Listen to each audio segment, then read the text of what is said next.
try that again. So, you have no idea how long I was. You have no Whoa. idea how long I was. Let's also not have to hear that again. So you have no idea how long I was talking to an empty channel, uh, not realizing that my mic wasn't working. So I'm going to take a quick minute here. I want to adjust a couple things on the Twitch side of things. Dying. Guys, Oh my- Good Lord, why do you not respect my mute wishes? Okay, so let me see if I can remember what I was saying. Has been a bit of a wild day in terms of getting everything organized. I did get a chance to see Sweeps the Pillow Clean do some Book of Hours, which was delightful. And I did want to deal with Book of Hours right off the top. So I know this probably isn't going to be the most popular choice, but I think what I'm going to wind up doing is playing Cyberpunk 2077 Phantom Liberty. That's just going to be the game that I play for the rest of the week. So that'll mean today and then Friday as well. And my main reason for doing so is I'm just kind of trying to figure out. So I could try and make Book of Hours today and then jump back to Phantom Liberty, or I could try and do Book of Hours on Wednesday and Friday. But in that case, I wouldn't have really, like, essentially at that point, I'm just sort of taking a key for Cyberpunk and then playing it once and then being like, LOL, thanks for the AAA expansion, right? Like, that's not great. So I think this is a little too heavy in the other direction for people. I think it would have been nice to have a little bit more, I don't know, a little more notice to people to be able to, kind of prepare them for something that's not Book of Hours. But the thing is, Cyberpunk is actually quite fun. So I don't regret being able to share this. And on that note, I would like to just mention that I have been given a copy of this from GOG for promotional purposes. That's also true for Cyberpunk 2077, the base game as well. So I will be playing Phantom Liberty, although I am working my way up to Phantom Liberty. So we are still going through some of the introductory material with a brand new V playing the Corpo background. But GOG certainly would appreciate it if you bought it from their storefront, which has been linked inside of the chat. And then, of course, for purposes of disclosure, it's probably not a bad idea for me to say that I am, in fact, playing a copy of the game given to me from this storefront for the purposes of, promoting it. So, although hopefully my enthusiasm, I mean, I haven't been like, it hasn't been like just storms of applause for the game too. Like we have kind of talked a little bit about some cases where I feel that the way that the game was presented kind of fell short. But overall, I think the game hits much more than it misses, and so it's easier to sort of talk about some of the ideas behind Cyberpunk and that. But yeah, they haven't asked me to say anything other than to share that link. You have it there. I'm sure I'll bring it up a couple of times. But I wanted to get that out of the way off the top, as well as sort of prep people for the fact that I know a lot of you have signed up for a weird occult library game, and we will be returning to that. We will be returning to that as sort of a primary focus. But number one, I would like to make sure that I am properly, if I accept a key, I want to make sure that I'm doing right by the developer for accepting it. And then on top of that, I want to do a good job, as much as I can at least, of sort of letting people know what the plans are for the broadcast. So here we go. I wonder what... Oh yeah, okay. So I didn't read this bit. Let's take a look and see what the updates have to say here. So unleash your inner road rage. Now you can shoot weapons and activate cyberware from the comfort of your own vehicles. Use quick hacks to tamper with enemies' brakes and steering, set off alarms, or just blow them up. If all else fails, ram into them or make a quick exit by leaping or sliding out, but watch out for rides that come with their own mounted weapons, or score your own. Become Night City's most wanted criminal. Still think you can get away with it? Night City's law enforcers have upped their game, investigating crimes you commit by patrolling the streets.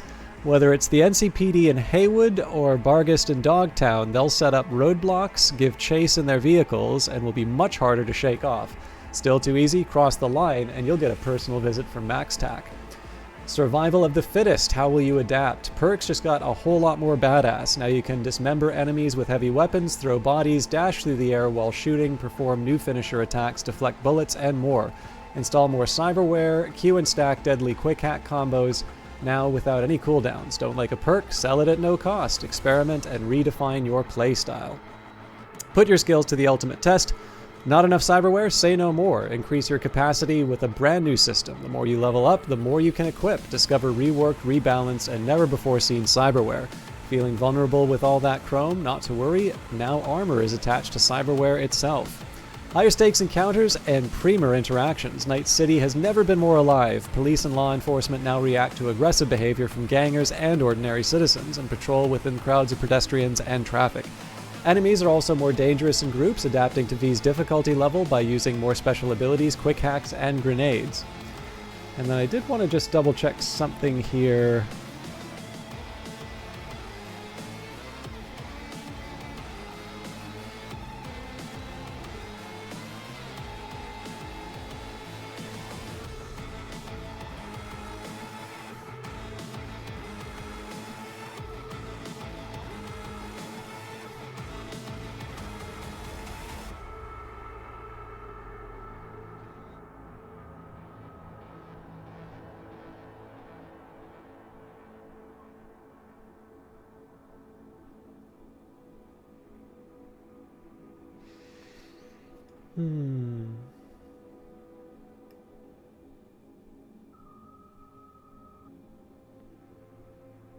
I'm still trying to figure out exactly how the content labeling works here. So I know I've got the mature rated game rating.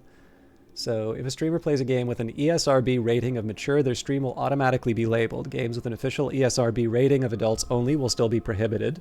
If you're playing an unrated game, Twitch will automatically assign the correct content label settings if it has enough information from IGDB to mark the stream appropriately. Otherwise, you'll be responsible for ensuring the stream is marked appropriately using other provided labels. If the featured game is not rated mature, i.e. the game is rated T or below, the content may still need to be labeled mature if it indicates additional elements listed in the guidelines below. For example, streaming an E-rated game while persistently and excessively using strong language will require a label for significant profanity and vulgarity. Okay, so it would seem to me that the mature rated covers this, but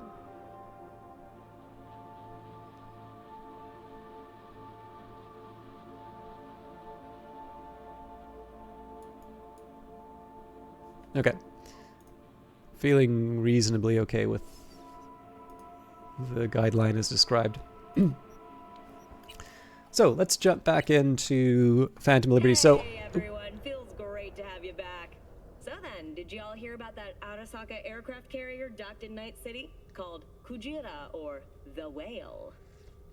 Apparently the Corp figured it wasn't safe in Japanese waters, afraid some local fishermen might harpoon it for scientific research. But honestly, it's quite the power move. Wonder what Militech will respond with. Maybe Myers will fly a Rust Bucket B-17 Flying Fortress over Arasaka HQ. Ooh, man, that is insensitive. I am so sorry. Where are my manners? President Myers, I mean, of course. Gotta respect the office. Anywho. I'm curious, obviously the reference there predates Phantom Liberty. I'm curious if they sort of knew the subject that they wanted to take on for the expansion at the time they included that. Okay, so we had a lot of fun with the with Maelstrom, and even more fun with Militech's complete disruption of traffic patterns. Looks like they're still over there. So let's figure out what we want to do as far as the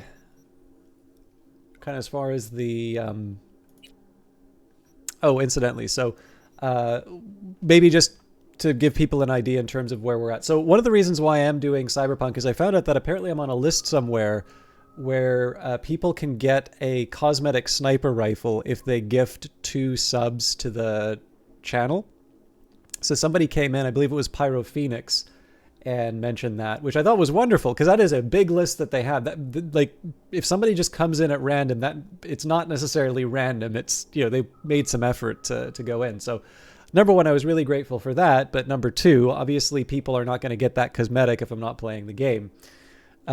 So I did sort of want to push a little bit in terms of trying to get to the Phantom Liberty content, but I would also like to play the game sort of the recommended way. So in this case, make a name for yourself in Night City.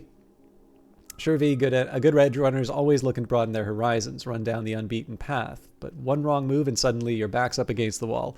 Believe me, been there. Before you dive too deep into the unknown, wrap up a few loose ends in Night City first, step by step in this town, okay?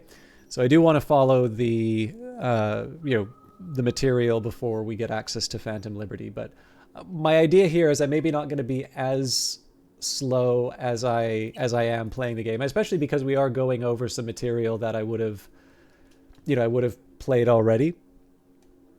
But in this case too, I want to,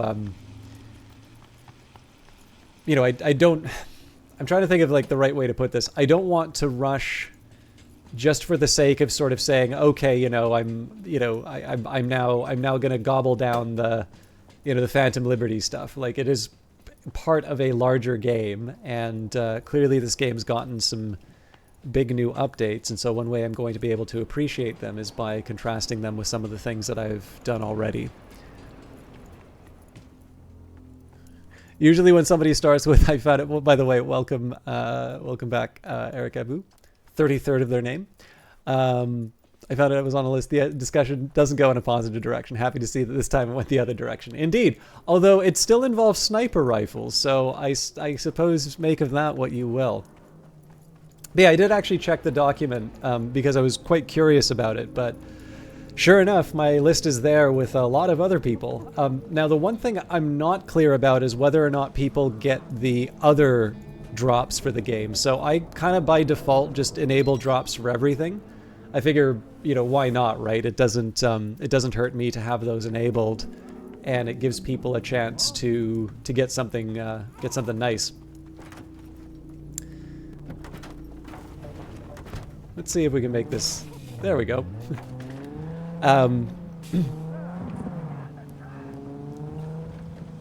But I do know in the case, essentially anybody who gifts 2 subs to the channel winds up with a nice sniper rifle skin. So somebody has already claimed one in the channel so far, and was actually the one to let me know about it. So I particularly appreciate, like, the thing is that, like, I'm under no illusions that for things like drops, one of the reasons I don't advertise them is that, people quite reasonably just want the drop. They maybe don't necessarily care about my, opinions of, the interesting history of W. Edwards Deming and why, Japan is, always represented as sort of buying everything up. And of course, Eric Abu 33 has mentioned they've lived that, so it's not just, it's all well and good for me to sort of talk about it from a reading point of view, but obviously this is history that people have lived through.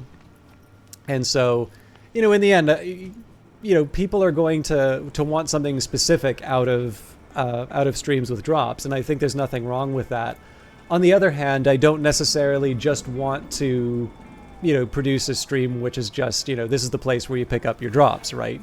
Hopefully there's something about this game that people find attractive, or maybe people who are on the fence about this will get a perspective that they like and will be able to give it a try and maybe appreciate something that they wouldn't have seen before. And in that case, that's not necessarily going to be related to the drops or not. So it's fair to say if there's drops in a game and I'm able to grant it, like, if it's something that I have access to, it will be enabled, because I don't know if taking the time to read the fine print in terms of how it works for other people is really the best use of the time, because in the end, if it doesn't work for you, you're the one who's going to feel disappointed, not me. And so if I commit to something and there's no way that I can correct it if I'm wrong, in the end, I sort of figure I'll let people get what they want out of it, but I'm not going to be too in your face about it. But with that in mind, for those of you wondering about it, this is in fact a stream where you can pick up that rifle. Okay, I am very amused by the really do everything together cool item, but I am going to first of all save, and then we're going to raise the stakes. So this was the twins who sync their mind. Fine, but we're raising the stakes. Fair.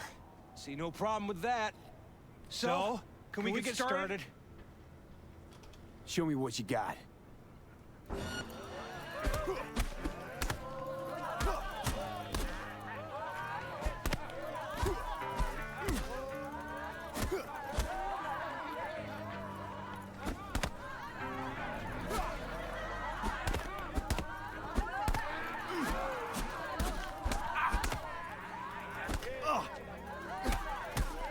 I don't know where the other one is, that's a problem. Apparently he's Van. Oh, there he is.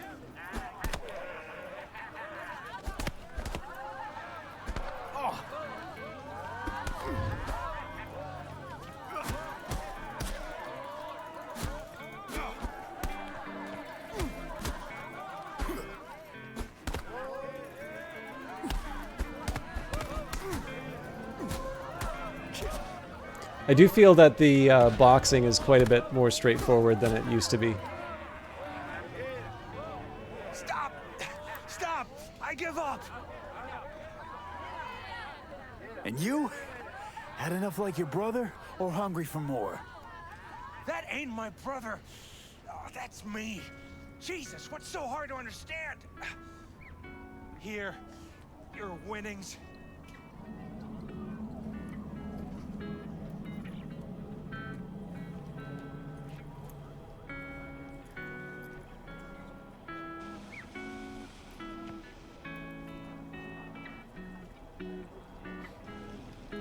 Good haul. Don't worry. There's always the next fight. Stop talking to yourself.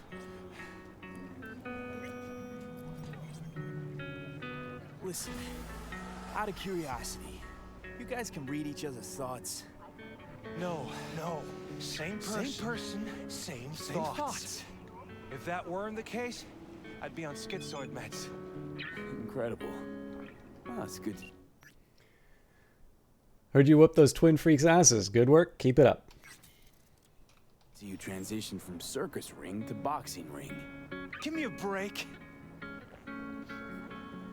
Hey, sure the Ripper didn't swap anything else out? Felt like I was fighting against 4 left hands. Fuck you! I do actually rather like annoying these two for some reason. Okay, so I made some coffee before I started the stream, and I've been trying to enjoy it in between.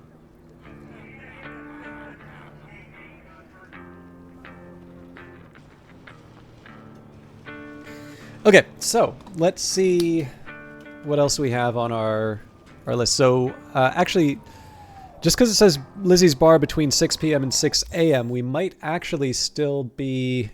I didn't check the time. Yeah, so it's 11 o'clock. So there's a couple things that I can do here. So number one, you'll see that there's activities to do sort of around the city, but the information is kind of time sensitive. So I'm going to take a quick second here and look at the journal. So Phantom Liberty, we need to finish the information for. Beat on the Brat, we've already done what we can. I believe we need the rest of the... We need access to the rest of the city. Psycho Killer, I suppose... I mean, I can specifically go look for that on the map, but again, why would I? I do want to pay off my debt to Victor, but we can do that later. And then the gig, wait for the lockdown to end.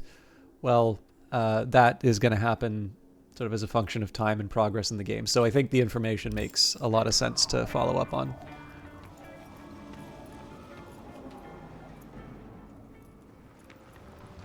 Okay.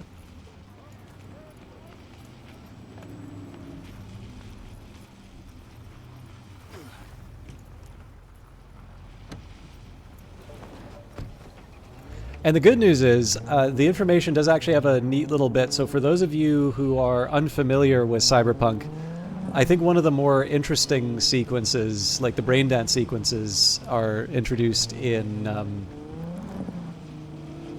this particular mission. So for those of you who aren't maybe enamored with the gunplay and want a little bit more of the story, that's actually going to be a factor in the upcoming mission.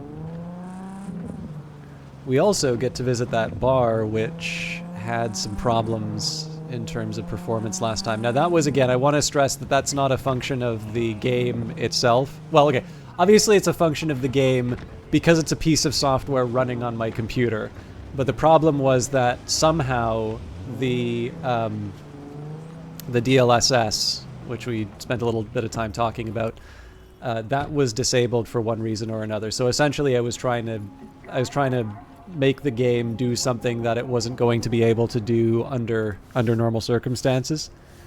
So I mean, essentially, if you don't have DLSS, what you just do is you just turn the settings down manually. So I had the settings at a higher level than. So actually, this might be kind of in it. One thing I do like about Cyberpunk is that you can enable the ray tracing. Ray tracing is one thing, and I don't know if that really is relevant to DLSS, but just to give you an example about what some of the settings can do, right? So we can take... Actually, this may not be the best one because I think I have seen games which do reflections like this without ray tracing, but I'm going to use this as the example just because it's immediately available to me. So if you ever wonder what exactly that's adding, I believe I can go to...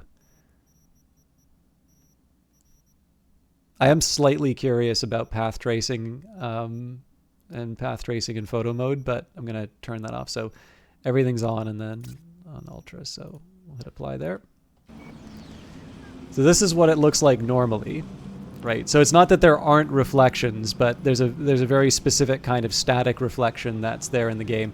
You'll also probably notice that the performance is really, really good.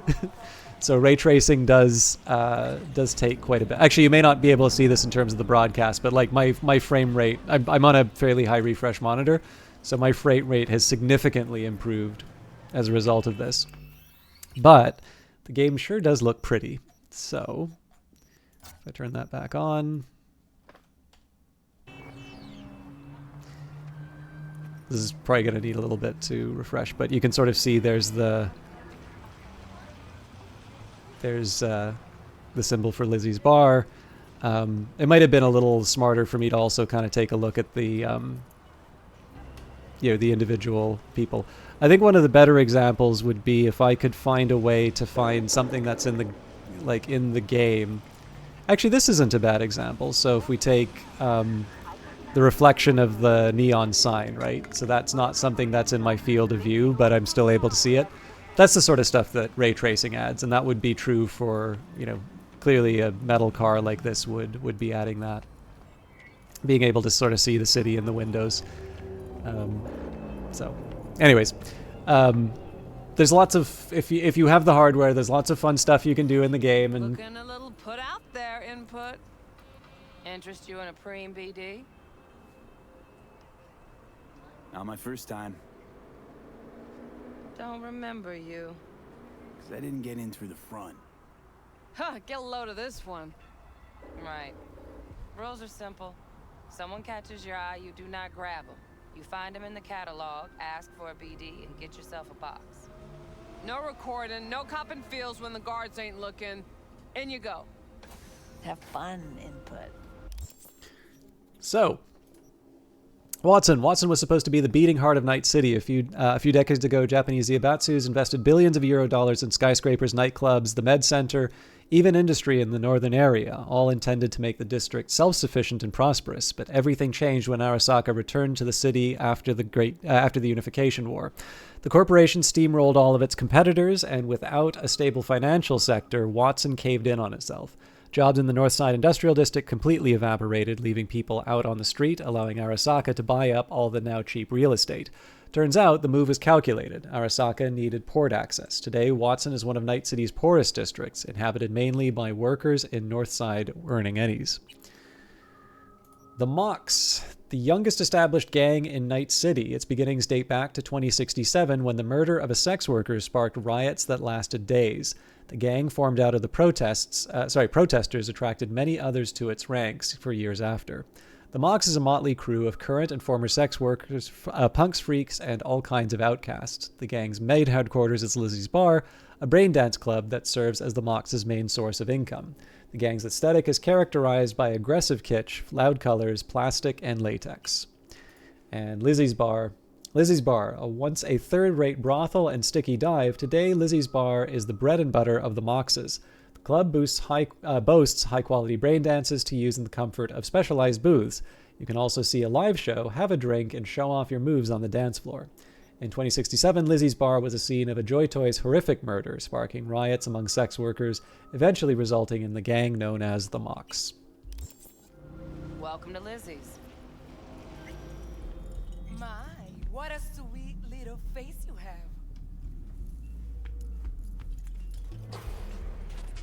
You dumped her already.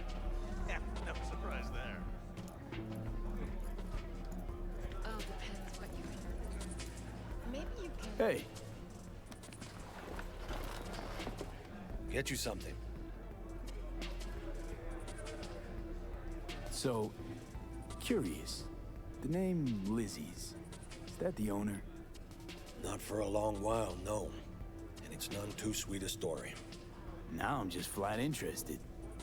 Real Lizzie ran a strip joint out of this place back in the day. Lizzie's Bar. Girls were paid right, insured, even had decent security. Good spot, all in all. Let me guess. It didn't last? No, Tiger Claws took care of that. Tiger beat one of Lizzie's girls real bad once. No hesitation, Lizzie blasted the guy's balls off. Gang came back the next day. Liz was done. Tigers gave this place up to the Mox in the end, though, didn't they? Sort of. The Moxes had to make a deal with them. Luckily, they kept their heads, organized quick. Big boss now is Susie Q. But the sign stayed up, out of respect. Biz booms to this day. I'm looking for Evelyn Parker. You know if she's here? Who's asking? Okay, that's the second time I've needed 5 for cool.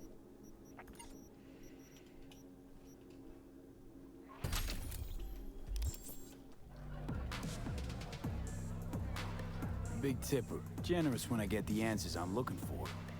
Appreciate the gesture, truly. But afraid I don't get paid to talk. Opposite, actually. It's all right, Mateo. I was waiting for this one.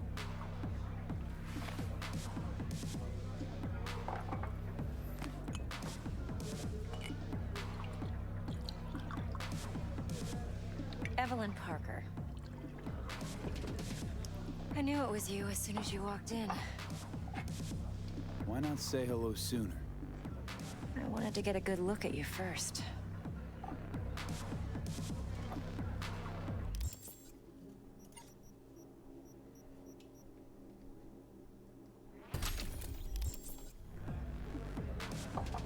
Why are we meeting here?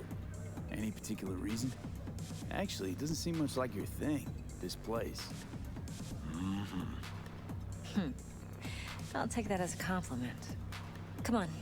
Know a place we can talk where ears won't prick up to listen. We'll be in the lounge, Mateo. Anyone asks, we're not here. So, what can a horny girl like me do for Nothing's a wrong. horny guy like Really? you? Why don't you just tell me the truth? I just told you. Maybe electrician. I don't get the lore.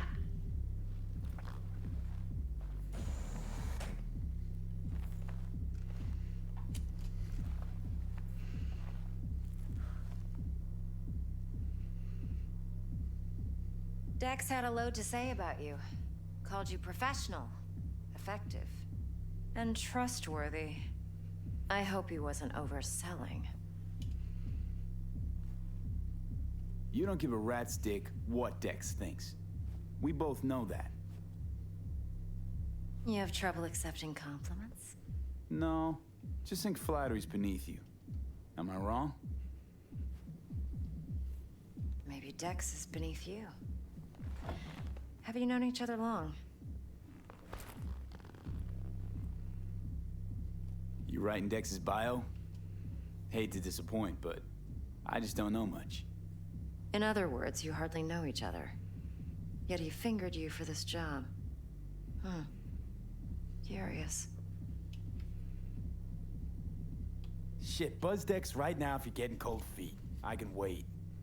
I doubt he'd add anything I haven't already heard. Anything I'd really like to hear, for that matter. There's only one other bunch that's worse than fixers in that respect. Used car salesmen. I'll go with my gut for now. How you doing, Algrins? Let's cut to the chase. What do you got for me? Your target. I trust you know what it is. Relic. Secure your soul trinket. Key tech in the program, actually.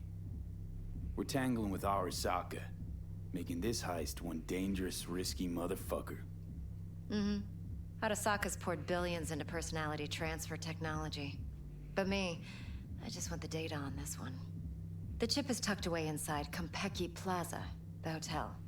You ever been? Arasaka seems to have quite the touch with that hotel chain. But I gotta say, Cosmetic in Tokyo still leagues above the rest. The two are identical to each other. Japan's staff, huh? The service can't be beat. Singapore, Paris, Washington. All the rest act like charity case cousins by comparison. Well, it's hard to argue with that. True. So where's this chip hiding exactly? In a suite on the top floor. The room's occupied by Yorinobu Arasaka. Yorinobu Arasaka. In Night City. Guess the scream sheets weren't lying this time. It's on the lips of everyone in the city. Saburo Arasaka's only surviving son, heir apparent to the Arasaka Empire, in town. Please. Could it be? Emperor's prepared to cede his throne after 150 years? Doubt it. Only a handful of people in Night City know what the Arasaka's real plans are. Telling me you're one of them?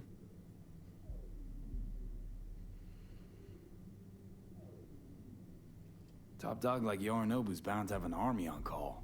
Hotel's probably a goddamn fortress by now, too. Yorinobu keeps exactly no hustle around. Not one guard. Got rid of them a long time ago. Huh. Why is that? Surely you know what they say about Arasaka intel.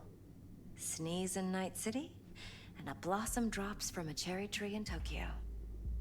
Yorinobu was convinced his Arasaka security detail reported directly to his father. I was going to say, Algrins, I was getting ready to stream, but I did see your comment on Oppenheimer. I don't know if you saw the film, but I liked it. Look, if you've got any spare aces up your sleeve, now's the time to show them. Now this should make your prick perk up. Yorinobu recently swiped the chip from an Arasaka laboratory. He's made a deal with Netwatch. Aims to sell it to them. Have you spotted my ace yet, or do I need to spell things out? Nope, don't buy it. Netwatch's integrity rests on their neutrality. Why would they tarnish their rep by procuring stolen goods? Netwatch provides net security for all corporations, and collects eddies in the millions for it. But in this day and age, everyone's in the game, and no one can afford to be a saint. To win, one has to go all in. So what's Yorinobu due to walk away with? Unimportant. You focus on the biochip. What could cyberspace's watchers and protectors offer him? Intelligence on his enemies? That doesn't matter in the least. Because you'll make sure the transaction never happens, and I get the chip. Fine. So no Arasaka security on the device, because Yorinobu whisked it away in secret. Now, where's he hiding it? Well, likely in a specialized container. One that mimics an organic neural environment. On the outside, it looks like an ordinary briefcase. And the case is...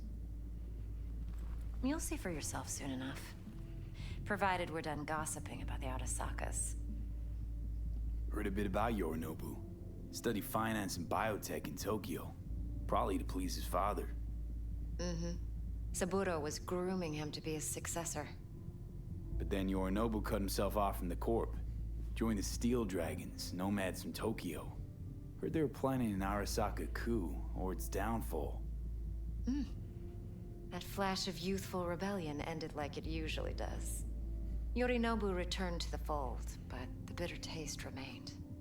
You know your stuff. But that's only one side of him. There's another. An intelligent man who has his own designs on the Corp. Seems to be risking everything with this relic scam. Yes, because he's fallen for the biggest lie this town puts forward. That he can gain and retain control of anything. One more thing. Data that's on the chip. What is it? Irrelevant, entirely. We're talking about data Yorinobu snuck out of Arasaka. What's more, he wants to pass it on to Netwatch. Sounds pretty damn relevant to me. Listen, V. The relic. That's my concern. Your concern? Earning a paycheck. Just get the job done. I'll make sure your bank accounts are sated. Okay, what's next? Now comes the best part. Follow me. Got something for you. Should help you plan. Brain dance from Konpeki Plaza. How's a brain dance supposed to help? Need facts, not thrills. Think BDs are only good for fun.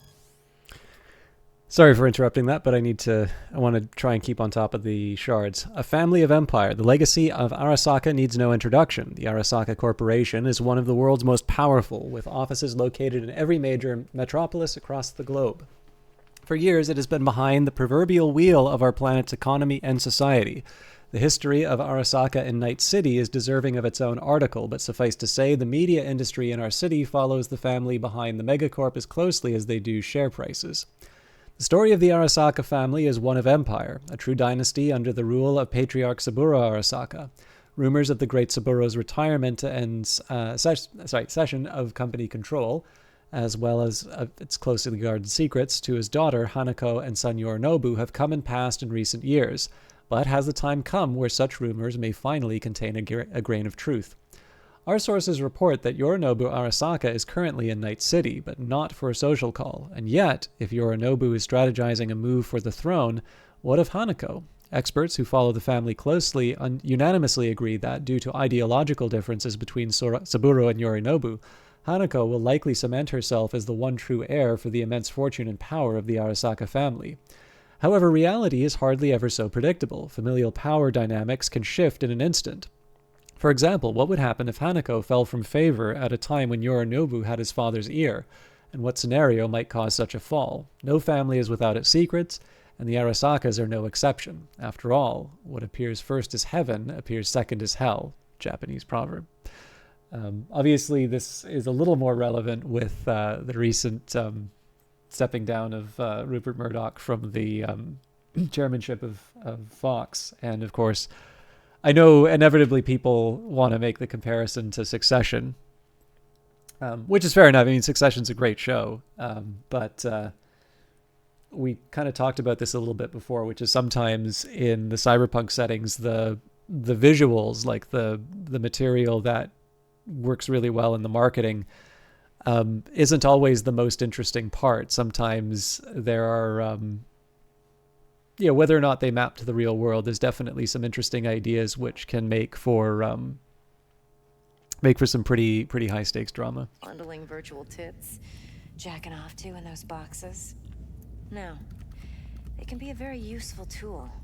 Good for analyzing details human perception, even boosted, doesn't grasp. Exactly what you need. So what's on the tape? Yorinobu's suite. The glorious interior. You'll need to locate the relic yourself. Hope I grabbed enough detail to make that possible. Hold up. Mean to say you recorded this? Mm-hmm. BD Rec implant. Why, you object? Supposed to be Yorinobu's pad on the tape. Means you were inside. You know each other? How else could I get all this intel? I know him pretty well, actually. We have an arrangement. Strictly business. Suits us both, I think. Let's see this brain dance. Judy'll help. She's a Mox, too. Besides, we go back, years. V, this is important. Judy's always been there for me. Always helped out. I trust her. But she's a Mox, not the latest member of your crew. Try not to forget. So, you'll be a good boy, tread lightly, and keep that tongue on a leash. Relax. Believe it or not, I'm no stranger to tact. In biz or life. The Mox. It's one of those stories that is either very simple or very complicated depending on who you ask. For Janice, it was a mix of both. The Mox came to exist because it had to. We didn't have a soul in our corner, no one to make sure street justice was on our side, so we took matters into our own hands. The Mox is composed of people who, if any of them disappeared from the streets tomorrow, you might never even notice. Sex workers, penniless artists, aimless rebels, and restless souls who weren't dealt a fair hand in life. Today the Mox is thriving, as demonstrated by the booming biz at Lizzie's bar. Lizzie's is renowned for being arguably the best brain dance club in Night City. Corporate suits, gangoons, pop stars, and locals alike all gather at Lizzie's to kick back, have a drink, and dip into the most beautifully scrolled and tuned BDs you've ever experienced. Most customers, however, are oblivious to the fact that the club is gang-owned and operated, that the Mox are in charge, watching after their own, just like the Lizzie of legend once did. Know the story? Lizzie used to work here back when it was just a typical dive with a stripper pole, Janice proudly explained. She took care of the girls, made sure the eddies were falling into their pockets, and that their teeth weren't falling to the curb. Like this one time, this fucker, editor's note referring to a Tiger Claws gang member, was having a bit too much fun with one of the girls, and Lizzie just couldn't stomach it anymore. Story is she deprived the worm of his tiger balls so quick and nasty that it took them 2 days to clean up all the blood and puke splatter. Of course, the Claws found out fast, and they flatlined her in a flash, but everyone that she had impacted in some way, they were still around. They came together, fought back, and, well, you already know the rest.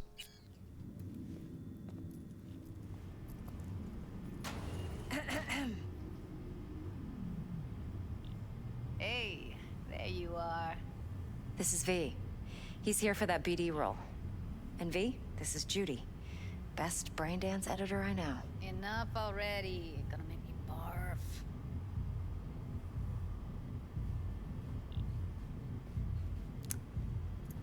Compiled your BDF.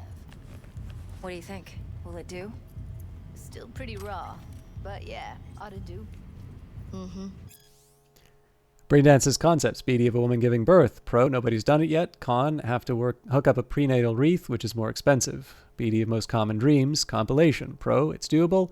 Con, I'll have to consistently scroll the dreams of couple dozen people over at least 1 year to catch repeating themes. Flying, swimming, falling, going to work, school, naked.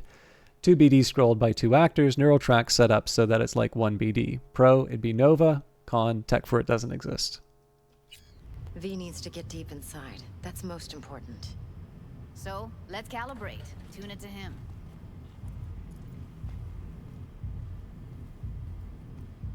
Believe me, I've dealt with worse. Should see the jig street porn we gotta contend with sometimes. So, we drop V inside. Let him look, let him rummage around, right? How about it, V? Raw brain dance. Ever taken a dip before? Look, I'm no BD virgin, but the raw stuff? Uncharted territory. Relax. I'll explain everything. It's less complicated than it sounds. Sit down, settle in, and we'll get you going.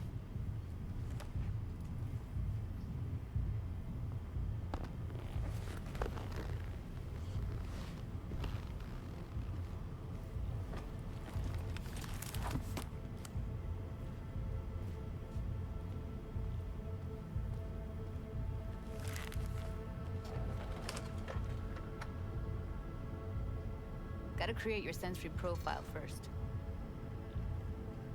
Okay, hit me. promise me it won't hurt. It won't. Not this time. Now sit still, look at me.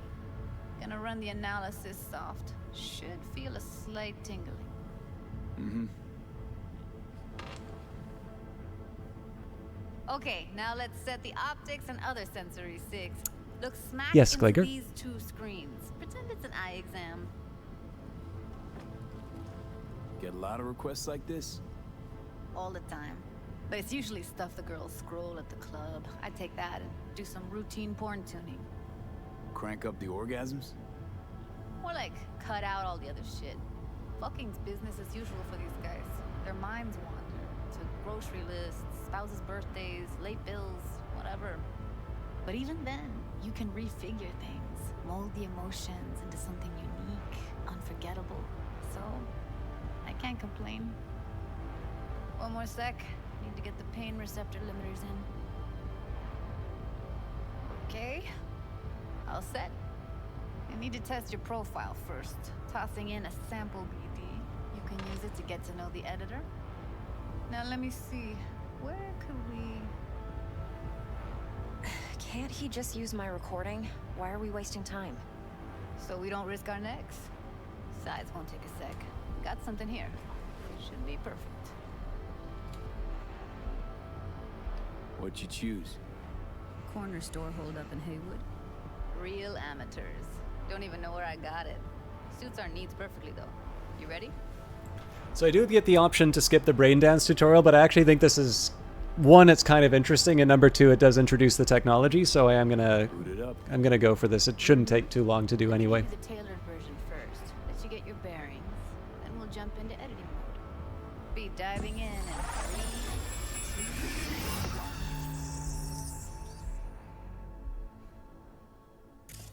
Plan simple. Do nothing odd. Don't get creative. You go in, snatch the cash, get out. And we sell the BD to those psycho freaks from the studio. Got it. And remember, everything on full blast. They'll spot us extra for a wicked adrenaline high. Okay, on you go.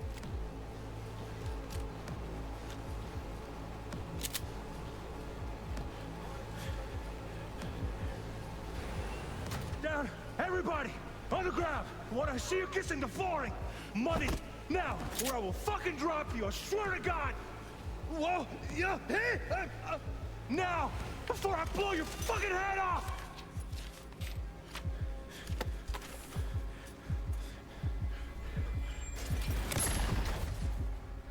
Ah! Slow, deep breaths. Your cortisol and adrenaline spiked, but the soft activated your hormone blockers. Nothing happened. You're alive and well. I mostly just kind of want to play the game for interest. I usually add things as I need them, so.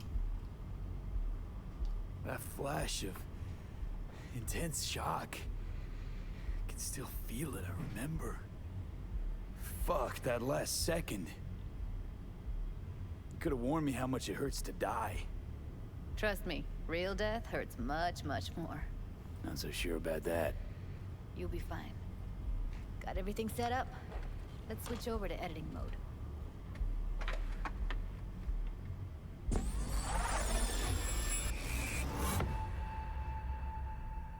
I'll sever the link to the BD Roller's sensory array. You'll be able to look around freely. Whole scene's yours. Full cam control in analysis mode, so move around, zoom in and out, whatever else you come up with. Think of it as your own little sandbox. So analysis mode, you control playback. Can even pause when you feel the need. Then you use the editor console to unpause. Try it. Plan simple. Do nothing odd. Don't get creative.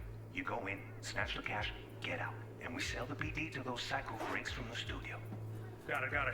Dream as hell, right? Well, that's not all. You can speed things up or rewind, whatever you like. Give it a try. Rewind, roll it back to the top. All good, neat.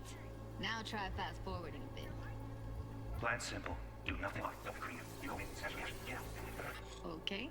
You can also reset the recording. That'll take you right back to the beginning. Try it. Now for some fun. This here's why you came in the first place. In analysis mode, you get to view and even scan details of the enviro recorded by the BD roller. Focus on the heat, the gun this gonk gets from his buddy at the beginning. Now scan it. Plan simple. Do nothing odd. Don't get creative. You go in, snatch the cash, get out. And we sell the BD to those psycho freaks from the studio. Got it. And remember, everything on full blast. They'll spot us extra for a wicked adrenaline high. Okay, on you go. Okay, right here. Bold sections of the track indicate a scannable clue. The clue will be highlighted for the duration of the sequence if the editor is set to the correct layer. Clues may overlap each other. The spot where they overlap on the recording track will be especially bright. After being successfully scanned, clues disappear from the track. Excellent. Let's move on. Now heads up. In analysis mode, you can ferret out background noise and conversations if the roller got close enough.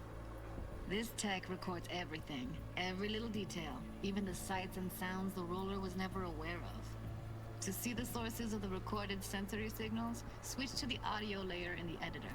Go ahead and try that now. Okay, good. Now you should see several sound signatures in the store. Choose one and hone in on it. Okay, fuck! On you go! Little shitheads! Go restock. I'll take the register. How about you suck a bag of dicks, eh? So, any thoughts? Unbelievable. Seriously, like what's happening right next to me. Yeah, it's how BD recording implants work. They pick up everything, all the elements in the background. Then an editor tweaks them, makes them pop. Keep playing with the sound, explore it a bit. We'll move on when you get bored. Yes, go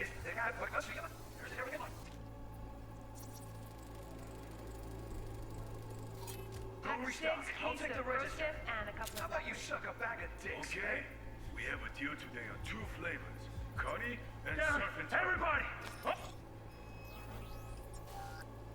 On the ground! You wanna know? I don't know! I'll be right. Sometimes you can analyze extra layers in the raw, stuff the roller's cyberware picked up. Like what? Ev's got Kuroshi optics that grab infrared, meaning you should be able to grab heat signatures from her recording. Huh. Hella nice. Now let's wait till the guy punches out the gonk at the counter. Everybody! On the ground! I wanna see you kissing the flooring! Money! Scanning works on peeps, too.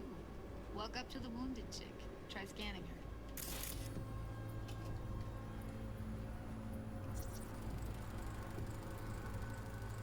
Alright, next thing. Scroll forward to the part where our artist gets a lead injection. Now, or I will fucking drop you, I swear to God! Whoa! Yeah! Now! See that? They shot him and he never saw it coming. But you will. Here it comes. My favorite part of the game. See the blinking thing over the entrance? Surveillance cam. Must have caught our shooter. You'll see in a sec. Cam feeds to the screen behind the clerk. Roll back to where the screen's in the kid's field of vision, then scan it.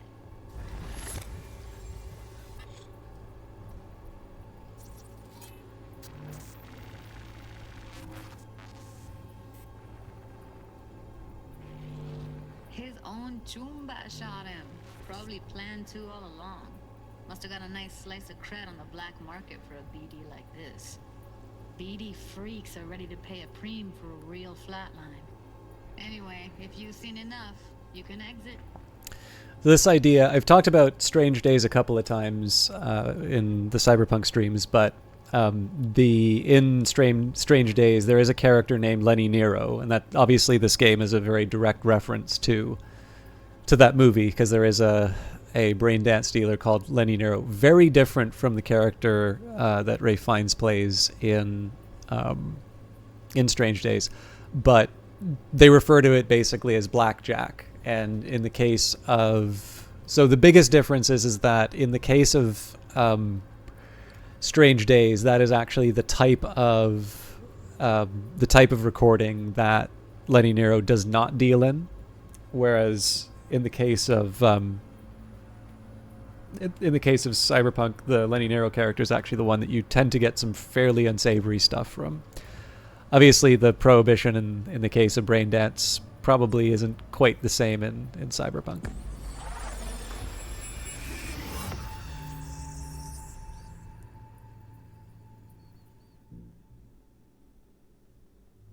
Yeah, it's impressive, right?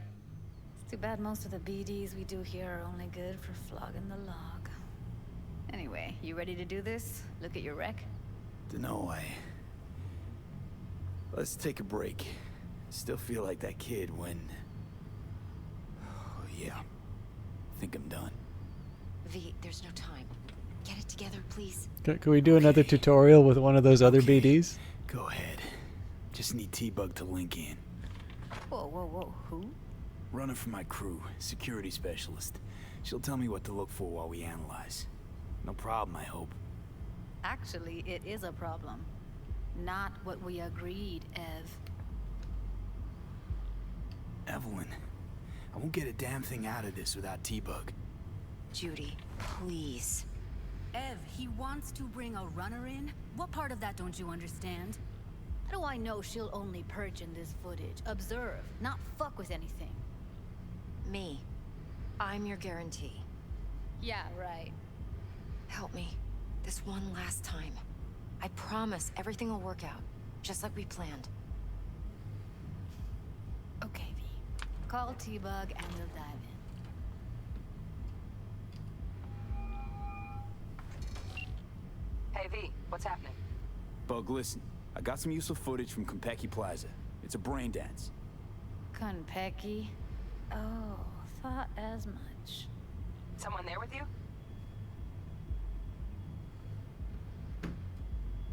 Judy and Evelyn, they're chill. They're helping me work through this BD. Uh-huh. All right. You gonna tell me what this is about? Listen, need your help.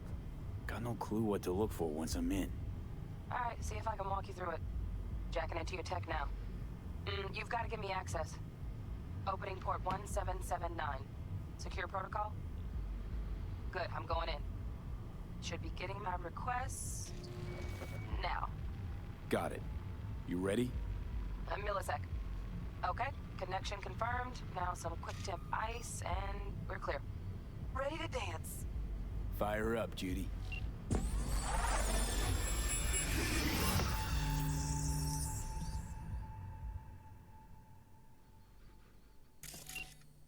All right, V, eyes open. Gotta find out where Yorinobu's keeping the relic.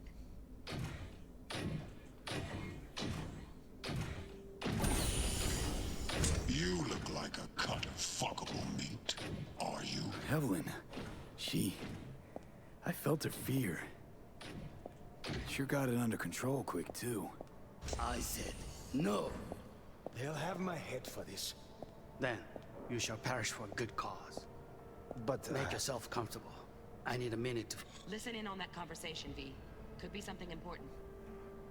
finish. We shall see soon enough.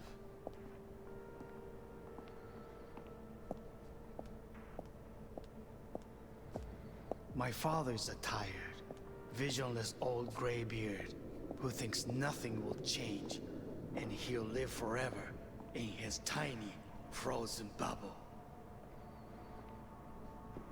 You will listen to this.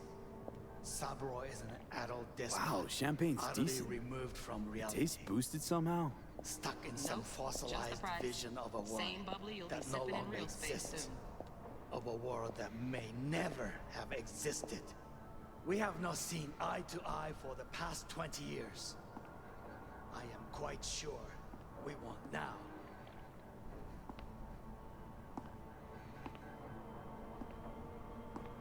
Noted. Enough. Hung up. Go back to when they first start talking. Need to hear the whole thing.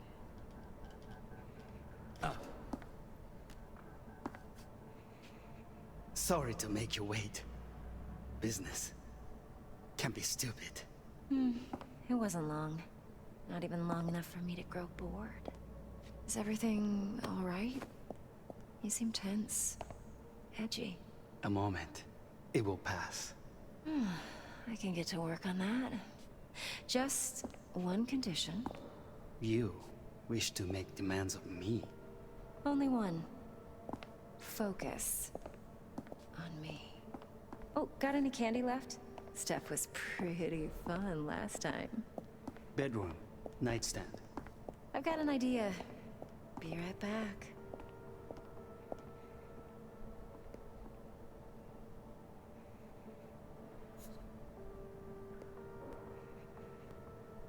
Very nice. But come here already. Just a sec. Looking for the perfect thing. Ah, you'll like this.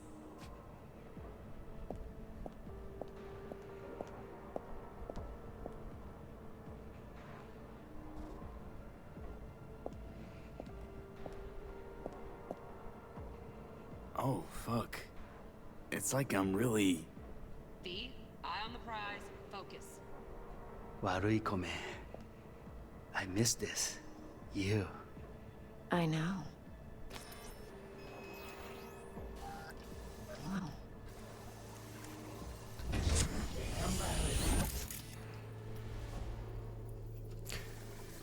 So as far as the sequence is concerned, one of the things I kind of like about it is the almost kind of the detective story you get to play out. There's a couple of cases between the Cyber Psycho missions, which we haven't seen yet, but also the kind of the brain dance recordings where you do get a bit of time. And I mean, again, it's not a full-on puzzle game or anything like that. You are essentially looking for the highlighted items.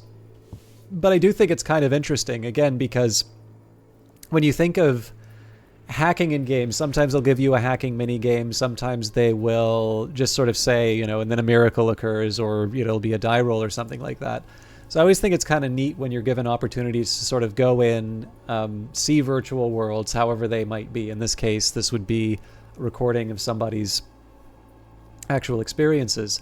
But it is a neat one, and it's something that in this case we're able to sort of pick up little bits of the story, even if so in this case, we can get some details about Atom Smasher, military-grade cyberware detected, 96% cybernetic modifications, extreme danger, extreme caution advised. Do not engage in melee range. Alarm firmware is fresh, but saw excited birds chirping on a BBS. Something about lots of seeds falling through this sieve. Let me generate keys. I can forge their SIGs. But yeah, so this is the sort of thing, I guess, especially if you're going to be getting ready to do a heist, I do kind of like the idea of playing a Cyberpunk game where, as part of doing sort of the big job that's going to make your name, you actually take the time to plan it, and you go through and you look at the security systems, even if it's not obvious that they confer some sort of in-game benefit. Shit, camera's packed with new tech. Motion sensors, heat sig activators, IFF. You skilled enough to kill it all? Mucho more than enough. Just need access to their subnet.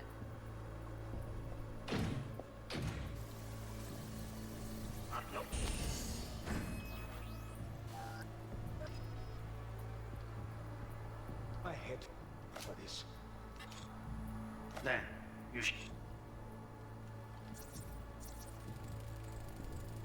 Here in a drone, ventilation and cooling, servers, gotta be.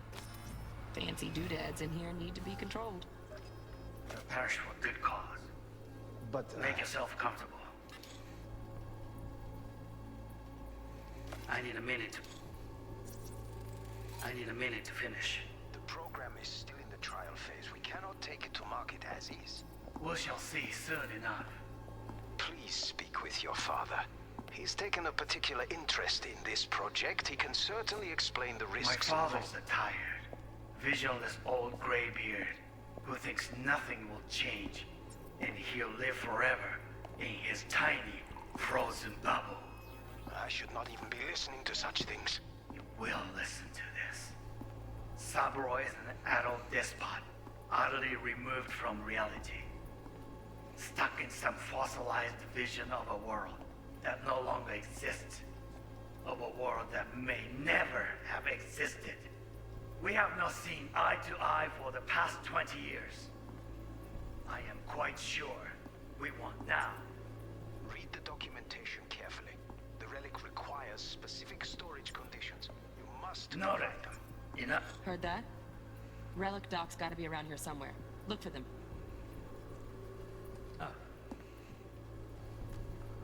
So I will go check out the data pad, but I do want to finish the security system segment first.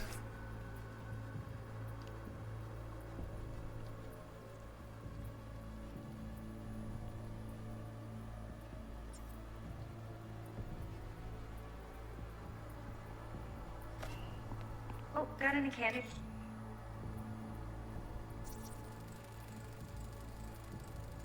Automated turrets. Latest scanner model. Systems all connected to the server. Can you shut them off? Externally, no way. Gotta get in, check out how they link into the system first. Mm-hmm. Looks like all their security systems are linked to the hotel subnet. We need the flathead. No other way to shut down these systems. Can't get around them ourselves? Nope. At least I'm fresh out of ideas. Left? Steph was pretty fun last time.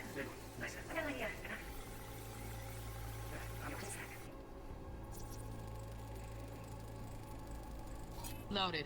Safety's on. Good to know, though. Once you're in there, don't forget about that iron. You'll like this.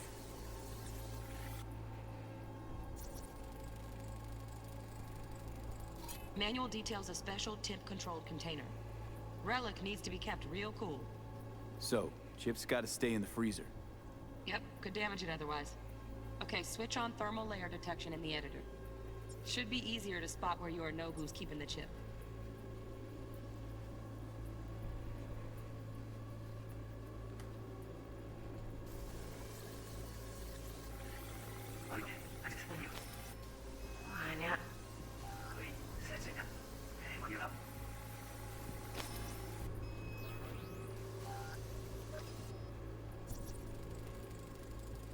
Air conditioning, standard model for hotels of this caliber. Temp matches that stipulated in the docs, but no way the chip's hiding there. Too risky. Temp fluctuations, risk of damage.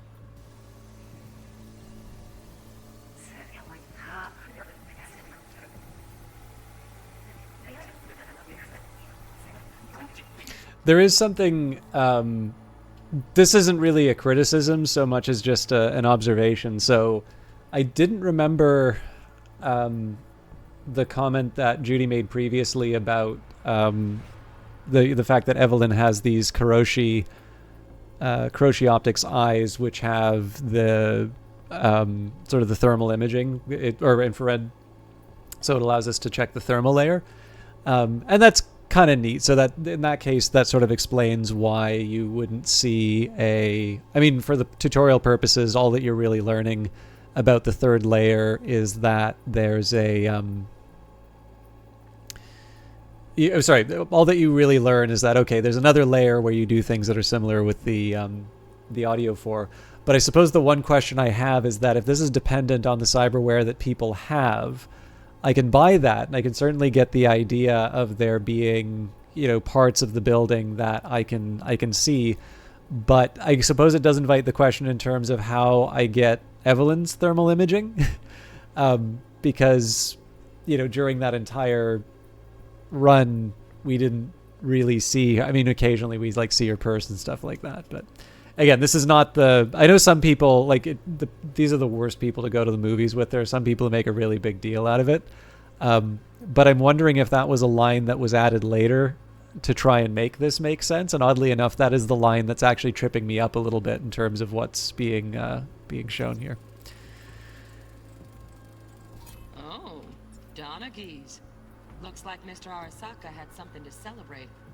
Really think you'll find the chip in there? No way. Temp's too low. Could fluctuate. Nice try, though.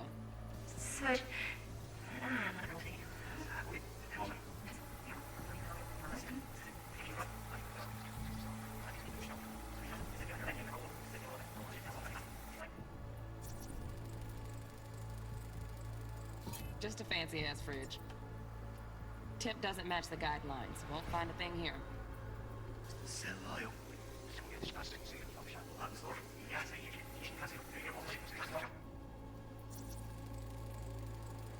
Right. Grab the heat sig. Matches the spec in the docks. Yorinobu's got the case here. Guaranteed. Mm-hmm. We got it. Good work. Looks like we got everything we need. Quit out of the editor.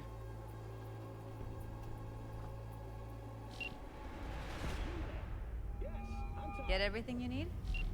Yep, that'll do. Thanks, Judy. We got it. Later, T-Bug. Nice work today. See you soon. I'll wipe the cache on your data. You were never here.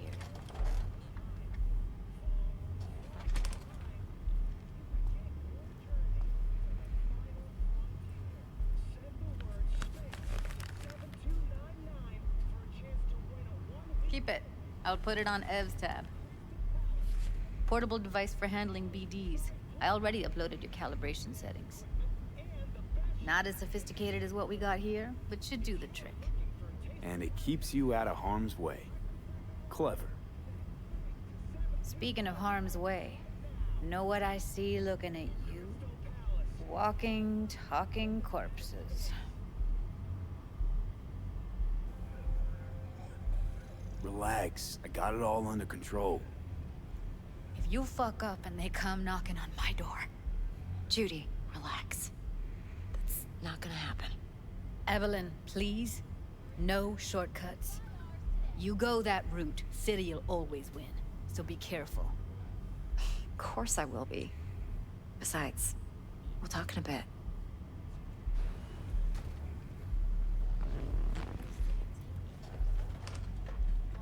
I remember there's a chance to kind of impress Judy with a...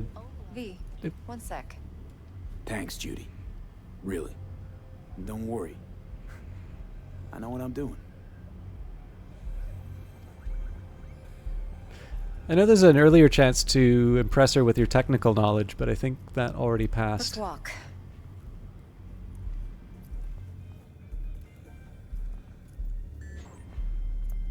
Well, what do you think? You're not worried? Arasaka will flag and screen anyone who's had dealings with Yorinobu. Oh, they'll have a long list then. Packed full of big names. Much bigger than mine. You tell me who they check first. Corpo hotshots and cutthroats? Or a little bedroom plaything like me? Intel on Yorinobu, the chip, the BD from Konpeki. Winds are right. Plan's perfect. Job like this comes 1 in a million.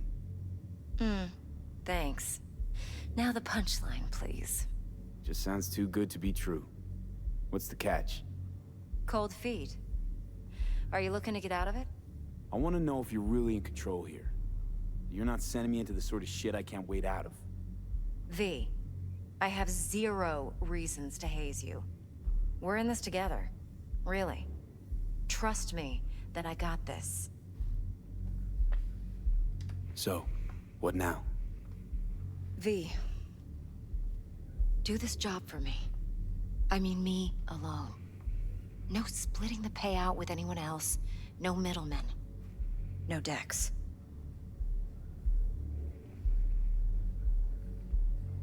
You want to fuck over our fixer? I knew something was up. Dex is a middleman. And a useless one at this point. Evelyn, you don't mess with fixers. That's the one rule every merc in this city knows. And actually follows. But if we're smart... Doesn't matter. Mistake like that'll cost you your rep. And without a rep, you're nobody. You sure you want to do this? Better ask yourself that question. Do you want to spend the rest of your days blasting scabs? Or become a legend overnight? Your choice. No fucking way. Dex took a leap with me. He trusts me. Now I'm doing the same. 50%. With cred like that in your account, you won't need Dex for anything. No, Evelyn. It's not just about the money. I thought you were a merc. I thought it was always about the money. Not behind the back of someone who trusts me. Sorry. Fine. I never asked. But V? I just hope you're as good as you are naive. If you need me, call. I'll send you my number. Okay. Good luck. Now go. I need a few words with Judy.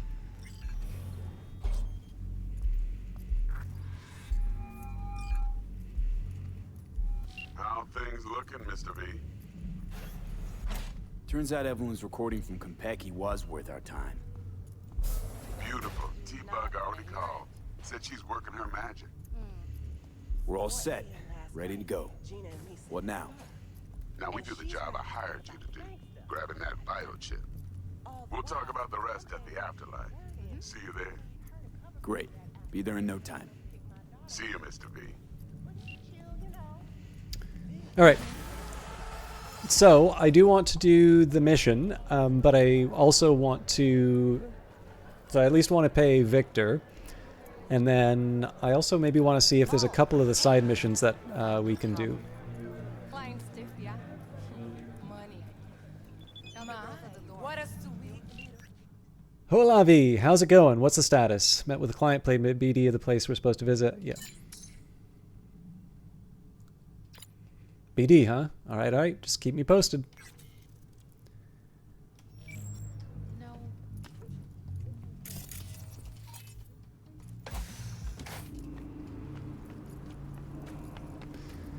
All right, and my vehicle's gone. Bartmoss Collective. Whenever money changes hands, your true self becomes a victim to capitalism. So, like I said, let's take a quick look and see.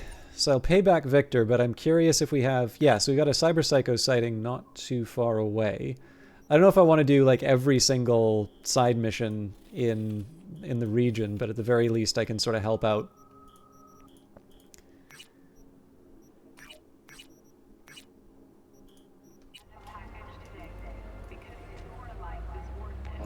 Yeah, I can do a couple things.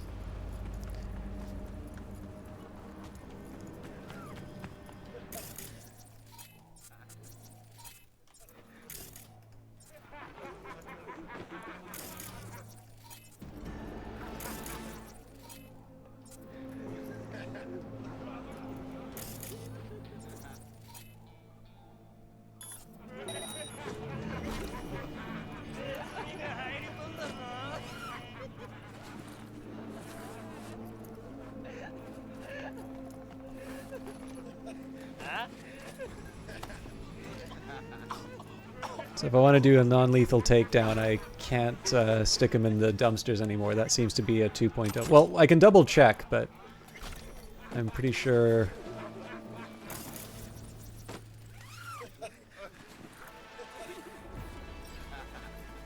All right. And now, leave.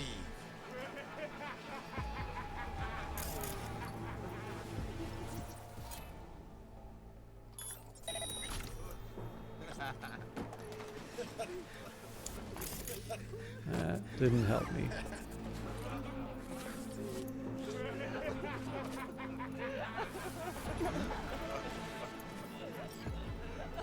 He's really good at spot. All right.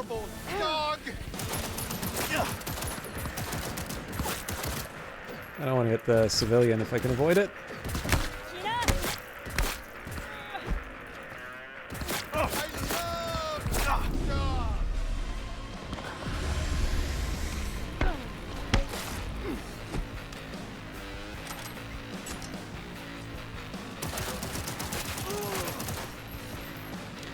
Archive conversation, Kaiji Nisamu. Hey, got a job. Spill. 2 cocksuckers dealing on our turf. Fuck them up bad enough, the whole district hears about it. Boss wants a lesson learned. Sounds fun. Where they at?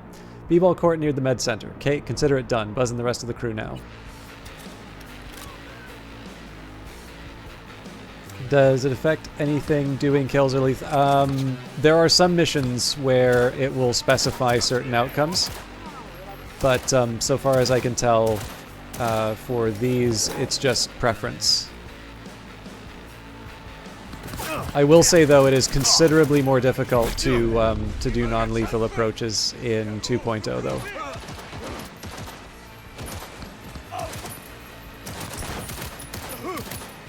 Oh, and they're healing too.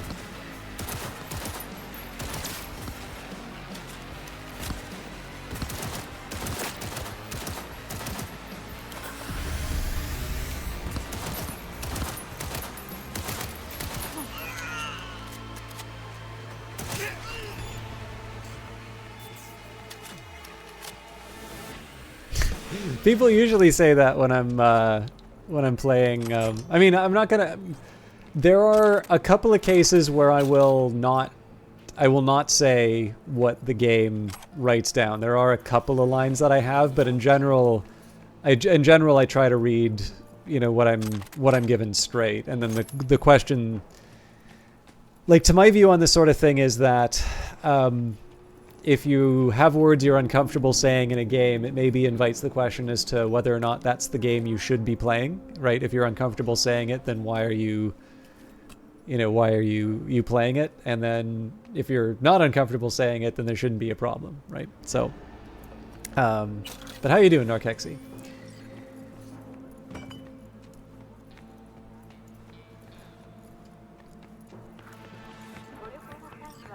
Nope. Didn't I just do this?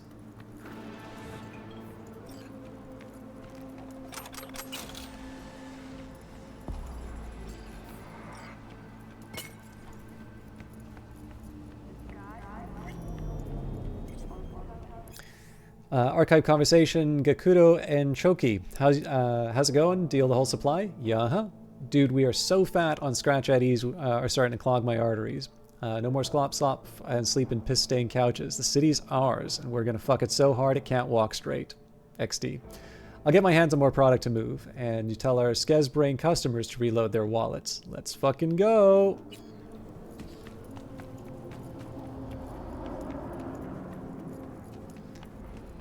Doing well for the most part. Kitchen replacement's almost done. Just a tile splashback. Oh, well done. Glad to hear it. Actually, it's a bit of a shame you weren't here on Monday when I started this. I was given a copy from GOG, who incidentally would love it if you bought it from their site. But on top of that, there's also some drops that I think are people are able to get from this this stream, it turns out. But yeah, we did it Monday to coincide with the release of Phantom Liberty, which we will be getting to as soon as I get through the tutorial missions or prologue missions, whatever the right term is. But there's a couple of spam emails which are selling pornographic brain dances and penis enlargement nanogel, which I'm sure you would appreciate the system shock treatment. Actually, you know what? That's a video series that I could do on YouTube. 10 hours of relaxing cyberpunk spam to give you a relaxing sleep. Should have taken my car. 100 meters doesn't really feel that far away, but then I remembered that I needed to run around the edge.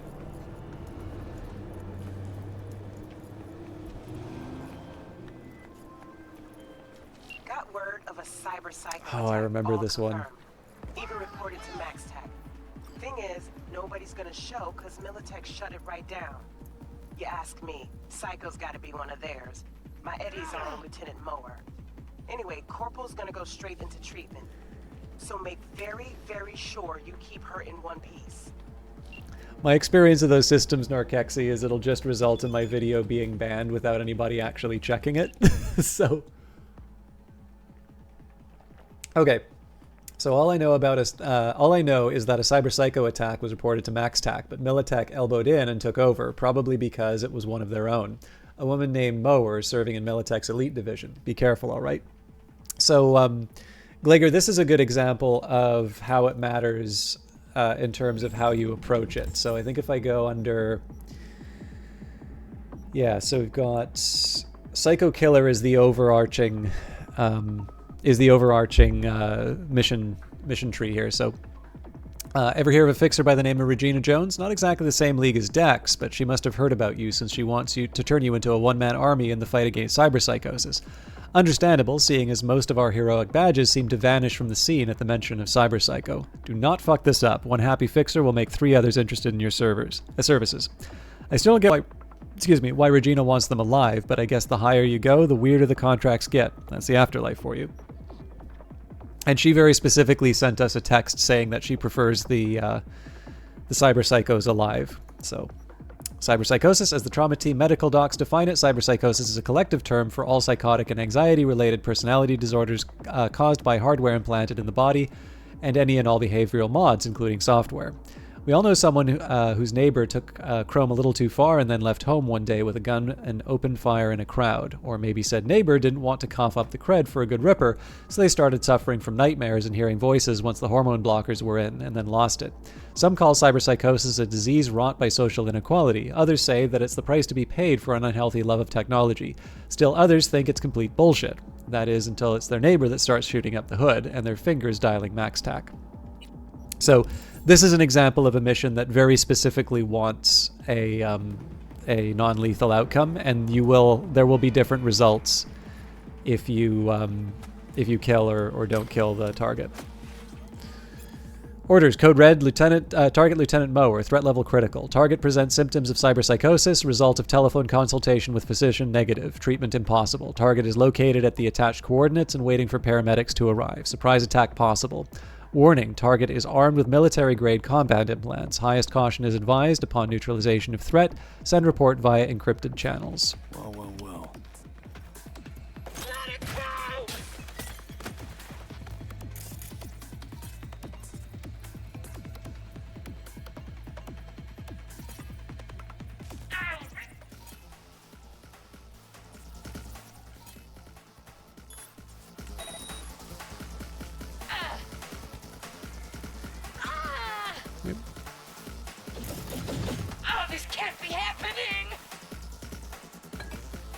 It's not immediately clear to me that she's seen me, so I'm going to try and play it cool, but... Nope.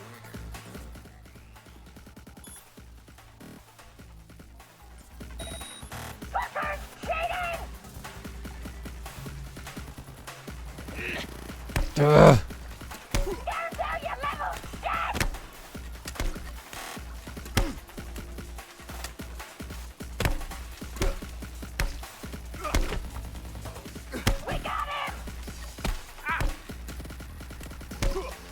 Actually, it's interesting. This is a very different fight from what I remember.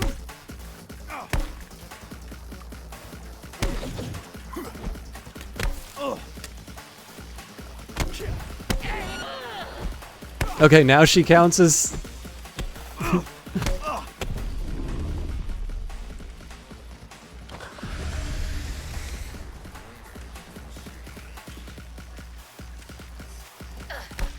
This can't be happening!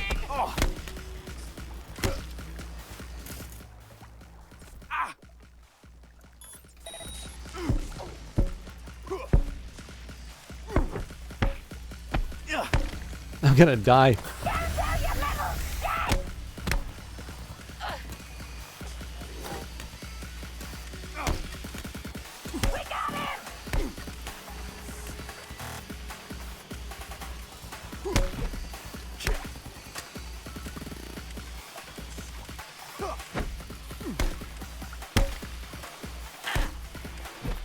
Aim fucking steady!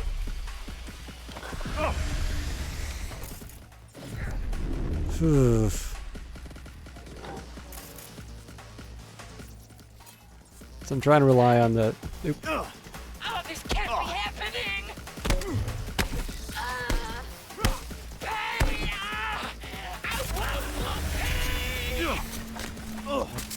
Alright, I gotta find a way of getting out of that.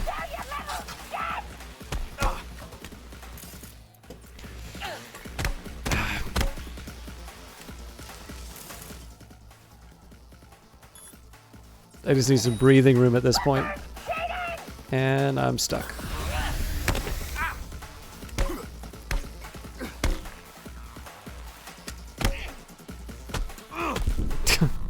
Alright, that was terrible. Yeah, so I mean, it makes sense because they've got the implants. I always assumed that I would be able to get to sneak around her, but it might have been that there was a bug in this previously.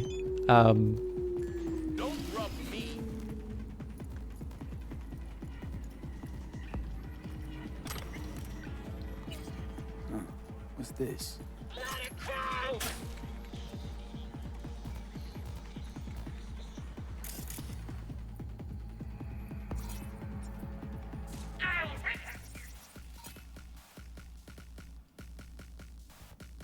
I mean, I got short circuit as an option, but yeah, no, she definitely sees me. So one thing I'll do, short circuit should be a non-lethal. Maybe not.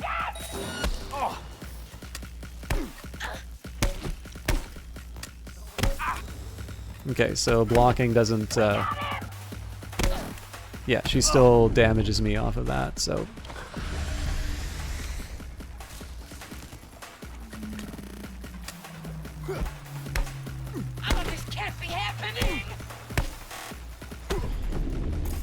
So basically, I need to rely. Jesus. Okay. So I need to kind of rely on hacks to try and get an edge. The other thing I can try and do is like run out so that the combat goes away, but it seems like the game wants me to actually engage from the front. So.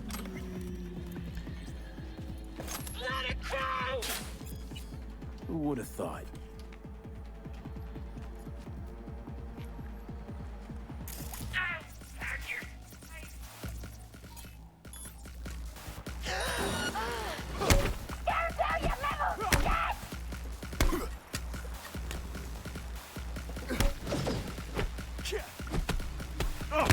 Jesus, you got some range.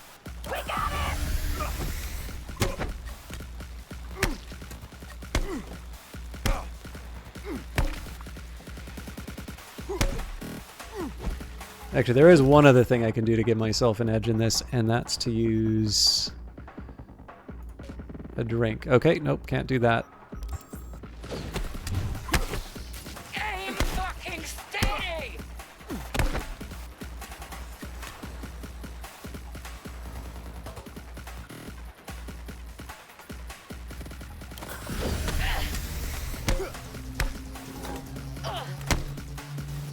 Oh, this can't be happening!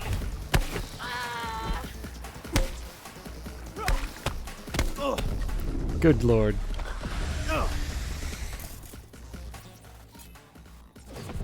Ah. It's trying to go for the reboot optics.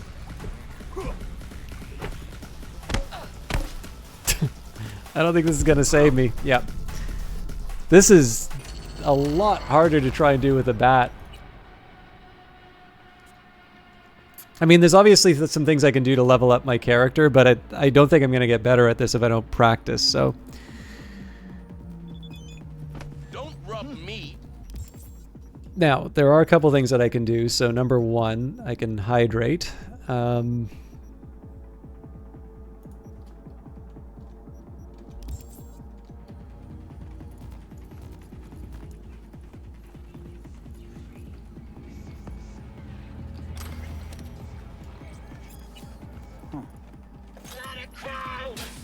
Okay.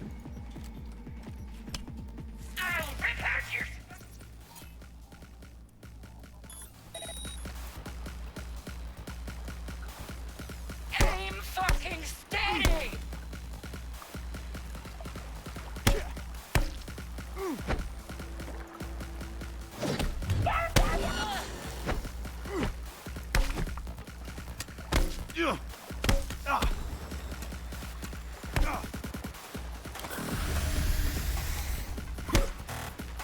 We got him!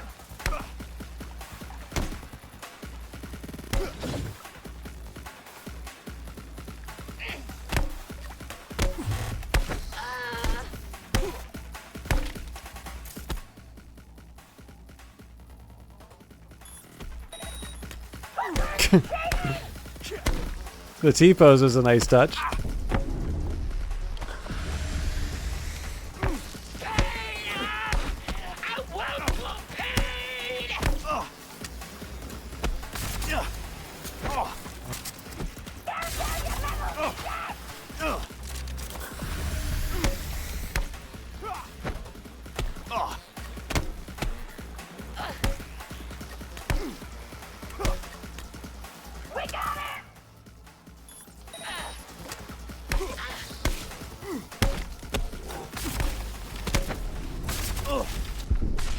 Yeah. Okay, so I got to remember, being in the water is just generally a bad idea, but I do need the area to be able to... Yeah, so I mean, I remember once upon a time, I think I did one where I just... I think I just snuck up behind her with... after doing an optical reboot or something like that.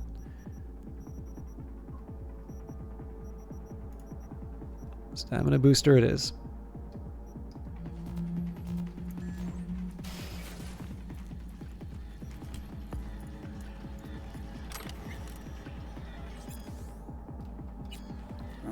What's this? But yeah, at this point, I think she's triggered in the combat no matter what, so I don't think there's any way that I'm going to be able to... Okay, well, she definitely sees me now. So the one option I have is to reboot optics and just run. And I always thought that I could get around the side here, but it doesn't actually let you until you defeat the enemy, so... Oh, this can't be happening! Oh, she does have a gun.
I basically just need to get a lot more confident on the counterattacks, and that's pretty much how I'm gonna see this thing through.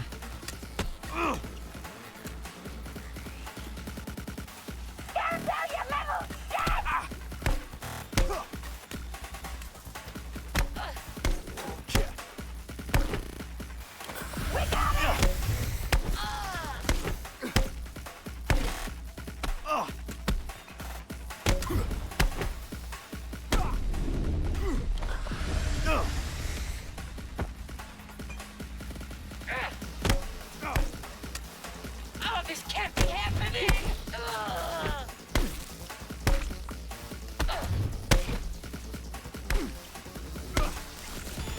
All right. Only took like 3 or 4 tries.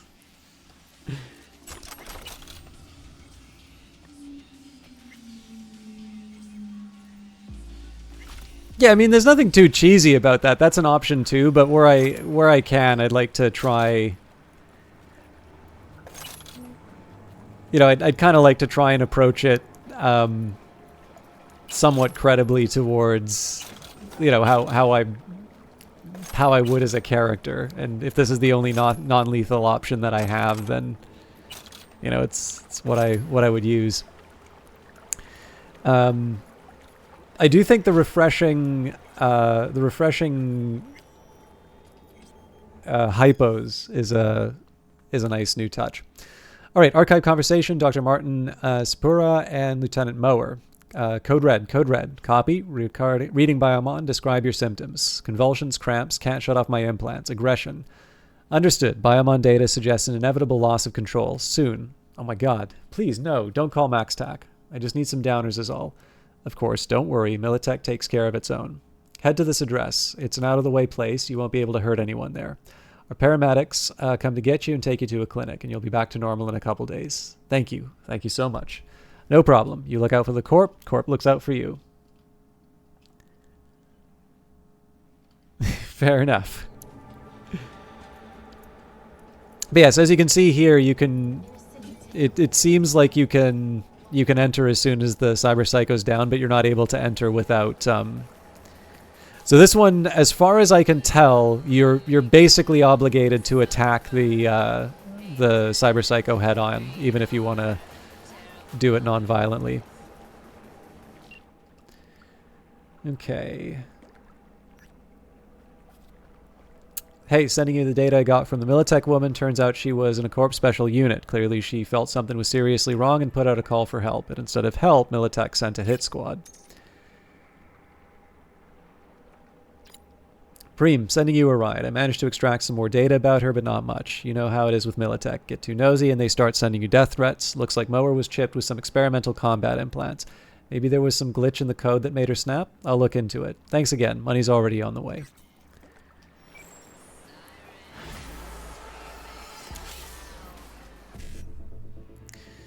Okay, so 3 1Cs. That I can't do on its own.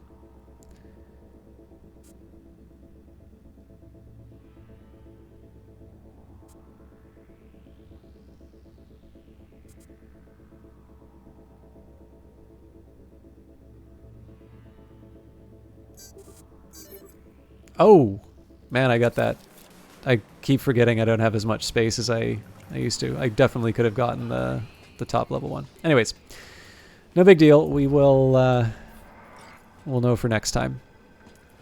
Okay, if there's anything else that I can sort of immediately do in the area, I'll follow up with that. Otherwise, I figure we will pay off Victor and move on to the main event.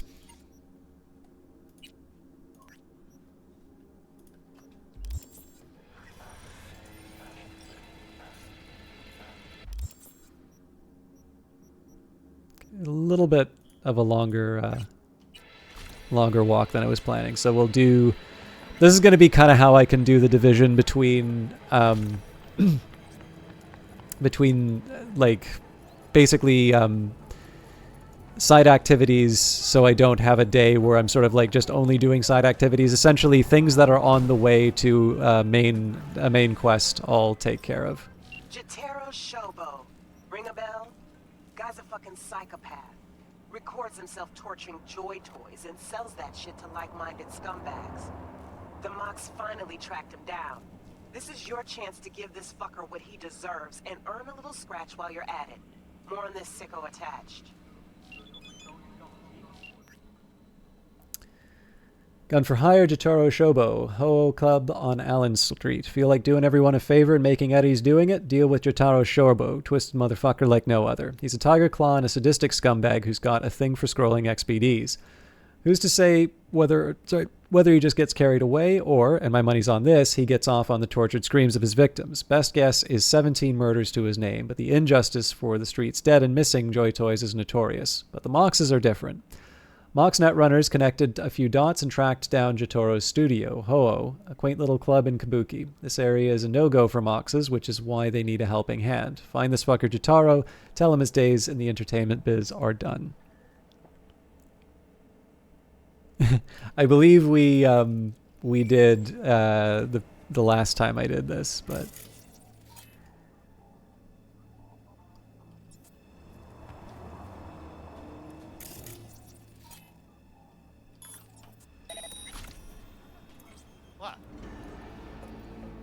Oh, well, that's not going to help.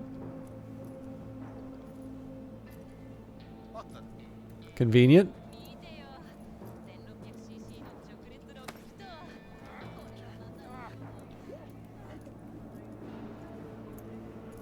So again, if I try to chuck him in the dumpster, I think it's going to ask to kill him.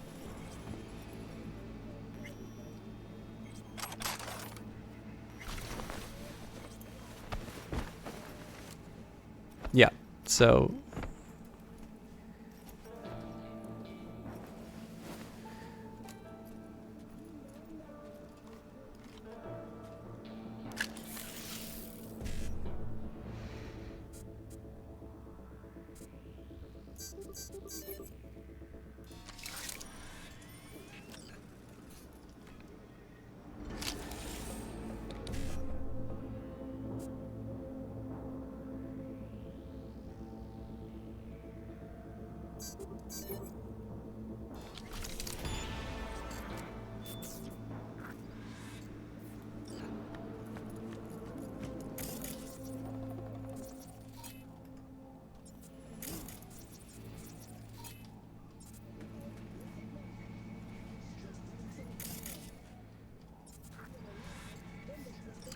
So I know I have a few non-violent options in terms of getting in, but it would be nice to sort of clear out this area. So let's try and do a distract over here. Okay. Not quite how I wanted to handle it, but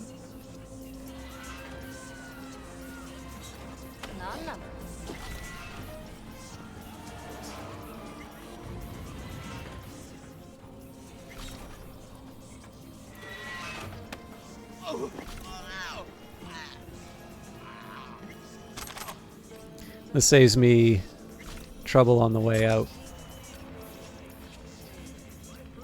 Was there a shard that I forgot?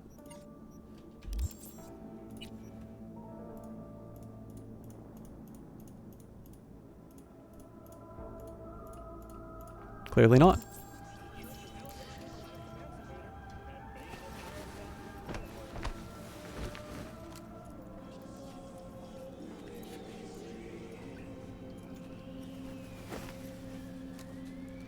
It's a little silly that this counts as more secure, putting them out here, but I can't see how patrols for this building would be going out into the street.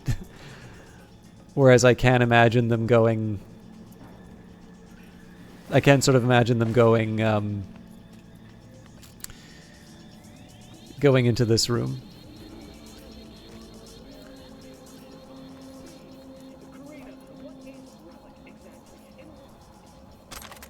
And then I will take a minute to see if I've got any better better weapons to work with. I'm thinking, I mean, look, it's nice that it gives me the -3 visibility to enemies, but come on. And I am still fascinated by I have no idea why this gives a down indication. Maybe it's a rarity thing?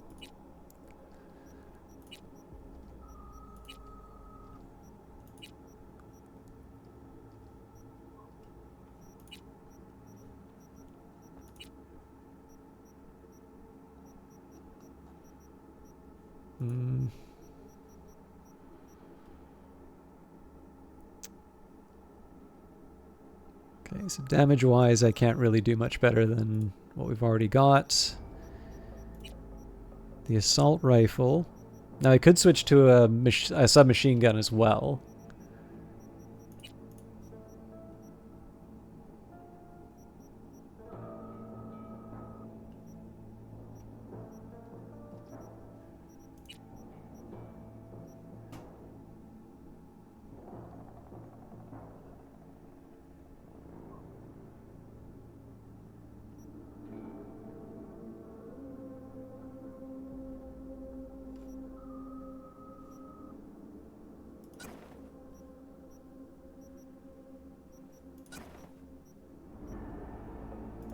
I don't think I prefer the electric baton. Time for you to look. No problem. Have a good one, Narkexy. And I look forward to hearing about the successful conclusion of your upgrades, let's say.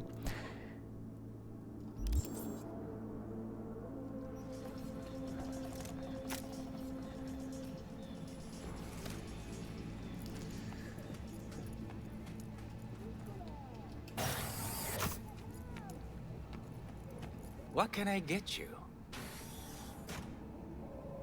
Heard you got a special offer for your more demanding clientele. Recommend anything? A connoisseur, huh? For you, we got hot BDs. Extra real feel. Any gender, race, fetish you can dream of. We'll fire up those synapses. Get that serotonin pumping. Want to have a word with Joe Taro. You have a death wish? Some people say so. Leave a while you still can. Trust me.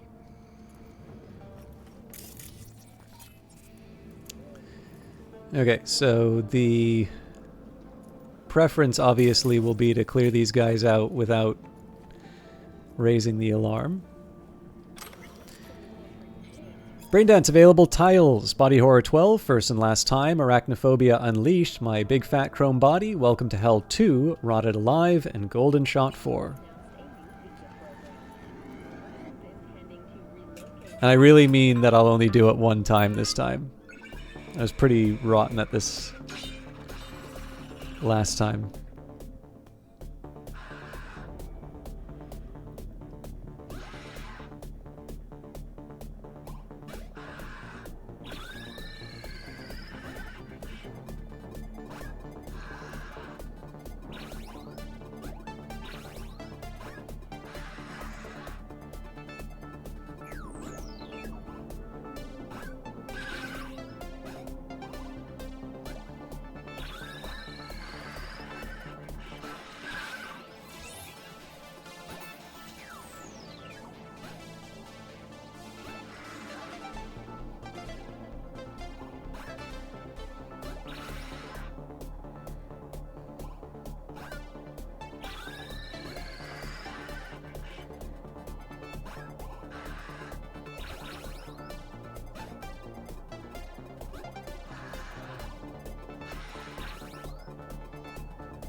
Hey, there is a second level to this. The rumors are true.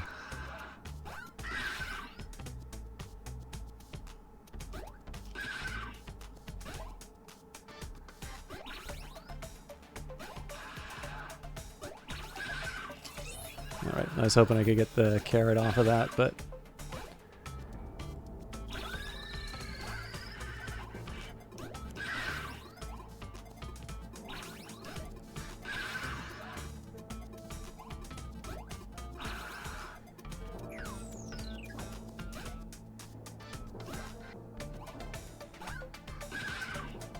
Oh, for heaven's sake.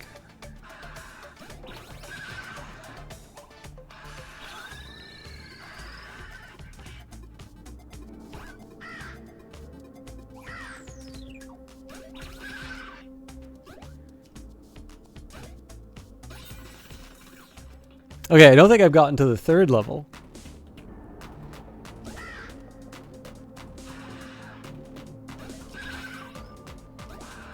So I don't know if this is a widespread thing. I don't like. I have no idea if this this is the origin of this game, but I have heard that one exercise people get, and I don't know if this is like a game dev. Like I don't know if this is just a game dev rite of passage or something that they do in programs or whatever. But basically. I'm told some people have done the exercise like make a game that has only one button, basically. You know, can you make a very sort of minimalist game? And you can see why that's a good exercise, right? Like those constraints force you to think carefully about sort of what a game is, what is fun and engaging. You know, you can create something that's called a game, but isn't very fun to play with one button, and then you can make some games which are endlessly fun with very, very little in terms of inputs. So if you sort of think of it, like this could be, you know, a submission to the genre of make a game which... Whoa. Which only has one input. Like you can't move Roach up or down. You can't forward or back. You can't really do anything other than hit that button, this spacebar basically. Now there's quite a bit of variety that you get with that. You have three different types of actions that you can perform. You can sort of stay moving forward. You can do one jump, you can do a double jump, and then you can also do a glitch from that single input. And then, of course, you have power-ups that you pick up. So I've never seen level 3, and now we've gone through 4 and 5 now. Well, there we go. That was bound to finish at some point. And we only got only got the 6th position off of that. I think the game told me if I had a I think the game said if I had a top 5 finish, I would have got something. Well done, 6th place. Top 5 prizes are almost within reach. Give it all you got. But yeah, I don't know. So like I said, I don't want to try and suggest that this is like someone trying to do that exercise in Cyberpunk. Maybe they did, right? It's a possible origin for that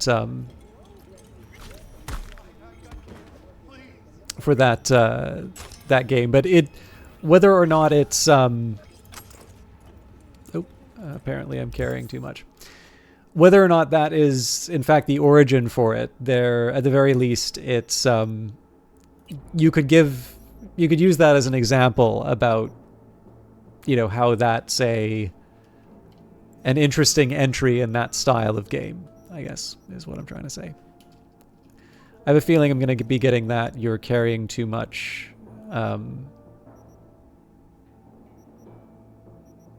warning a couple times.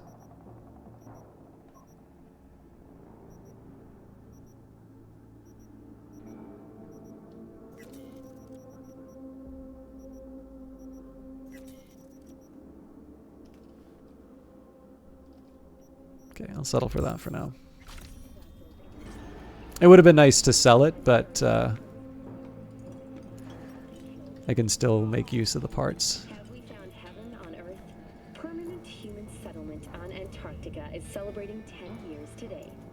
A wealth of natural resources hidden under the earth. So some of these are going to be more difficult. So like this is the sort of thing I don't want to mess with until I've dealt with the guards.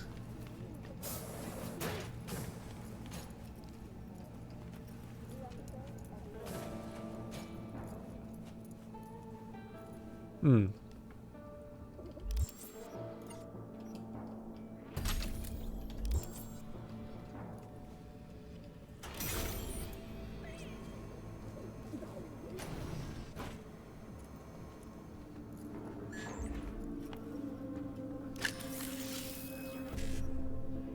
Okay, BD E955. And then I guess a 1C BD afterwards. Alternatively, I do BD 1C BD. I accept that I don't get the expert, and then I get... Yeah, you know what? I don't need to think that much about it. I don't know if getting two... I don't know if getting 2 of them is better than getting the top, like the top position one. I will find out in a future a future session. Okay, now this is interesting. I didn't realize that I could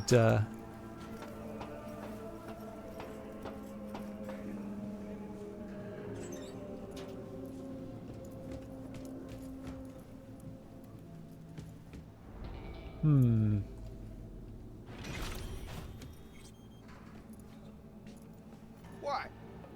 Why? Provides 330% recommended daily Somebody just got alerted.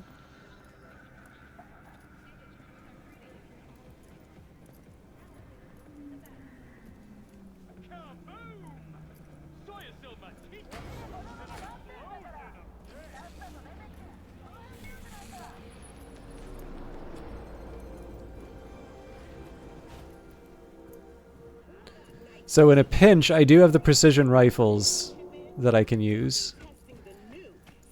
But again, the hope here was not to have the enemies be alerted when I got in. Okay, somebody sees something.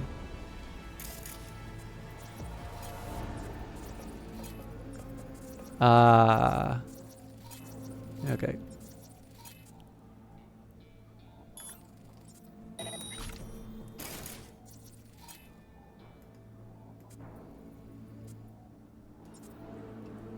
Gotta get the RAM back before I can make a move. I gotta figure out how to deal with... I mean, my worst case is I hit him with the optics.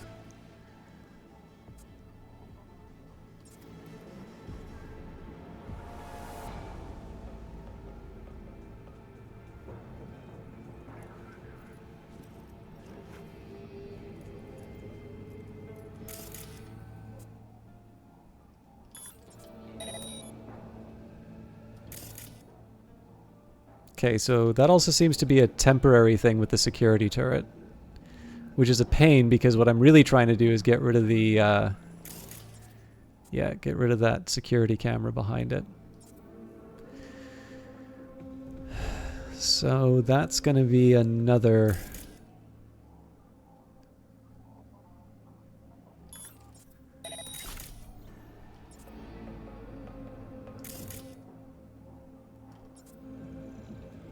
I'm just going to give this some time. I'll do camera control so that I can see what's going on inside, and then... I don't know, I'm going to have to figure out something with the guard. Not only am I going to have to figure out something with the guard, but I'm going to have to figure out something with the guard while the turret's looking the other way.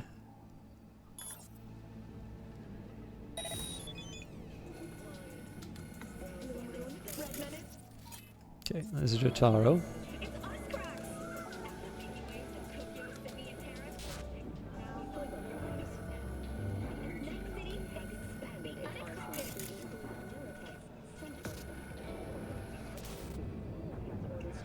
I find it hard to believe that there are only 2 cameras here.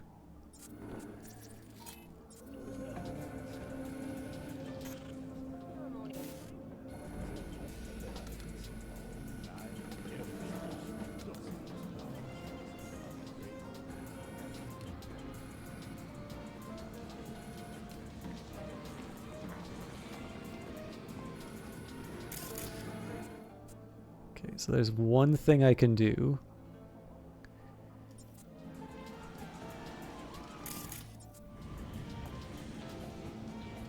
So as soon as that turret starts looking the other way,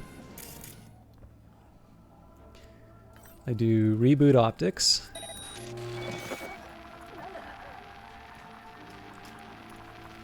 Oh, for heaven's sake.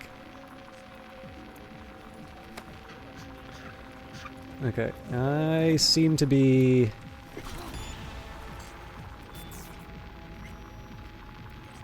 So it looks like they're going to be hunting me down no matter what.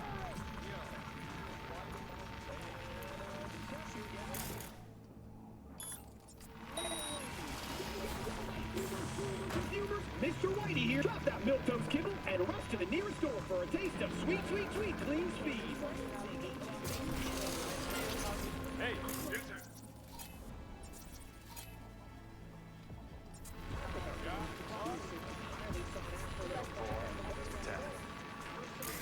Well, I'm cooked in a minute anyway.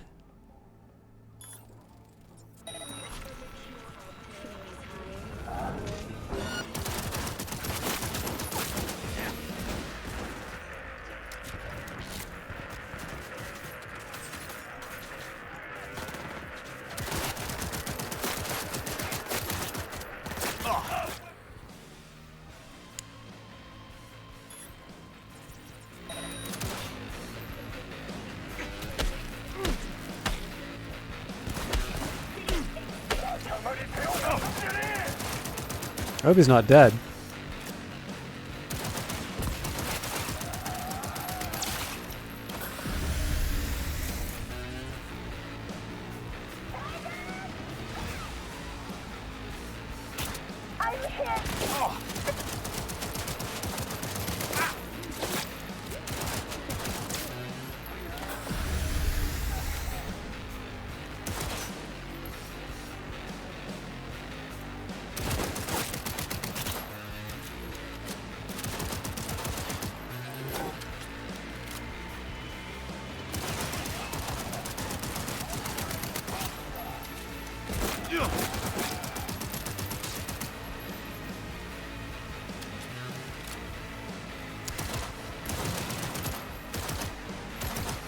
So the hope was I'd stay under the turret just to avoid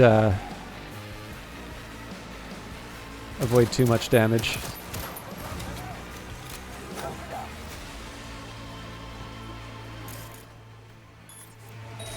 So I do like the new combat, although it's not necessarily to my favor.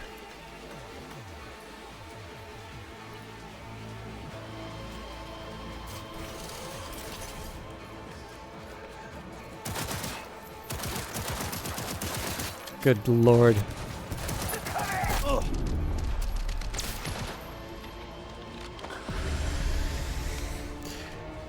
All right, so apparently I can get headshots from across the room, but once I get to close range, it's a disaster.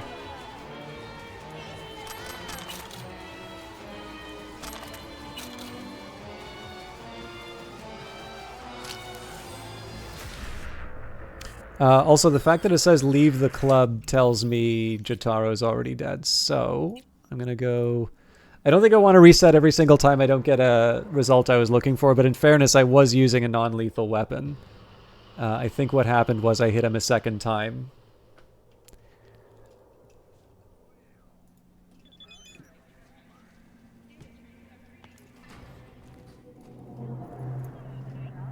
But that will be one of the few times I do that. Now, what I am curious about here...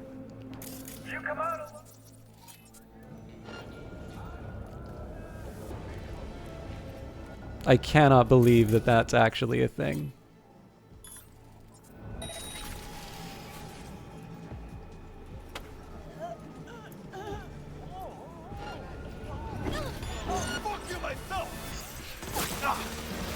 Worth a try.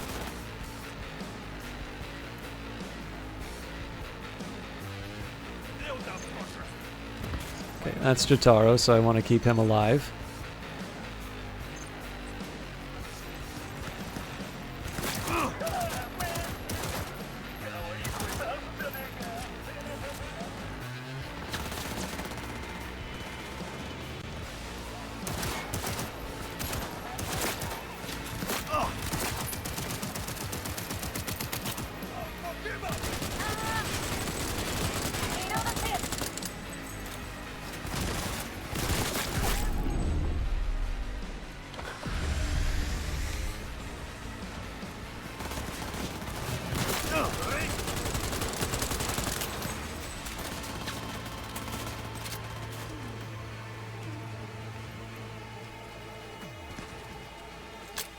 Okay, that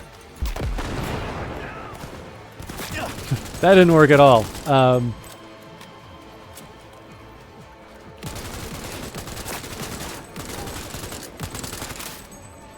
Okay, not so sure about the recoil on the assault rifle, so I might try a submachine gun at some point, but I still want to take out the big guy without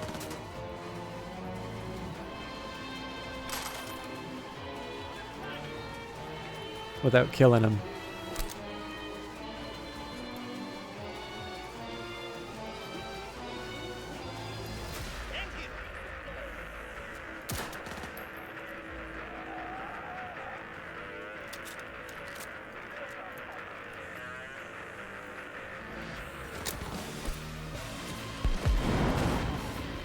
That didn't seem to do anything to him. So in a pinch, I guess I can try and run around the corner with the baton, but I'm gonna have to contend with a...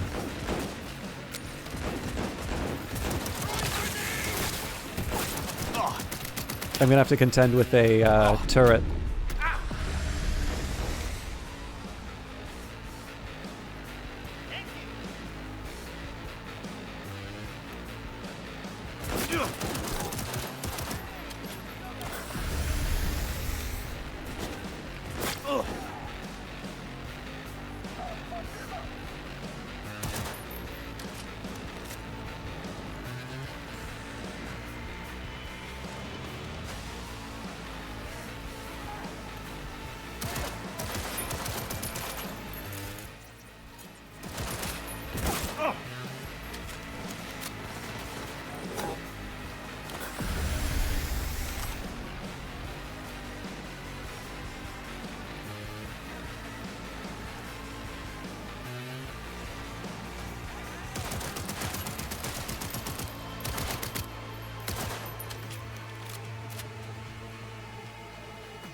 Okay, so I want to, at minimum, take out that turret long enough to be able to turn it off permanently.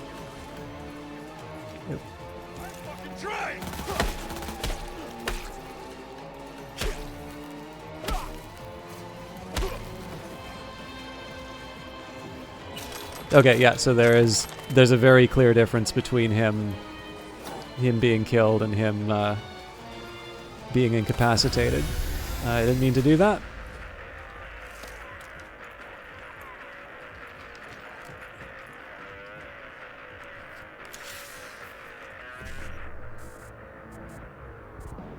Okay, 2 1Cs and a 55. And then if I can, one more 1C after that.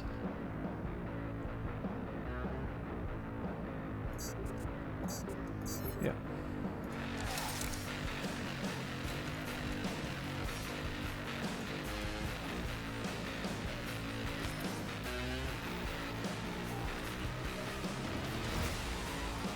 Raw files for edits. Last month's BD scrolls raw ready for editing. Jotaro Shobo notes, ideas, inspirations. Expanding the Braindance art form, thoughts and ideas. Like in that film, days of uninterrupted sodomy, domination, playing with shit. Play how? Need novel ideas. Groups of boys and girls. Bind two people facing each other but loose enough to move a little. Forced to do things to each other they don't like. We need to interrogate first to find out, such as fucking someone ugly, homeless at the same time. Something to catch at least 5 seconds of pleasure mixed with either guilt or disgust. Link optics of two people to scroll BD of one through the experience of the other. Mix feelings of recording body and linked observer. Force the recording body to fuck a person the observer cares deeply, requires a lot of setup and coordination too much.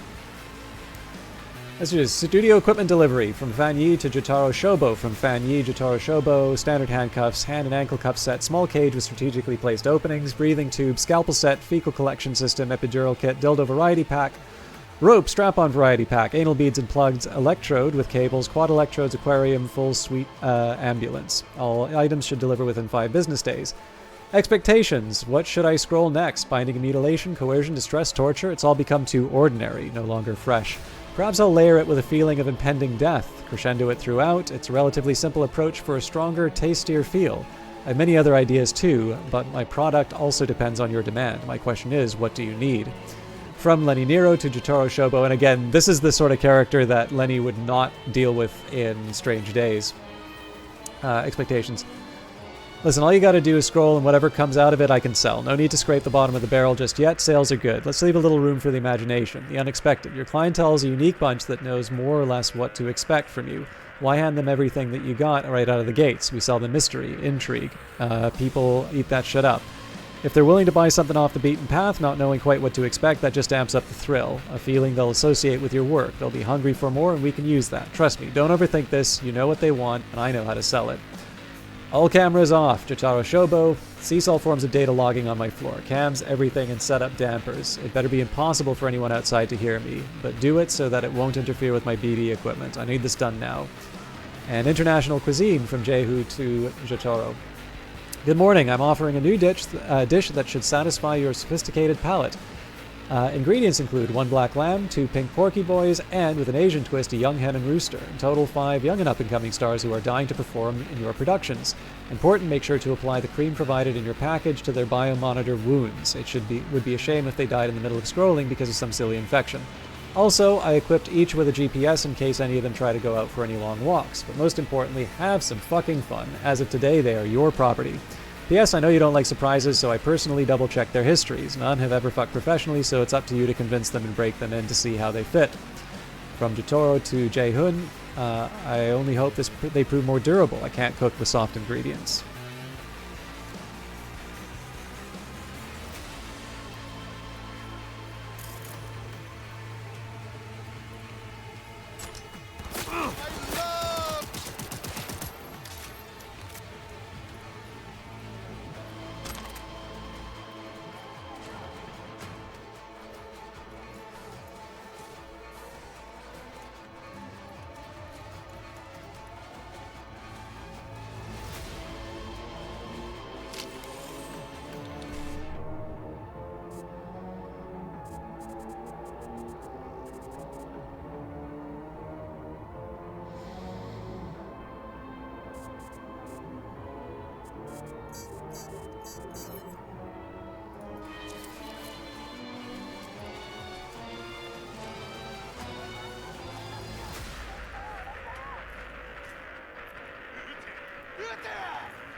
So I do still need to get Jotaro's body, but obviously I don't want to go running through a firefight with precious cargo.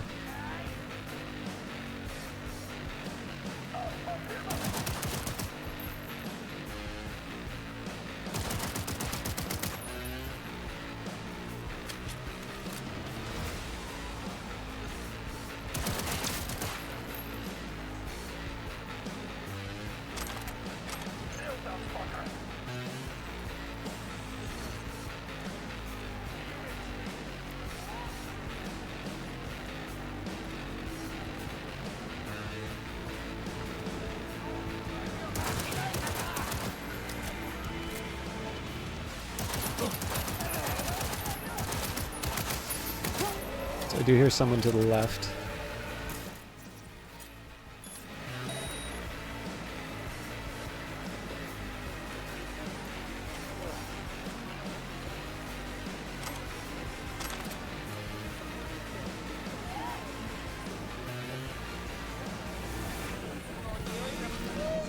Okay, that's good. That gives me a little breathing room to collect some... Oop. Collect some goodies. Okay. I do sort of like that there's a bit more of a challenge in terms of doing a... I do like that there's a little bit more of a challenge in terms of dealing with like a full stealth approach, but I'm definitely finding the pendulum certainly swing the other way at this point. Are you getting what you want out of life? Let me guess. Food from a tube, rescue water, the has expanded its arsenal to bedroom window.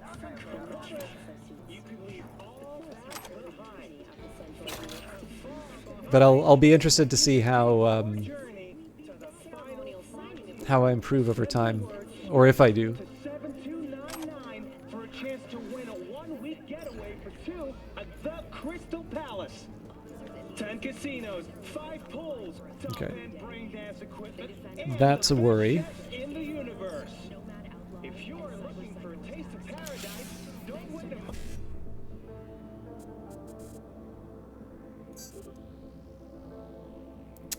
Nuts. I can't get the 1-9 out of that. Second longer. Send space to 7299 right now. Okay, so on the right set of circumstances, I can take this person out. Archive conversation, Jotaro Shobo and Eliezer Flores. Come over, I have a few bodies to get rid of. Cold storage? Yes. Okay, I'll come tomorrow. They'll be cremating a few at La Katrina, so I'll toss in yours. Just come and take them, I don't care about the rest. Understood. I may not be able to make it in time. Oh, especially not with encumbrance.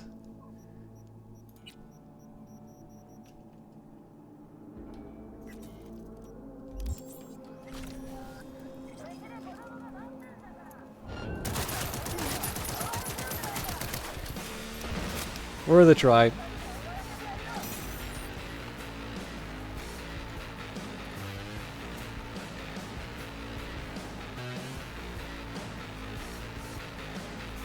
So the good news is there's just not that many people left to cause a problem.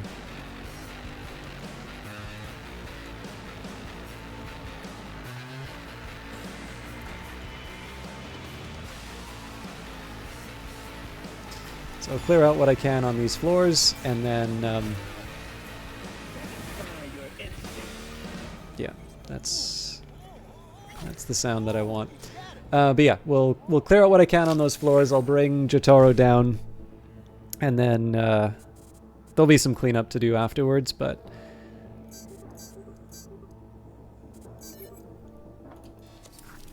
I figure I can just leave him at the start and then work my way through.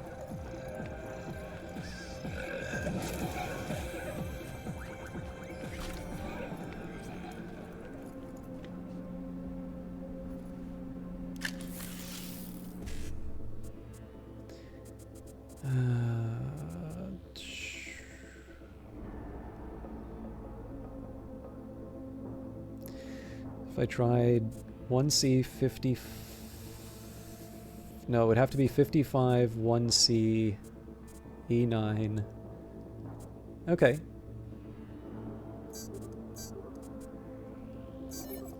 Huh. Sorry, I for some reason thought I had... Oop. I thought I had one more step. Clearly I didn't. Foodie Guide to Night City. The world traveler in Night City is faced with a dilemma. Enjoy the local cuisine or save their gut the trouble. If you don't own a trauma team policy, you're probably better off sticking to tried and tested chains and exclusive restaurants. But if you do, Night City is full of risk that packs a lot of reward. Here's our risk-reward breakdown of Night City's good eats. For the cautious consumer, Blue, a gourmet dining experience with some of the highest accolades and richest portfolios in the city. If you're after high-quality, locally sourced ingredients, Blue is the place for you. Among its marquee dishes are authentic caviar, oysters, and imported Prosecco. The alabaster white interior, adorned with minimalist decor, is perfect for a relaxing night out following a day of hustle and bustle. Pepper and Spice, a unique locale on the culinary map of Night City. This eatery was founded by renowned travel icon Tony Halik. It stands apart from the competition thanks to its diverse menu of transcontinental fusion dishes, most of which are offered at surprisingly reasonable prices. Caribbean, Polish, Kenyan, it's all here. Not in the combination that you've ever seen before. The crowd favorite, Halik's own vanilla dumplings. For the gutsy gourmand, Buck a Slice. According to urban legend, the NCPD has an entire file on mysterious deaths of homeless people whose last meal was pizza from Buck a Slice. True or not, bargain seekers living on a $1 a lunch budget would still be prepared for gastrointestinal distress. Worth the risk? Only if you want a greasy slice of authentic Night City flavor. Plus, their secret recipe, chili spurt scoparini, is unlike anything you've ever tasted, but only available on special request. Roulai, at Roulai, you'll find all of the 3 Ps, potent, punchy, and pungent. Every visit to this local favorite is like playing a game of Chinese roulette. Regulars at Roulai claim that you're just as likely to get bearable egg rolls and halfway decent rangoons as you are tainted tofu or Sichuan salmonella. You've been warned. Okay, let's see if I can get the drop on those new arrivals. Probably not, but... yeah, there's too many of them, but a grenade might do the trick.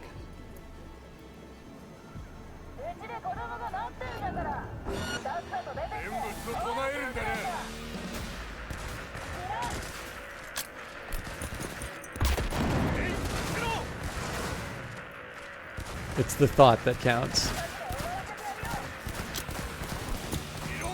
Good God.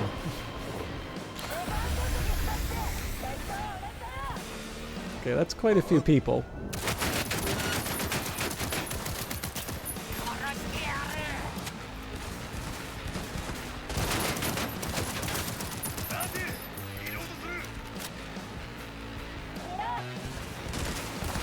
If I was going to do this, I should have just taken him out from the doorway.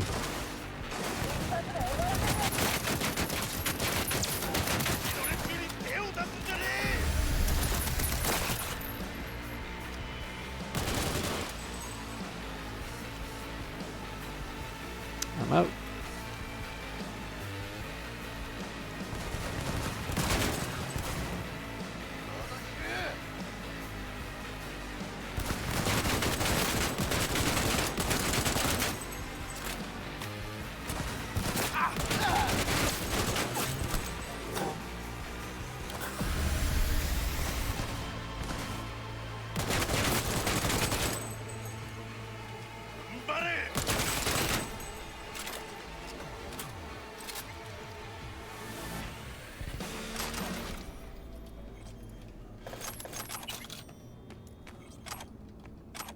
At this point, I don't know if there's anybody left to cause me trouble.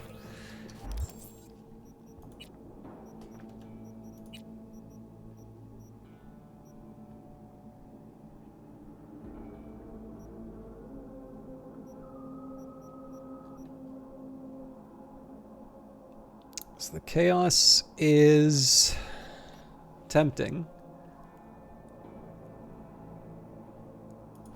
Yeah.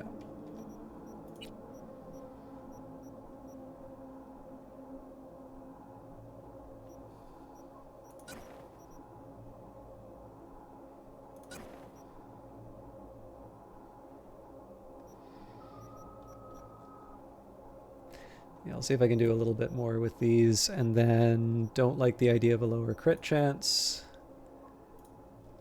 And I don't have a scope. Oh, the whole point for switching over was so that I could scrap some stuff.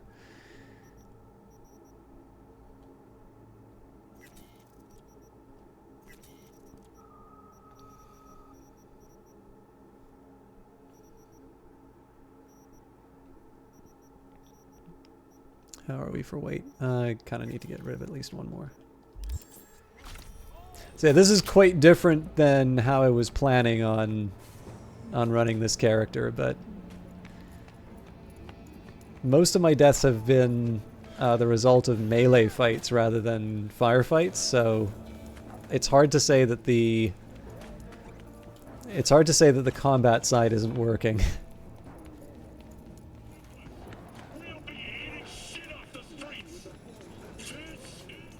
Okay, so I'll get the last of the goodies, and then...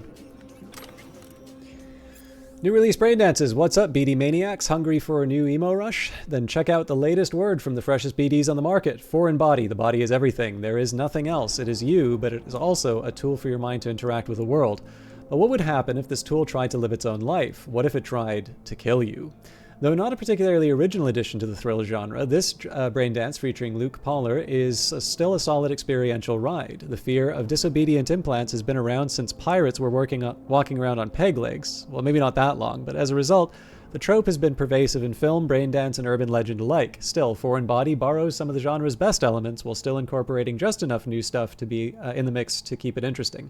After all, it's not every day that you see the world from the perspective of a sentient arm.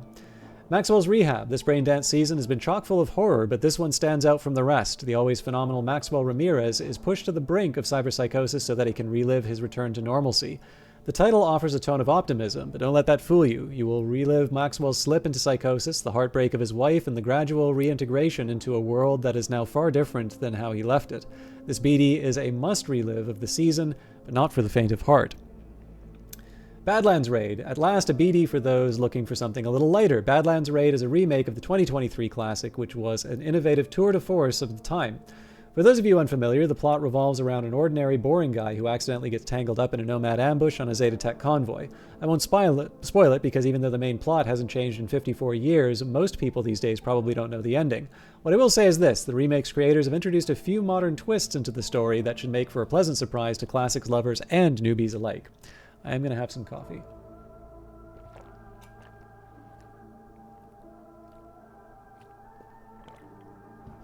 Okay.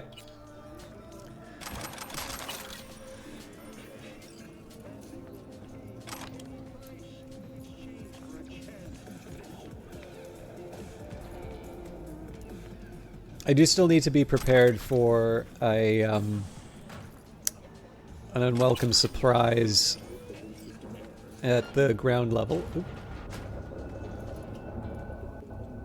I thought I turned you off.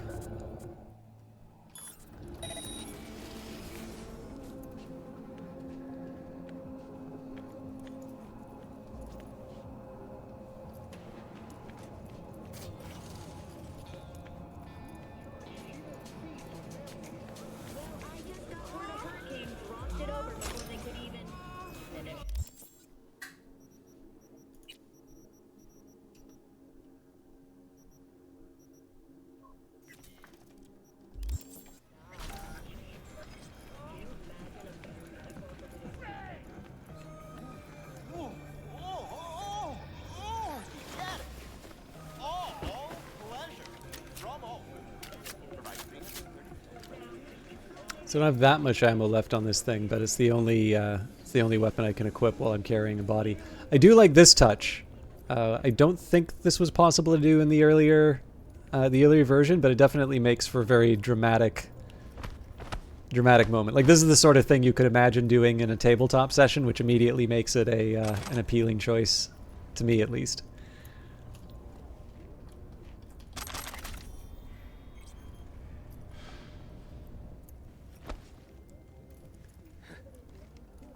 But like I said, I don't necessarily want to be...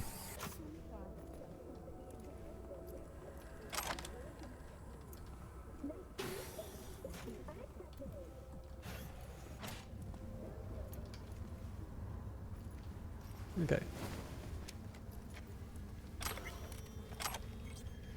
The Green Death. The weathered man peered into the eyes of the young nomad as if trying to divine his thoughts. Don't misunderstand, he said. I don't mind unexpected guests, but you must recognize when a man lives alone in the middle of the desert, he has a right to ask uncomfortable questions. The boy wouldn't make eye contact, instead glancing nervously through the window as if expecting to spot an armada of battle drones coursing straight for him across the night sky. I'm running away, he muttered after a moment of hesitation, from Green Phantom. He's been following me since Yellow Creek. The old man didn't move a muscle, save for a twitch at the corner of his mouth, revealing that he knew more than he cared to admit. You have nothing to fear, he said softly. The Green Phantom only comes for the worst criminals. If you hold regret in your heart, he'll forgive you. He'll offer a second chance. The boy's anxious demeanor suddenly turned to a rebellious grin. I regret nothing. You, old man? You don't have the faintest clue what you're talking about. You're wrong. I've also met the Phantom once before. The tenderfoot nomad's eyes widened in surprise for a brief moment. It seemed as if there was a question at the tip of his lips, but he refused to ask it. It's late, the old-timer said. You should sleep. You're exhausted and need to gather your strength before you continue running. If that's what you choose to do, my home is open to you for the night. The boy uttered no thanks. Without a word, he stood and entered the small, dank bedroom where his host had prepared a bed. To find his way, he switched on his infrared and then immediately froze in place. There was a body lying in the bed. He edged closer until he could discern its shapes, a pool of cooling blood, withered hands contorted into unnatural angles, the vacant dead eyes of the old man he had only just been talking to in the other room. Suddenly the walls began to emanate an otherworldly olive glow. The boy could sense a figure enter the bedroom and stand behind him. If you regret nothing, hissed a cold, emotionless voice, then why do you flee? Then black, the world of the young nomad plunged into darkness. I'm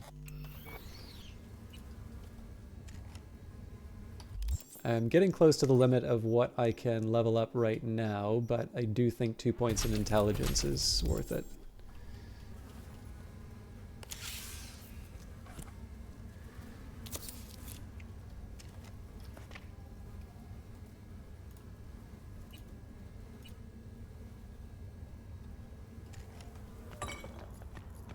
The point of that is less about what I can individually do. Like, clearly I don't need to get any of the access that granted. Nuts.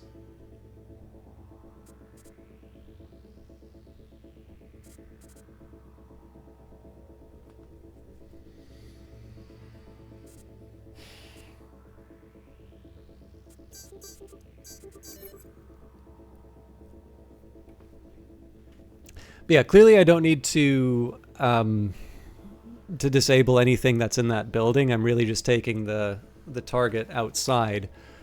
But usually what I do, I figure if I run into one challenge where my skills aren't high enough, that's usually an indicator that I'm not where I need to be. So when it comes to hacking and when it comes to technical challenges, I'm usually willing to invest in those no matter what.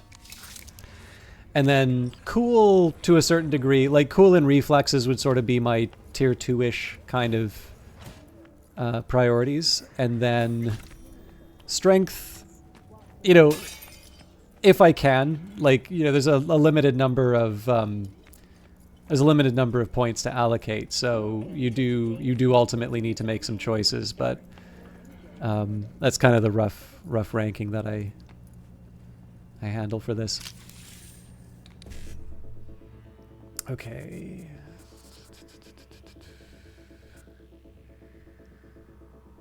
And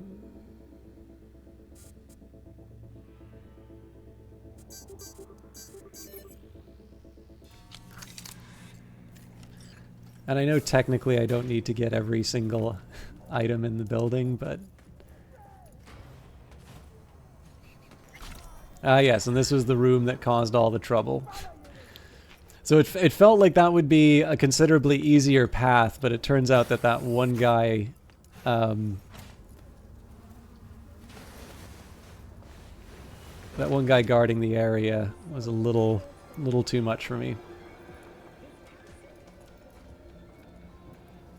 Now the other thing is there was something that triggered the... There was something that triggered the response.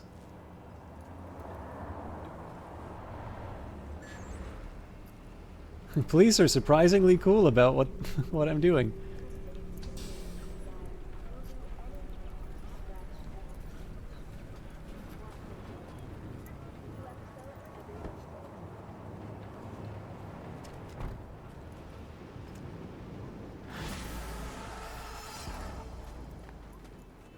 Okay, still think that was a worthwhile diversion. Jotaro received. The Mox will gladly take him off my hands, give him a taste of his own meds. Thanks. Gig shut. So I will confess, the main reason I wanted to take Jotaro alive on that one is just simply the idea that I suspect that the Mox will give him far worse treatment than I would. So yeah, just one of those details. Okay, so it's pretty clear to me that I need to find a place to sell my goods. Ideally, I will find one on the way to the afterlife. In fact, there it is.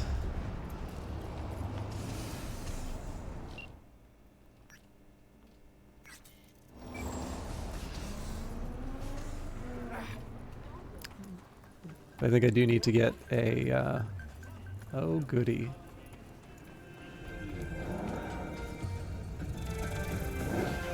I do think I need to get a, I need to take my car a little more often.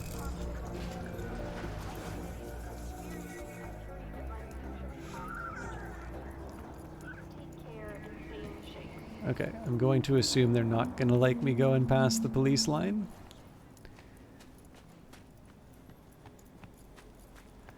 So I did just pick my weapons, but I don't think it would hurt to take another peek. I'll maybe do the old thing that I did, which was to have sort of one of each type kicking around.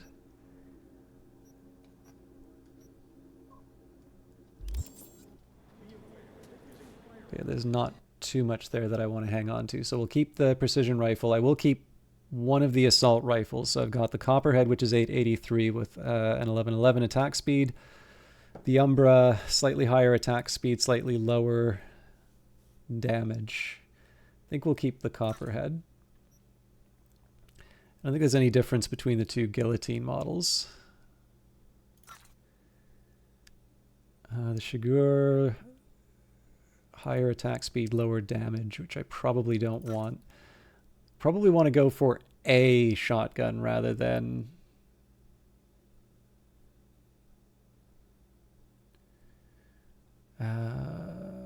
say how many shots...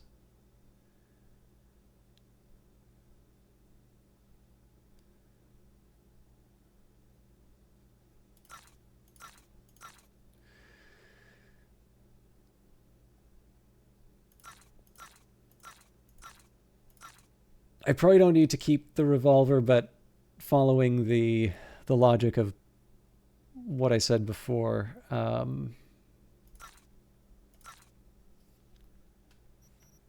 I'll hang on to one. Okay.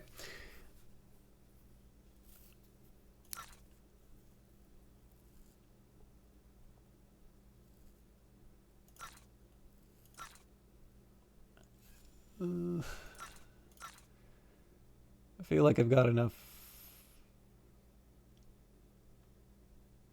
one-handeds.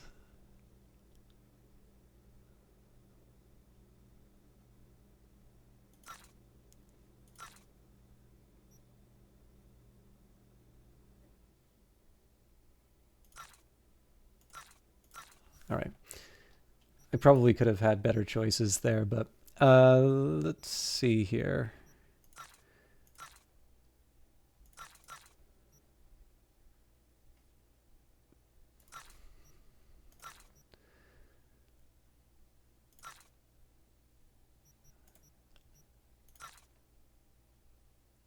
Sentzon Toto Titan. Tequila with no equal. We've got Donaghys, Your End of the Rainbow. Le Perle des Alpes, Quality Doesn't Cut Corners. I'm not using these. I might use these.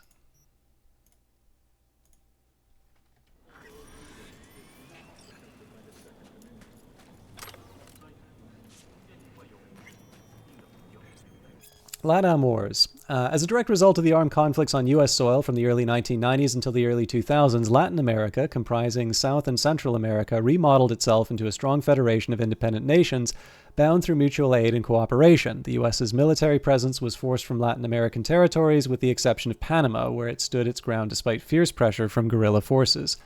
Many researchers and contemporary historians maintain that, in fact, the LATAM Wars were responsible for the U.S.'s eventual collapse, breaking up the Gang of Four, CIA, FBI, DEA, and NSA, and decimating the U.S. Army. However, it's important to bear in mind that no external conflict could have toppled the colossus of American imperialism were it not already built on clay foundations. Okay. I can't remember what I wanted to do in here.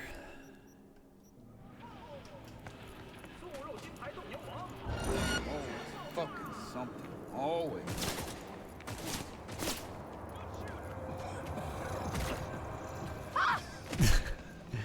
That was an accident.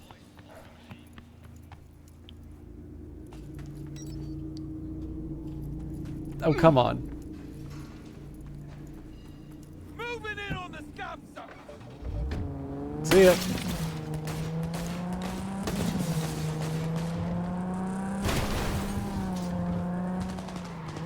Man, they are not kidding when they say that the police are good for a chase.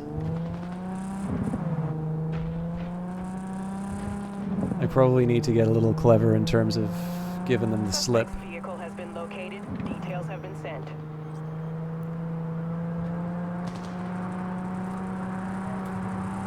Fucking firefight!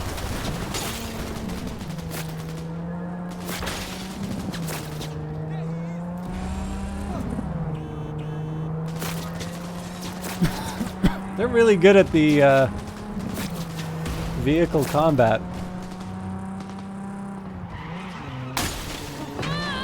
I'm gonna wind up running over more people as a result of the, hey, I can pay Victor back in a little bit. Suspect has disappeared. All units on site, continue searching the area.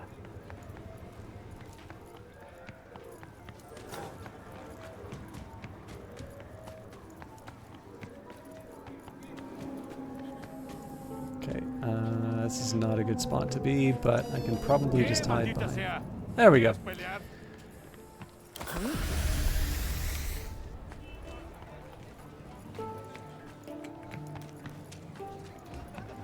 Yeah, Victor should be nearby.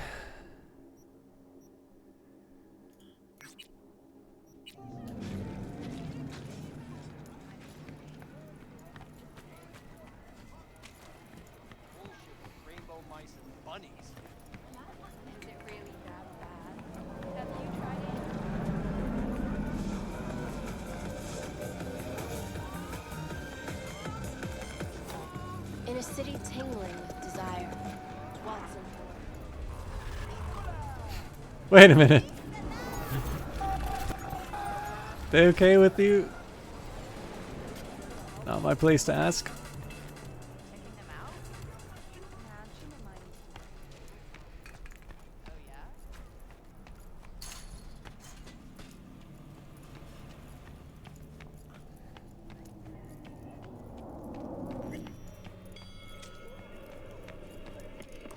Finally scrounged up enough eddies to pay you back in full. Hold on to them just in case. You need them more than me. I'm not taking them all the way to my grave, Vic. Here. And thanks again for doing so much work on me without ever seeing an Eddie. That's what friends are for. Was thinking about swapping some chrome. You got any new toys? Have a look. Okay, this isn't a high priority, but I am curious. So we got the Paraline Mark 1. Oh, interesting, so I can pay to upgrade it.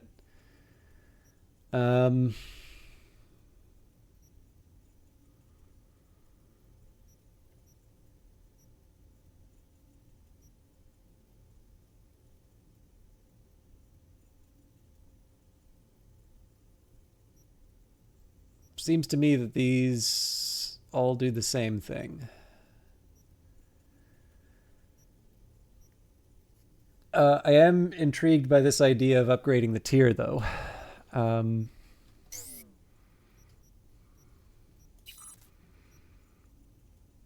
Okay, so we've got the basic Kuroshis. We've got...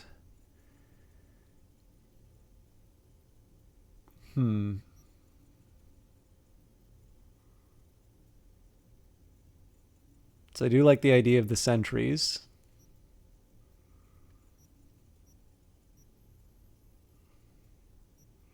Yeah, I don't know. I feel like the sentry optics are slightly better. Although the basic one actually seems pretty good too.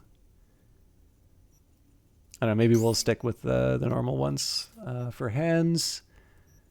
So I can take the ballistic coprocessor. No, this is the exact same thing. Okay, never mind. I think I'll skip the smart link for now.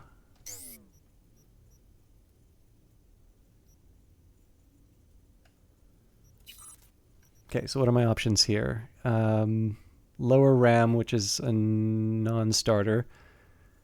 Necronic core. So this is definitely a possibility.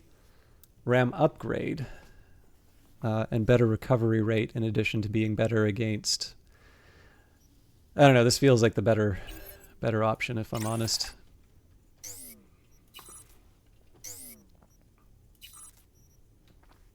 Okay, better carrying capacity and melee damage. I don't think I want to give up.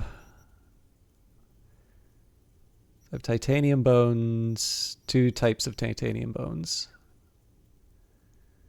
RAM recoup is tempting. Receiving damage restores. Okay, maybe not quite what I want to do. I'm not exactly loaded. Well, I've got a fair amount of money.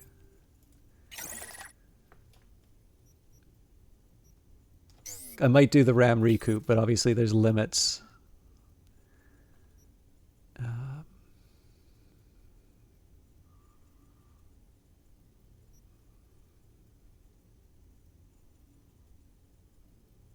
This is definitely a tempting one, but again, I want to wait before I go too far.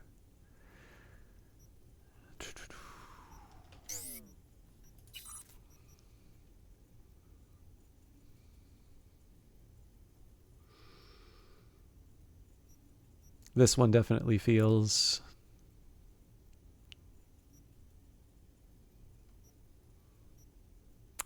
I didn't realize there was a stamina cost for shooting.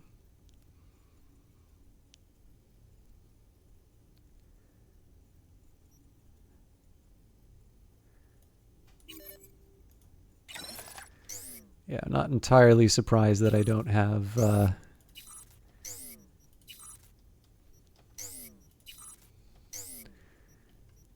Okay, so let's focus on upgrading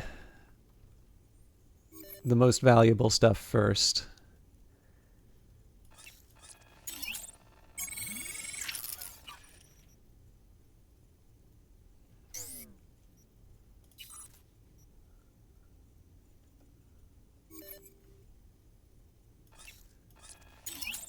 I probably have enough components to be able to sort of sort all of this out, but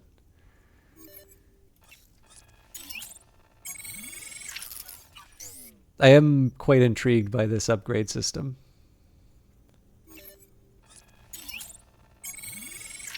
The melee attack speeds, just because that's been my main non-lethal method.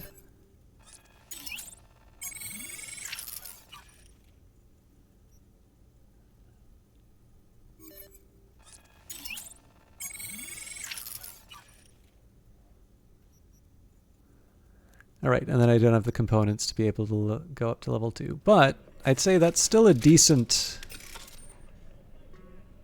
say that's a decent start. You can kind of see how the improvements to cyberware have already kind of changed the way that I play. I don't think I really engaged with cyberware that much when I first played. Okay, I'm just going to wait for the notifications to come up so I can read that shard.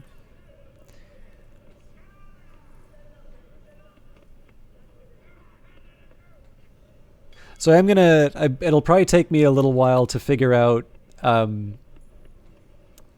when I want to upgrade versus buy a new item, but I'll worry about that. I'll just go buy a Ripper each time I can and see if there's an upgrade. Certificate of participation presented to Victor Vector, second place heavyweight class, fourth open finals, Wanting Boxing Grand Prix, Harriet Boehner, organizer, Keishan Roberts, NCBA president, April 3rd, 2061. Healthcare and traffic safety. Trauma team leads the way. Second-rate equipment, undertrained medical professionals, and high death rates. This is the best Night City's public emergency services have to offer. In addition to poor performance metrics, so too has their public image suffered. Scandals involving city EMTs colluding with scavengers have gone from rare to commonplace. Recent cuts in municipal healthcare spending have led to the outright collapse of a medical system that already underperformed by most standards in the developed world. Ironically, this so-called reform resulted in a greater drain of doctors, nurses, paramedics, and dispatchers from the public sector. Where quality healthcare was spotty before, now too is even calling the emergency hotline. Should you be among the lucky to reach a dispatcher, expect more than half an hour for an ambulance to arrive. And should you not bleed out before reaching the hospital, you're even less likely to find an available bed. Recent data show a survival rate for traffic accidents in Night City at a meager 17%. For comparison, the average survival rate for traffic accidents across all trauma team policies is 91%. Response time is guaranteed never to exceed 3 minutes. Heaven on earth? No. The minimum we all deserve. Something to keep in mind as you plan your personal budget. Purchase Trauma Team's Platinum level coverage for the cost of gold and safeguard your life today. Limited time offer. Okay. I also wanted to take a look. I'm assuming that I probably can do some upgrades to... Well, maybe not.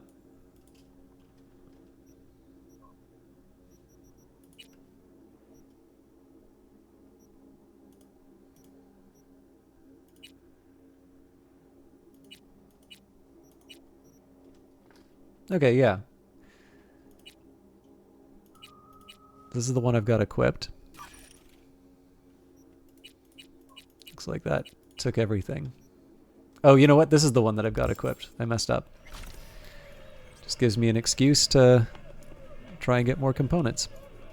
Oh, and there is one more thing. My character. So I've been upgrading my attributes. But skills...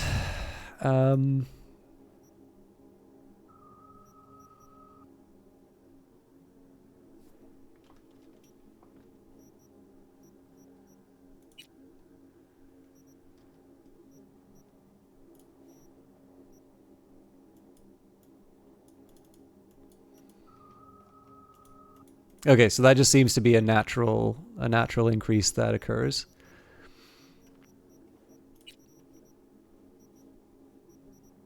Okay, so better RAM recovery rate, eye in the sky, lower costs, automatically highlights nearby access points and cameras when uploaded through cameras, control quick hacks, convert quick hacks, and distract enemy quick hacks. Okay, but only through cameras. Car hacker, vehicle quick hacks. I'm not entirely sure that's the most important one for me, but I do like the idea of a faster RAM recovery time. Reduce RAM cost the closer you are to the target, minus traceability, and better duration for control quick hacks. I do like the idea of lower traceability for sure.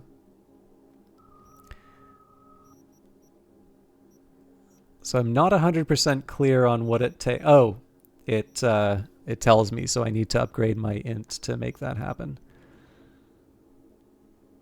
I'm going to stay back on that for now. Technical ability, we could do instant recharge of health items and grenades after neutralizing an enemy. That is actually kind of tempting. Cool. Definitely.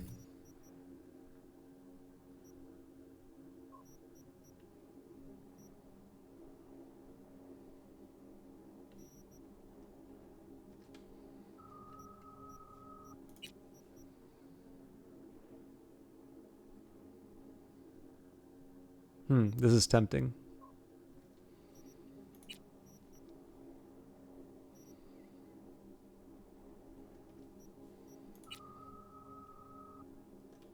I'll be honest, I am actually really liking these improvements. You know, I'm going to hold off on...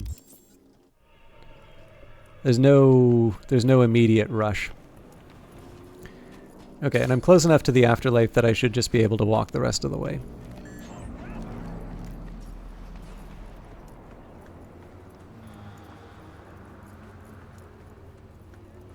Can I help you with anything? No. Know what I'm looking for.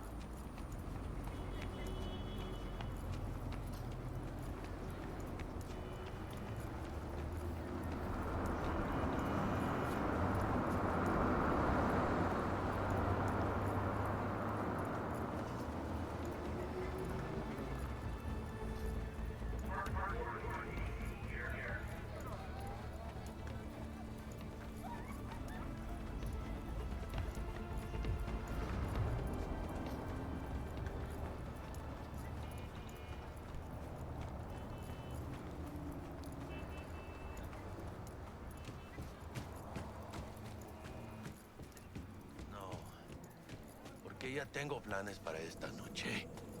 Virgen Santísima, ma. Te vas a enterar mañana. Yo también te quiero, ma. Yeah, about time, Holmes. What's new with Senora Wells? You know, she's worried about me. Whatever. Can't help herself, you know? Checking to see if I'm not rotting in some dumpster. Like most of the Wells boys. It's really starting to wear on me. More I tell her everything's okay, more I feel like I'm straight up lying. But that's done after tomorrow. Afterlife, here we come, baby. Yeah! Funny. What? For a club with the hottest contracts in town. Doesn't look like all it's bigged up to be. It's what's inside that counts, Chum. Ready to get your cherry popped? Yeah, come on!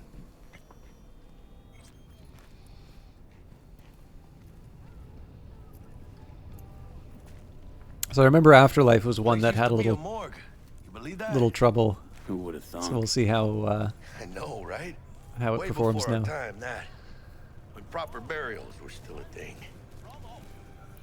Provides 330% of recommended daily vitamins. And who might you clowns be? We're friends of Dexter Deshawn. He's expecting us. Yo, Dex. Got 2 live ones saying they're here to see you. Yeah? Alright then. Says he needs a second or 2. Go get yourselves drinks or something. Way ahead of you, viejo. This is it. Best leave ever. The heart of Night City. That's it right there. Beating. Hear it? Can you imagine? Susan Forrest, Boa Boa, maybe even Morgan Blackhand. All sat on those. Looks like we're up.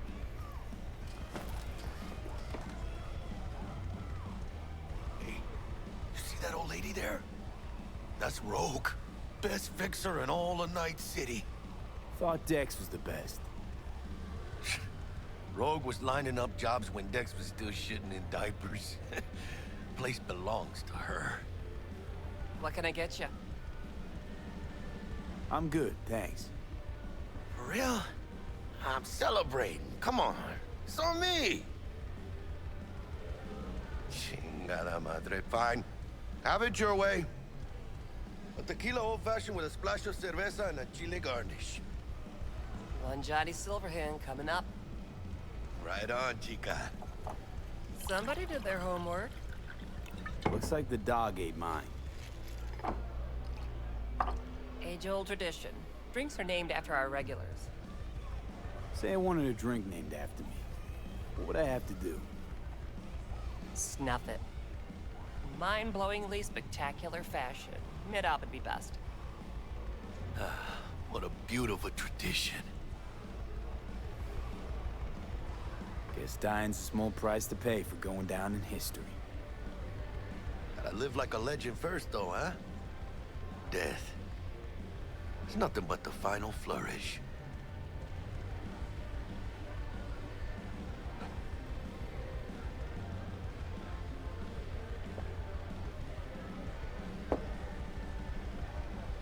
Oh, and by the way, Name's Jackie Wells.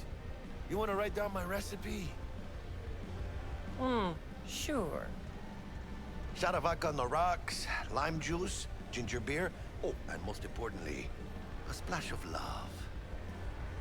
Haha! I'll remember that. Heard you were Dex's latest finds. Just biz, no big deal. Mr. Dishon, see you now. Dex a regular? You come here a lot? A sort of long hiatus, matter of fact. Didn't show his face for nearly 2 years. The Tomcat's gotta walk his own path, right? Yeah, well, wherever he walked, he knocked a few pounds off. Guess they weren't delivering that pizza I mentioned before. How do you know? My job to know. Look around. How do you think mercs earn their reps? Through gossip rivaling that of schoolgirls, that's how. Break a leg. Thanks. This way.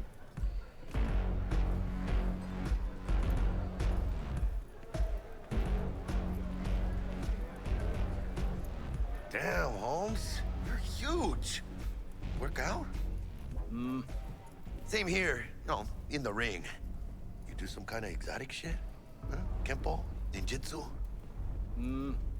Think you could take me? Drop me? Sure. In here. Pinche tipo.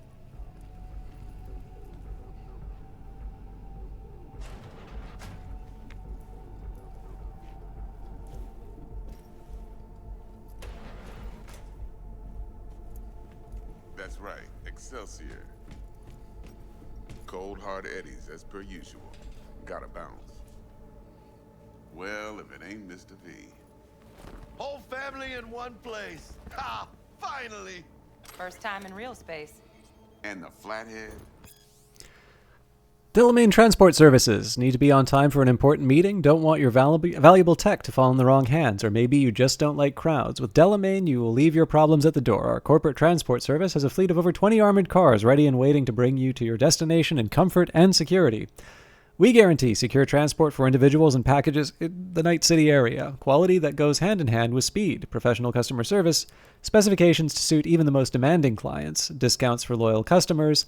They say that most accidents happen in the home. They're wrong. Did you know that over 82% of crimes and accidents happen on the streets? Thanks to Delamain, you never have to worry about statistics again. Our clients' comfort and security is our #1 priority. We hold all safety requirement certificates. We don't ask questions.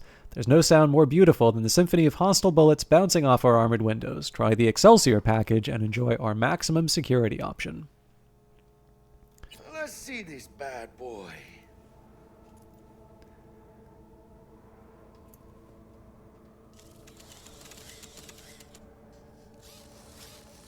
All right, then. Set your butts down comfy. Thanks for your help back at the scav haunt. A few Reapers less in the city. Good thing. City Hall should be fucking thanking us. Sweet booth. It's soundproof? Jackie. Now, Mr. Wells is right. We're gonna be going over some sensitive material. But if it's all right with y'all, I'd like to start with a question for Mr. V. Evelyn Parker, how'd you fare? Couldn't have gone better. In fact, she liked me so much, she made me another offer. Another offer? Mm-hmm. Kind where we ditch the middleman and split the pot in even 50-50. What? Ditch the middleman? Shit, now that's rich. Clients never learn, do they? I do appreciate you sharing this info, though, Mr. V. You see, trust is essential in any partnership that's to be long-lasting and fruitful. Thought you'd be pissed that you'd lose it. Lived in NC too long to blow my top every time some amateur thinks they can take me for a ride. Parker ain't the first, and sure as hell won't be the last.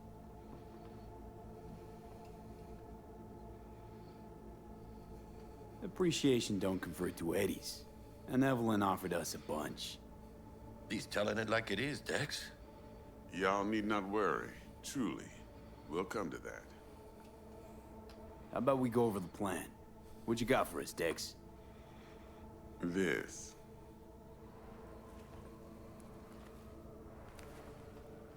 Well, here goes nothing. Me and Dex have already covered the fine deeds. Ops-wise, should be a stroll on the beach. Elaborate. I want to hear it. A Delamain will drop your asses at the front door of Konpeki Plaza. You'll stroll right in thanks to your false identities. Then, with Bug's help, you'll breach the hotel subnet. Mine and the Flathead's help. Last but not least, you slip into Yorinobu's penthouse and clep the relic. Goes without saying, we do this on the hush. Ideally, no bodies. Not a one. You'll have T-Bug on comms for the duration. Time for your burning questions. How do we get in the penthouse? Yorinobu's got barely any muscle. Hardest part will be penthouse security. If we want to disable, we'll need to neutralize Konpeki's dweller. Elite runner monitoring the hotel's subnet 24/7. Only catch is there's no way to get in the dweller's den from the outside. Hold on. How you want us to get inside a room you can't get into? Trust me when I say whatever hit you think of, T-Bug solved it already. This is where the Flathead comes in. You'll have to get him in the ventilation shaft, guide him to the dweller, and force the dweller to take a break. Flathead will stay there, jacked into the dweller. But thanks to that, I'll be able to roll out your red carpet into the penthouse. Anything else?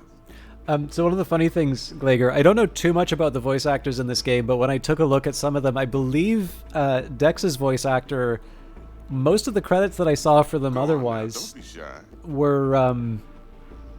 were actually children's These films. new identities. Or TV Tell us shows, at more. least. What's our cover? Hello, Ramon Victorino. And you're Harry Conwell. Ramon? Yeah, okay. What do we say we're there for? Biz as usual. Corpo arms deal. In case anyone asks, you there for a bogus meeting with Arasaka's defense rep, Hajime Taki. Anything else? Transport's a Delamain. Primus Cab Company in All Night City. Nada mal. Deshaun don't ever work with anyone but the best. I consider Delamain just that. Yeah, who needs creepy, nosy cab drivers when you've got a clean AI to get you from point A to B in style? And how he bags a permit to operate every year is still a mystery. If everything goes as planned, Delamain will drop you back here. If things get sticky, you head for the safe house. Which is? The No-Tell Motel. Quiet, no questions asked. Make our next move from there. But I'm flat certain that won't be necessary. Anything else? Okay, feel brought up to speed. Perfect. I got a question. When do we get to the real reason we're all here? Now's a good time as any. Fresh talent gets 30% always. But I'm willing to make an exception in your case. I'm gonna cut you a nice juicy 40 as a bonus for your honesty, Pete. That's more like it, Dex. Ka-ching, baby. Last thing, Konpeki's got a strict no-iron policy. Security gates, the works. So you dogs will leave your lead spitters in the ride. Take the Flathead inside in its case. Got some deft suits, so you'll look the part too. Chido. Thanks, T. So, not to count chickens, but why don't we see our eddies? All depends how Miss Parker avails herself of her role. But a week, 2 tops is my guess. What do we do while waiting? Sit around, suck air? You sit tight, heads down, cause old Uncle Arasaka be watching. Now, as that old Greek dog says, life's a banquet, so don't go thirsty, but don't get drunk either. Your chariot awaits outside. My cue to Delta 2. Gotta prep to jack in. Be there when you come on comms. Any other issues, now's your chance. You and Dex know each other a while? Why? You know, peeps say all kinds of things. Everything we hear is an opinion, not a fact. Marcus Aurelius, I think.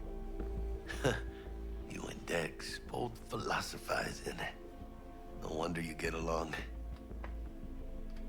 Plan. What's your take?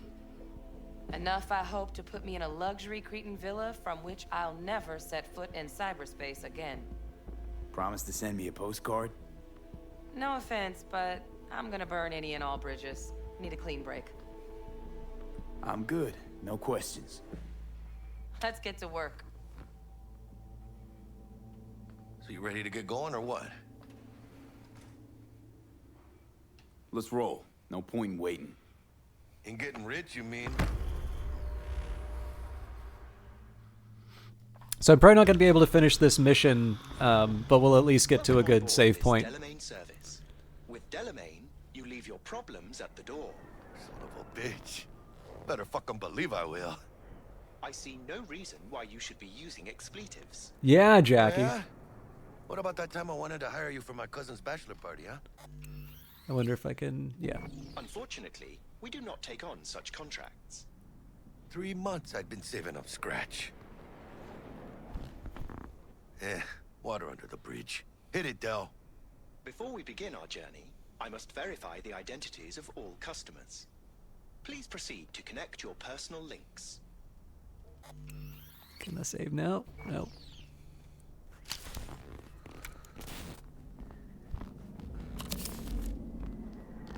Thank you. Excelsior package activated. Excelsior? Oh, this just keeps getting better. Excelsior. The Excelsior is a package tailored to our premium clientele. Top quality don't come free, you know. Now watch. Delamain, initiate combat mode. My apologies, but you do not appear to be in any sort of imminent danger. Huh. Oh well. Trust me. You'll mow down an army of Saka ninjas if it comes down to it. Excelsior. What else is included? Comprehensive health coverage, including the handling and disposal of a client's remains should death occur on board. Damn. Shit got dark pretty quick. This combat mode even legal? Of course it is. The Second Amendment says so. While on board, you are entirely within your rights to bear and use me. Dex ain't skimping, is he? And thanks to you, we're still getting a juicy 40%. You're welcome. Excelsior. This is how you want to cruise into the major leagues. Is that really your be-all and end-all? Huh? Dex managed to buy you off that cheap? With a suit? A limo? Dunno, Jack. Kinda feels like you're losing that steel grip of yours. Huh. Seems to me like it's you who's got some kind of problem. Need you to keep your head clear and in the game. We got a job to do. It's never, ever been clearer in my whole fucking life. Let me explain something to you, V. My whole life I've spent in this shit around us. And I ain't going back.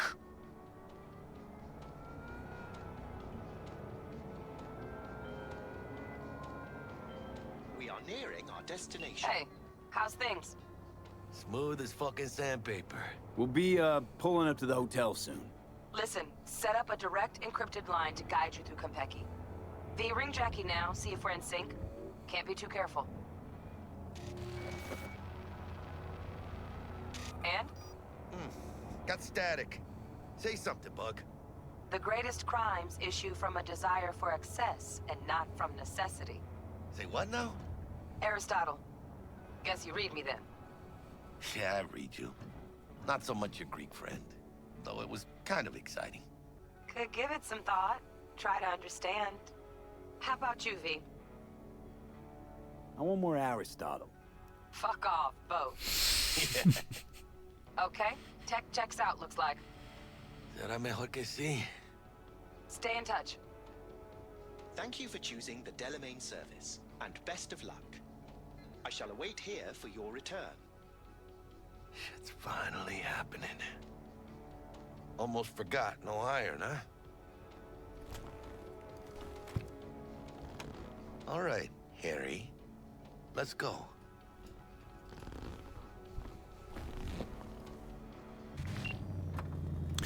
Okay, hopefully. Let me grab the flathead. Hopefully I'm able to save here. Yeah.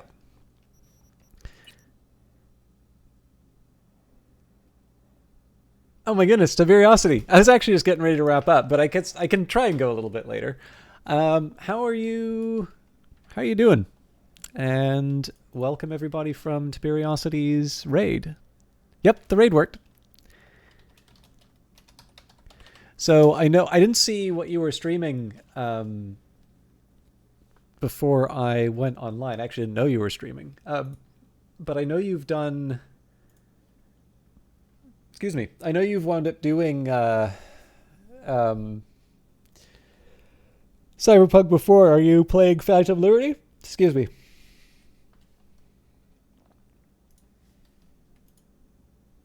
Or wait, you were doing Yeah, okay, excellent. How are you enjoying that?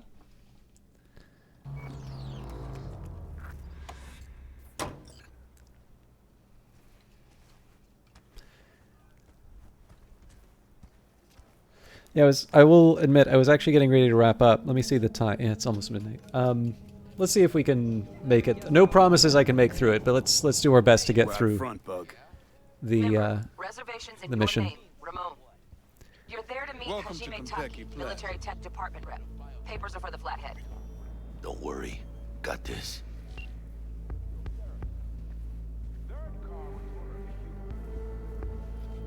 Welcome to Konpeki Plaza. Please come through single file. You got it, home. Sir?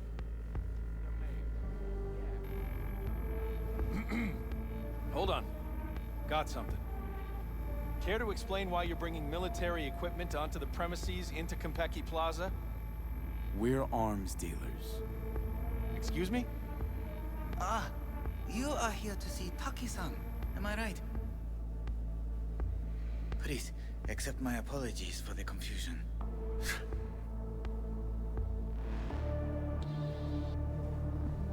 This should only take a moment, sir. Go ahead.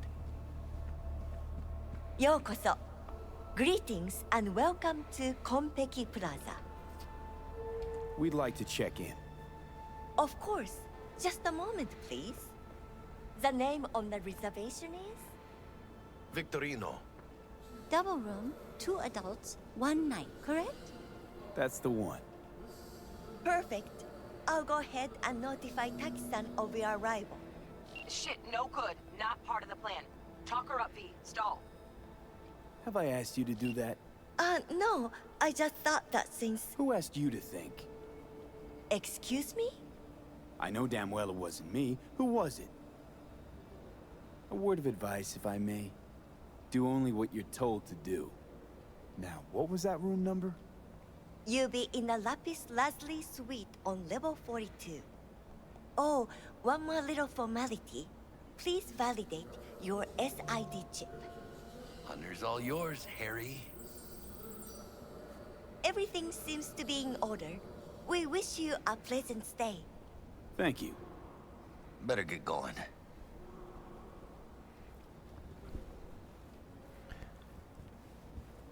Didn't come on too strong? Trust me, places like this, you're either strong or you're nobody. What do you think, Harry? Quaint, cozy. Not like the hotel we had in Zurich for that convention. Don't need that, Jack. Enough. Jackie is the opposite of a poker face. Taking this seriously.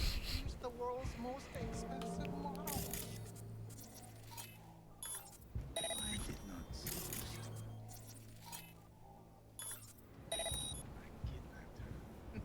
Right after the Buenos Six show. I don't know, man. That got pretty rough. The top of the line dolls. Bar don't look too shabby. But nothing. Welcome to Konpeki Plaza. We don't do reservations weekdays, so feel free to grab any available table. Or a couple of stools at the bar if you prefer. Could bring Misty here one day when we, close this deal. You will, I'm sure. Now let's go check out our digs.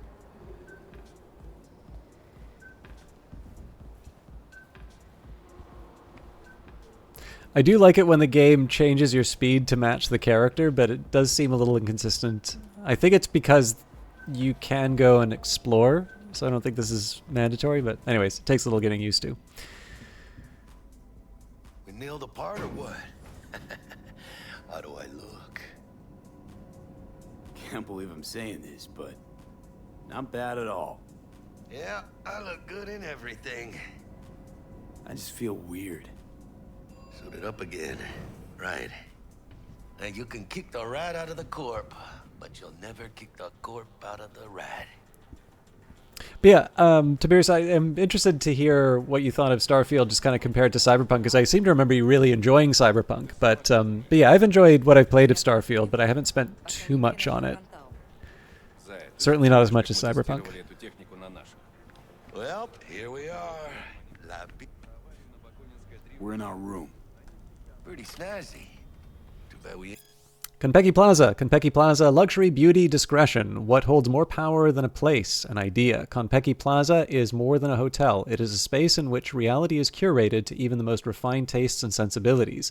At Konpeki Plaza, you'll find 420 exclusive apartments, 20 conference rooms, 14 fully equipped pools, and the finest bars, restaurants, and that which cannot be measured by numbers alone, luxury, beauty, and discretion. Our world-class customer care will fulfill even the deepest needs and desires of our guests, turning your stay in Konpeki Plaza into an unforgettable experience. When it comes to the comfort of our clients, there is no such thing as the impossible. Discover new dimensions of comfort. Enjoy the best Night City has to offer. Ain't staying the night. Nice choice, Bug. Didn't pick it for snaz. Offers quickest access to the dweller and servers. Sí, me acuerdo. Now you fire up the flathead and find the shaft entrance. Sounds simple enough. Simplicity, sometimes toughest to master. Aurelius? Aristotle? Who's it this time? Yours truly. That one's mine. Where's the chef? Tame Dragon, a biography of Yorinobu Arasaka. In many ways, the story of Yorinobu Arasaka resembles an ancient parable. The younger son of one of the modern world's most powerful CEOs renounces his heritage, forfeits his birthright, and instead chooses a rough-and-tumble life on the streets of Tokyo, only to later scamper back home to the warm, sheltered bosom of his family with his tail tucked. At least that is the story most have pieced together from official sources. But why did Yorinobu betray his father in the first place? Why did he return? For several years, I dug deeper, followed leads, I reached out to his former friends and acquaintances. Slowly, I began to unearth answers to some of the public's most burning questions. Yorinobu was born in Tokyo in the early 21st century, the first child to Saburo Arasaka's third wife, Michiko. By all accounts, he seemed a happy child that grew to become a pleasant young man. That is until his graduation from the University of Tokyo at the age of 21. Following the ceremony, the Arasaka family threw a party in his honor. At some point in the evening, Saburo invited his son to his study for a private conversation. What transpired there is wholly unknown, but after corroborating varied accounts, it is clear that Yorinobu must have slipped out from the party and the estate only a few hours later. Gone, a whisper in the night. Over the next few years, various eyewitnesses spotted Yorinobu in the company of a nomad group known as the Kotetsu no Ryu, or the Steel Dragons. As part of his youthful rebellion, he purposely involved himself in altercations with Arasaka agents and promoted anti-corporate slogans. After his family eventually confirmed Yorinobu's involvement, Saburo renounced his son, and Kei, Saburo's eldest son, swore to exact revenge on his younger brother. Ironically, it was later at Kei's funeral that Yorinobu at last reconciled with his father. Stubbornly proud to a fault, many were surprised by the Arasaka patriarch's conciliatory approach. What caused Saburo to change his mind? What role might have Yorinobu's sister, Hanako, played in their peaceable reunion? That much yet remains to be discovered.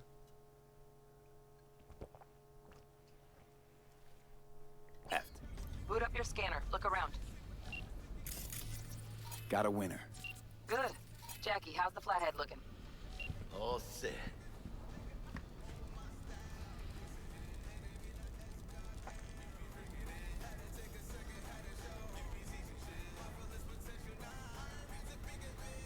Systems are operational. Charge it 100.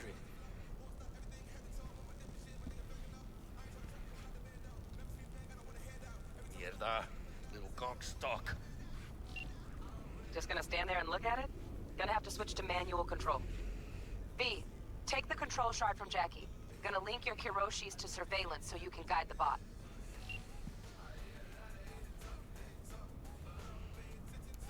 Here. Here goes. Patching you through to in-cam view. Might get a little disoriented, but don't freak.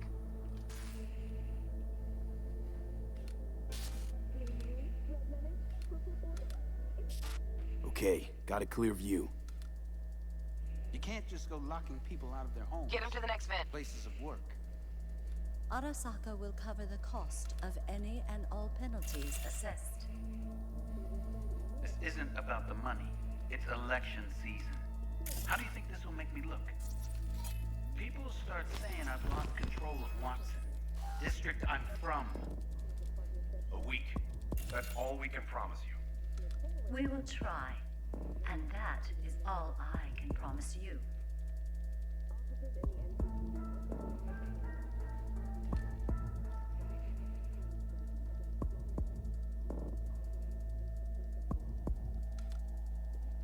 Okay, Flathead's in. Patching you into next cam now. Once again, Militech has... What makes you think it was for you? In the reconstruction... He addressed it to the kind housekeeper who finds him. Note inside said, "Sorry for the mess." Bodyguard. There was blood everywhere. But at least he left a tip. Am I the only one that just gets puke and used condoms? Where's the damn justice in it?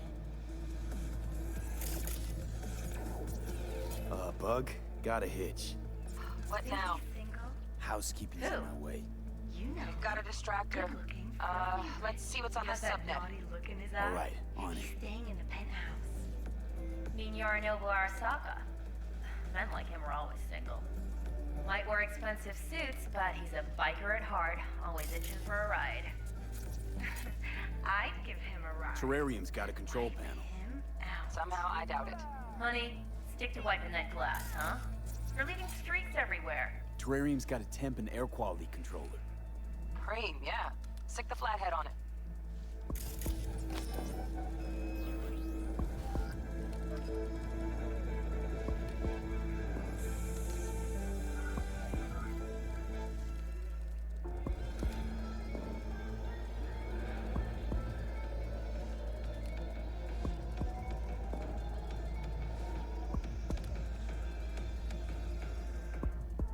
Feeling tired? Cat, something's up with the tank.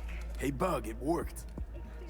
Ain't seen nothing yet. You got any idea how much those things cost? Keep moving. No time for backpatting.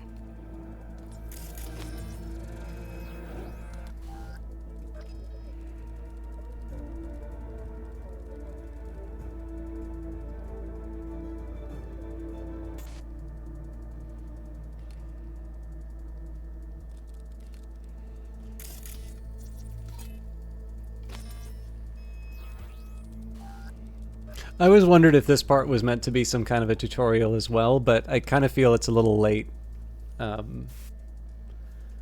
Okay. Dweller's just beyond the door. Flathead can jimmy the lock.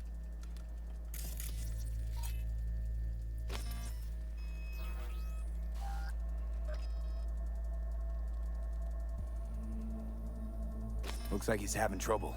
Shit. Gotta be another way. Let me think. Got another cam other side of the door, but it's disabled. Want me to enable?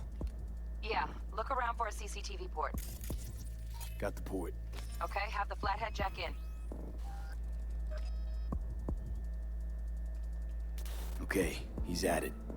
Now toggle over to the other cam. Dweller's inside. Just as planned. Still weird, the hotel's only got one runner. Decent Dweller's as good as a dozen rank and file. Flathead ought to be able to neutralize him. Good thinking. Let me graft a demonoid onto your link. And you know you gotta jack the flathead directly into his chair, right? Make it sound like I'm new at this. Okay, sent. He's all yours. You'll have to get the flathead in there first, though. Shaft may link both rooms, looks like. Let's figure it out. Now toggle over to the other cam. Might have found our way in. Send the flathead over there, then toggle over to the second cam. It's kind of neat. You can see that in the background there if you move fast enough. It's a nice touch. Flathead into the chair, V. Jack in. Yeah, well, partly too. So there's a couple of rooms where there isn't necessarily something, I guess, new, for lack of a better term.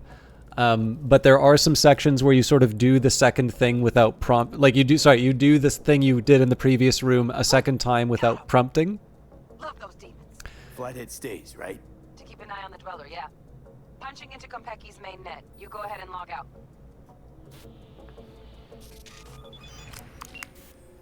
Así es como se hace.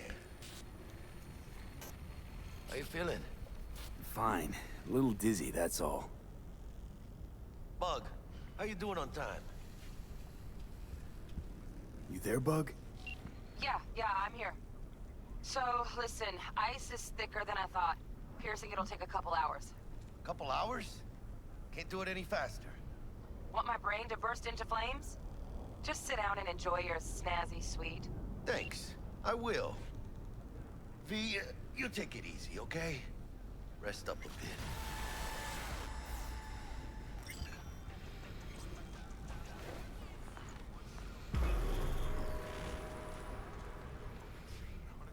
What do you think?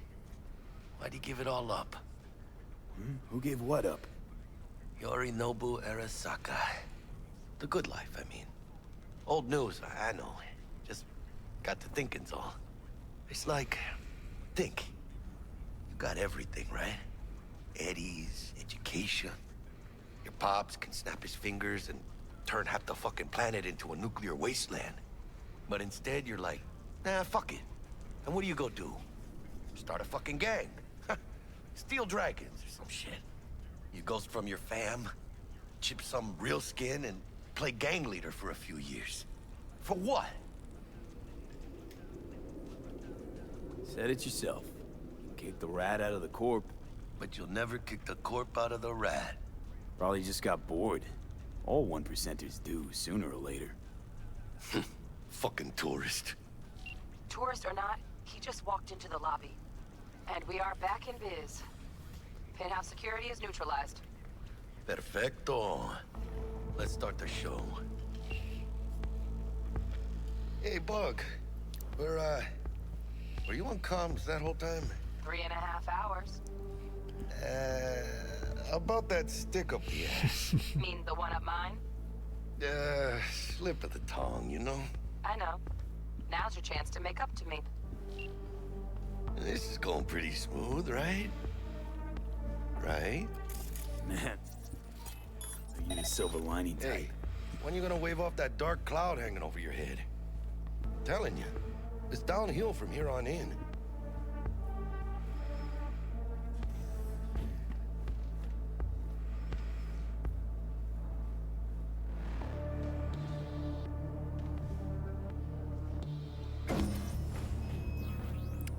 I'm enjoying a little bit of dinner in Here's the between awkward silence. You, segments. wanna hear a joke? Now? Seriously? Okay, so why'd the Rocker Boy's output kick him out of the apartment? Because he wasn't chipping in. Jesus Christ. Huh. Not bad being heir to the Arasaka Empire. Sure as shit better than being the son of Raoul Wells. Guys.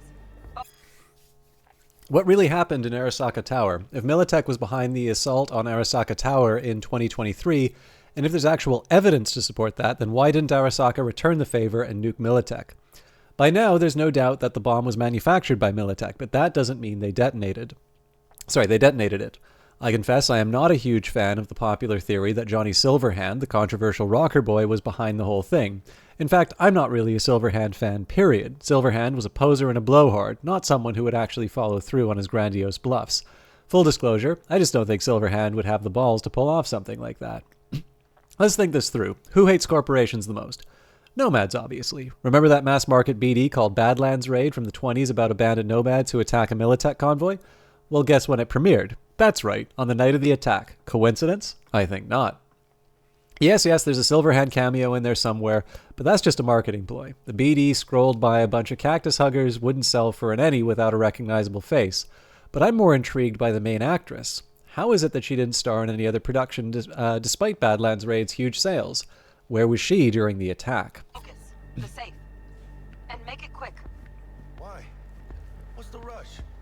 Sigon Yorinobu's gone dark. What is it? The Flowers of Silence, a biography of Hanako Arasaka. If I had written this biography on... Actually, if you can just give me a minute, I need to get some water. So it's not going to be a long break, but I do actually need to just break out for a minute and get myself sorted. So I will see you in a little bit.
Okay, sorry about that. Sorry, I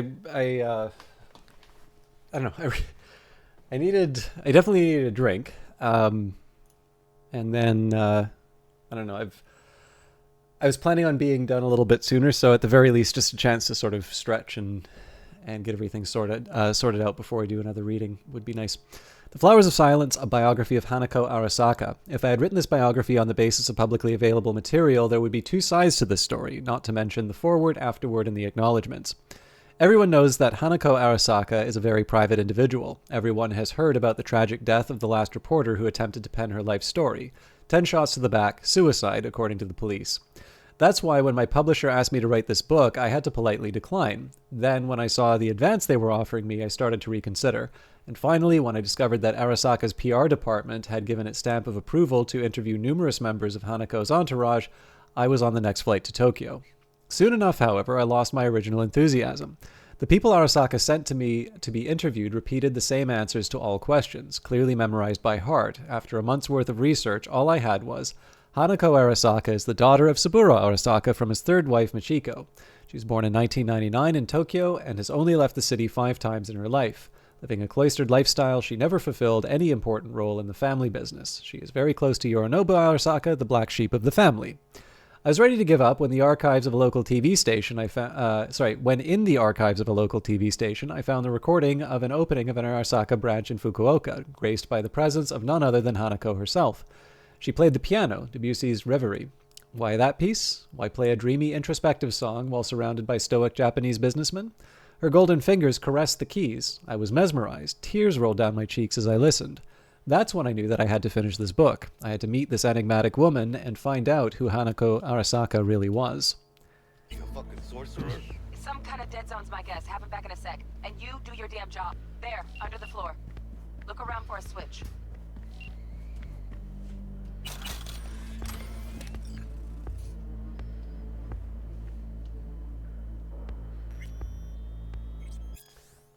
The Relic, Why All the Fuss?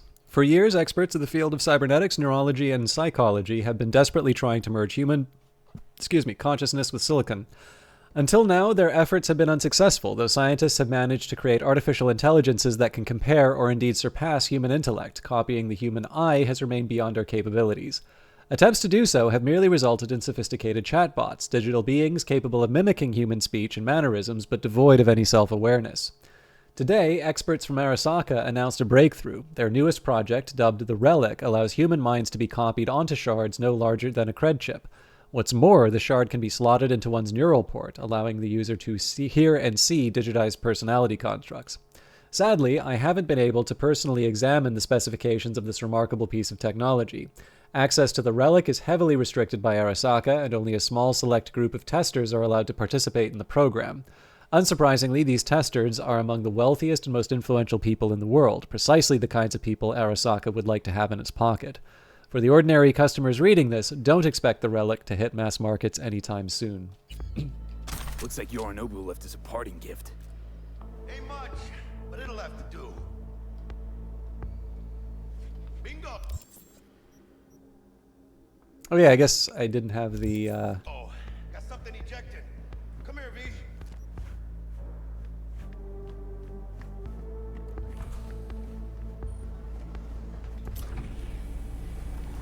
What now? Jack in your personal and make us rich. On it. I forgot that I didn't have, Your turn, my weapons equipped. Give me 2.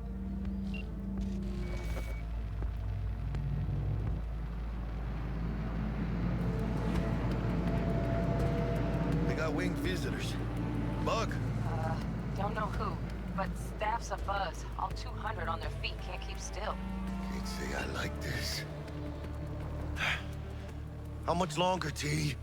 Shit, Yorinobu's penthouse bound. Fuck him! Open the safe! Almost got it. Done. Cream. Let me look to this, huh? Relic intact? Bioshard integrity, 100%. Guessing that's a yes. Good, let's go.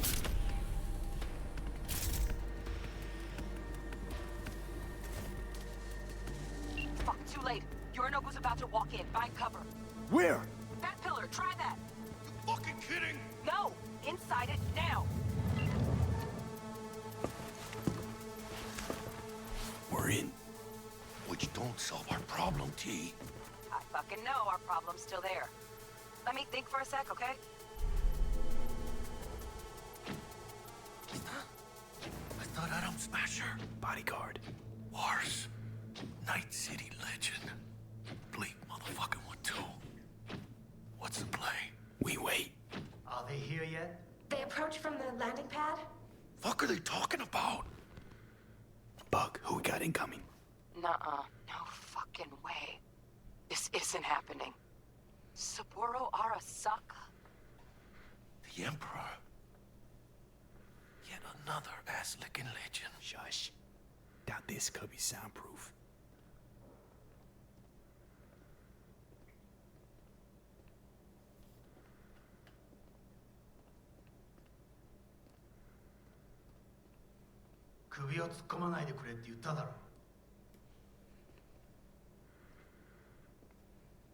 Oh, fuck.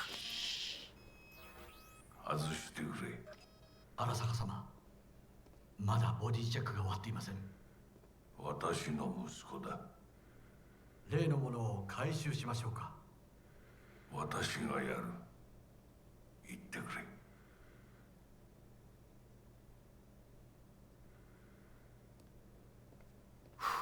Close. Too close. If he'd have sniffed us out. But he didn't. No, cállate.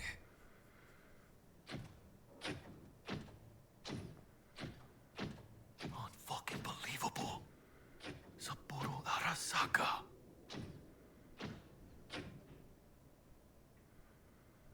Watashiが気づかないとでも思ったのか。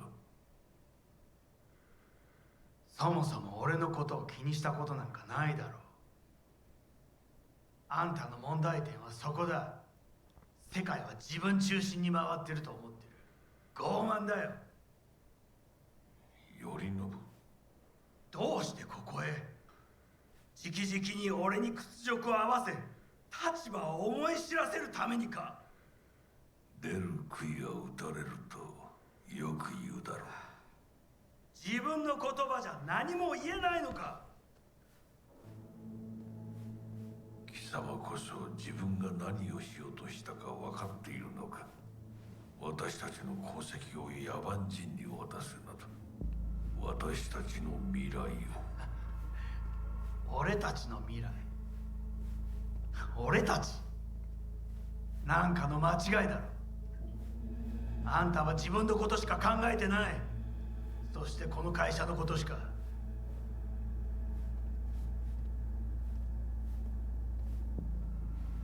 いつかこのような日が来ることは分かっていた。貴様はついに越えてはならない一線を越えたのだ。これまでお前の愚行には目をつぶってきた。だがそれもここまでだ。この裏切りだけは決して許せん。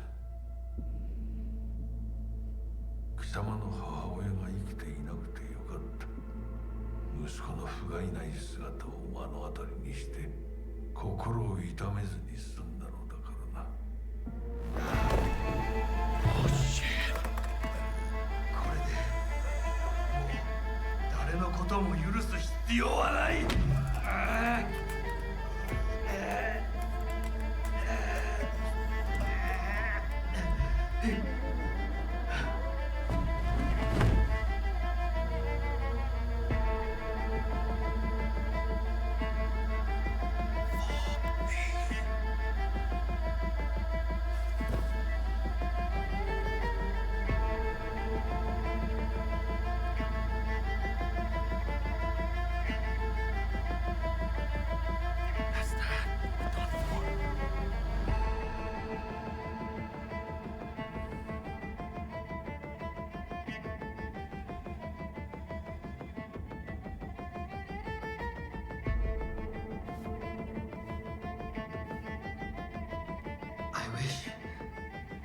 I wish to put the hotel on lockdown. May I ask why? Saburo Arasaka has been murdered. Code Red initiated. Attention. Code Red has been initiated throughout Kenpeki Plaza. Please remain in your rooms and follow all instructions given by staff. 何の騒ぎです。誰かが父に毒を持った。毒を。そう。頼信さん、しかし。竹村、お前の仕事は何だ？何の話です。単純な質問だ。答えろ。荒坂家の家長を守ることです。今後はもっとしっかり責任を果たすよう望んでいるぞ。お許しください、荒坂様。決して失望はさせません。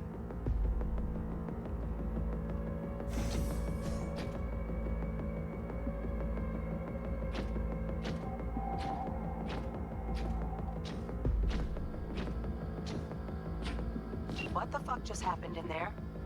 Yorinobu just offed Saburo. What? Don't fucking pops. Know what this means? Security's gonna swarm the place any second. Oh my god, we're so fucked. Bug, need you get us out of here now. Give me a sec. We don't have a sec. Fuck. Oh, that's interesting. So I don't think this was on Saburo before. Just give me a second here.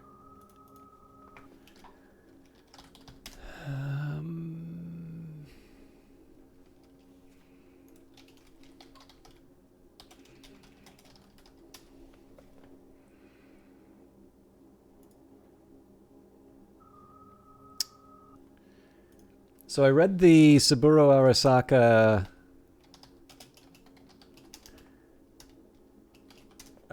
entry before, like in the previous run, so I won't go through all of it now. Again, I feel that there's a lot more. I feel like there's a lot a very interesting history that isn't quite there. Like if you're familiar with the game or the setting, then you know. But if you're unfamiliar with the setting, then the significance and the importance of Saburo maybe isn't quite as clear. I mean, it's obviously important, but sort of the kind of the long-standing revenge on the United States, going back to World War II, specifically this idea, when he refers to the Westerners or barbarians, obviously that has a particular meaning to the World War II veteran that wouldn't be true for his son. But there is, where was it? So the reason why I'm interested in the Blade is, okay, here we go. So on August 15th, 1945, the day of Japanese surrender, as the Emperor addressed the people and made note of their surrender, Saburo was thunderstruck. He was on the verge of seppuku in the compound's cherry tree grove. Before the blade was able to puncture his stomach, he had a moment of epiphany, and it came with a vision. Right at that moment, Saburo saw the wisdom of his father's action. Sasai had foreseen Japan's loss in the war. He originally capitalized on wartime industry, but against Saburo's impassioned urging, he had made sure that the bulk of the Arasaka fortune was covertly protected in concealed overseas assets and accounts. As family scion, Saburo saw that the fortune would soon be his to control. He envisioned a Japan rising above the humiliation of losing the war and becoming an economic powerhouse, a nation in a position of power from which it would dominate the world politically and economically. Saburo drew the half-inch of dagger that had penetrated his abdominal muscles before the vision stayed his hand, and he returned to the household. From the day that Saburo nearly took his own life, he refused to speak of his wartime experience. Saburo devoted his complete attention to his work. He began intense studies into the fields of politics, economics, and history to become a worthy successor to his father and to ensure that Arasaka would one day dominate the political and economic climate. So, let me just see here.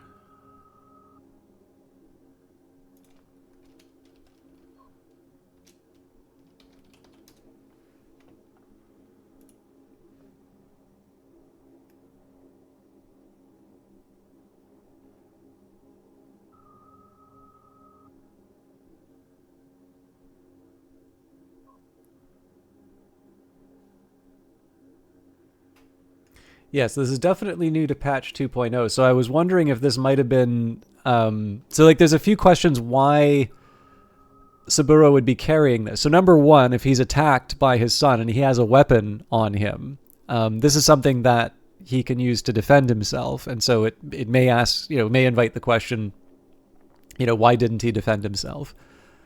The other one that I thought is this could possibly be... it could be that he carries the weapon that he almost killed himself with. I suspect this may not be it, but there's no details on this. But anyways, thrown hits apply bleeding. If the enemy is already affected by bleeding from Satori, Nihan will cause hemorrhaging instead. Hemorrhaging drains enemy health and regenerates yours. So, cool weapon. Oro fucking Arasaka's dead. Releasing the lock.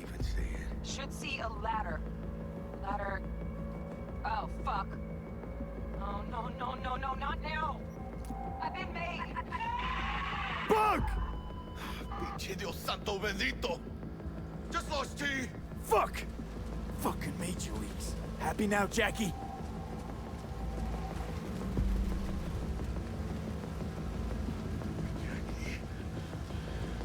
Look down. Yep. That's fucking high. Shit. That trauma? If they're here for Saburo, they're a little late. Just hope they didn't see us.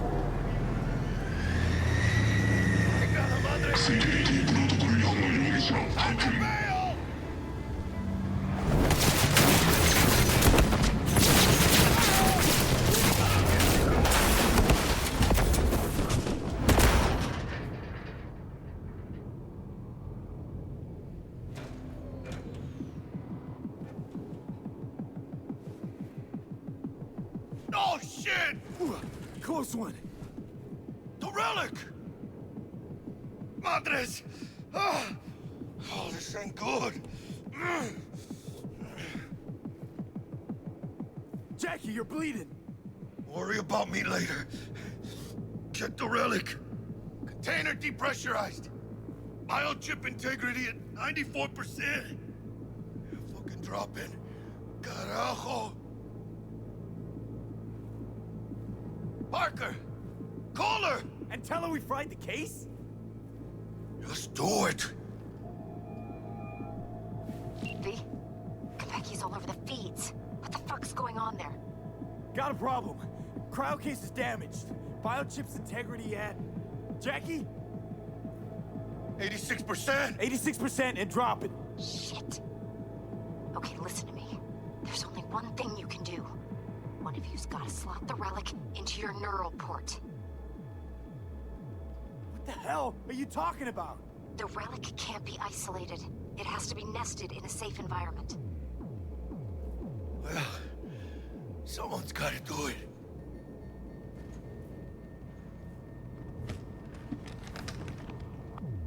En el nombre del Padre, del Hijo y del Espíritu Santo.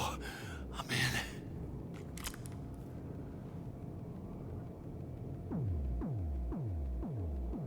Jackie, you okay? No. I guess. Don't feel any Once different. you're back, we'll take out the relic and run a full brain scan and sweep. But you two need to get the fuck out of there first. We're working on it.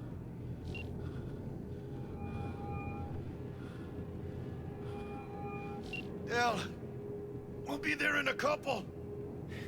Be ready. Got it? Certainly, Mr. Wells. Better be fucking certain. We gotta somehow reach the lobby. Only chance to hit the garage. And we best be quick. Ahora sí. Great. Now let's get out of here. Code Red has been initiated throughout Konpeki Plaza. Please remain in your rooms and follow all instructions. This was a drill. Why'd they send in Saka Special Forces? Quietly. Special Forces? In the lobby now. Gonna sweep the building, all floors. So again, unfortunately, I skipped a bit of Jackie's dialogue there because of the toggle for nice. The toggle for crouch is also the skip.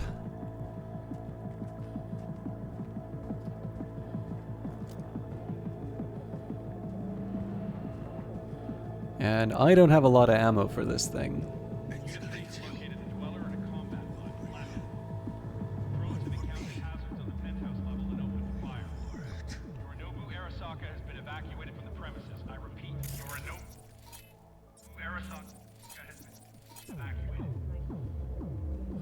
Hell's going on there? Doesn't sound good. Thanks to Militech's safety, they can keep themselves safe. Attention. What do we have here? Be catch. Please remain and follow all instructions. Swarming outside. Got it. When hiring a personal bodyguard for your child. Well, I mean, there's always the option of remapping. I just tend to like playing defaults in the game. I don't normally do, I don't actually normally do the,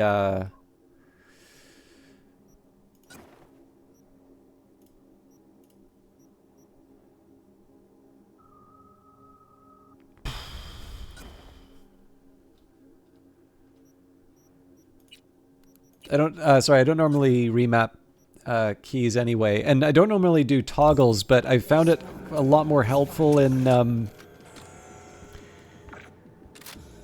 Cyberpunk, so it just takes a little bit of getting used to, but it's mostly just if the game decides to give me some dialogue that I wasn't expecting, I usually just wind up missing it. That's the real drawback. Okay, I mean, I can try and go for the 55, but it's not going to matter. In a city tingling with desire, Watson Award. New episodes every Wednesday at 10. Only on WNS. 「 Code Red has been initiated throughout Konpeki Plaza. Please remain in your rooms and follow all instructions given by staff. 」 Attention.「 Code Red has been initiated throughout Konpeki Plaza. Please remain in your rooms and follow all instructions given by staff. Hell's going on there?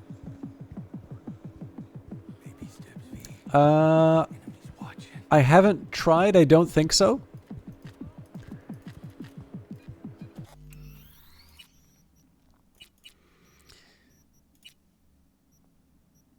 Well, that doesn't help. Yeah,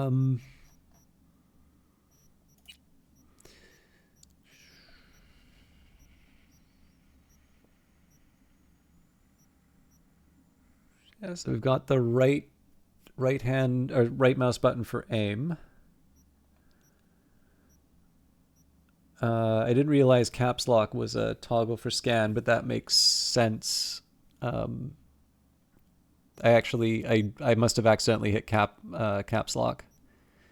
So given that the only toggles we're seeing inside of this, I would say that there isn't a toggle for aim down sights.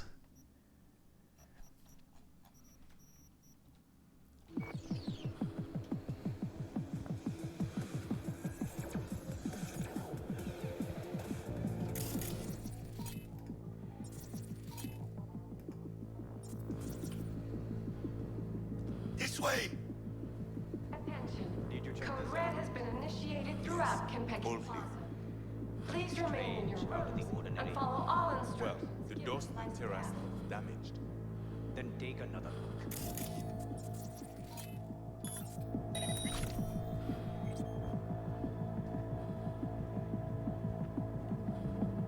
I think I'm just gonna have to pull him back on this one.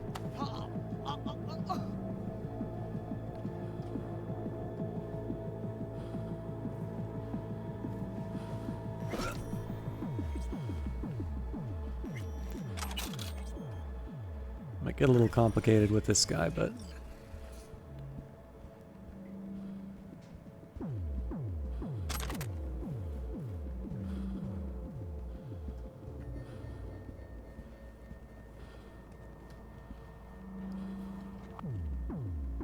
I also have a really bad habit about getting caught by security cameras, so I'm slightly more worried about those.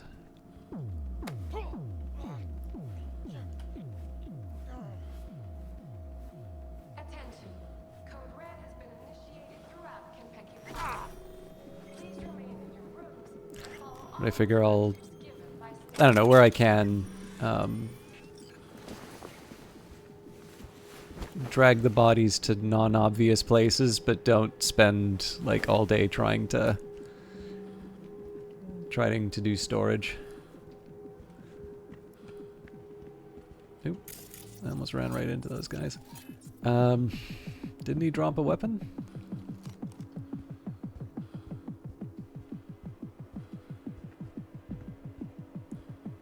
I think probably it's better for me to just try and go fast on these.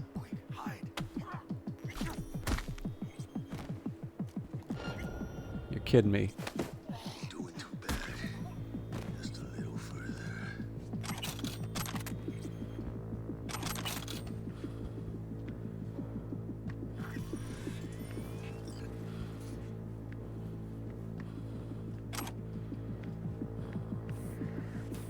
Okay, now if memory serves, there's shotgunners that kind of go running up through the middle of this room that become a bit of a pain to deal with.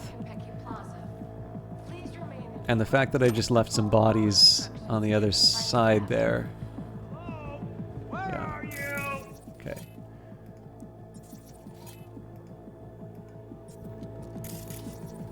I think best I can do is try and run a distraction. Commencing patrol. I've got this. Okay, decent start.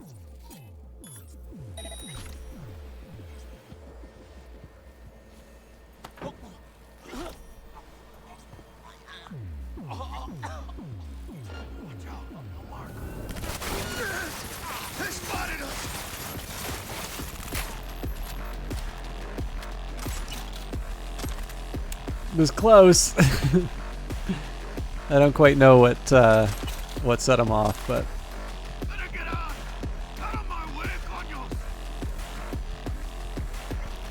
Drop your weapon and show yourself.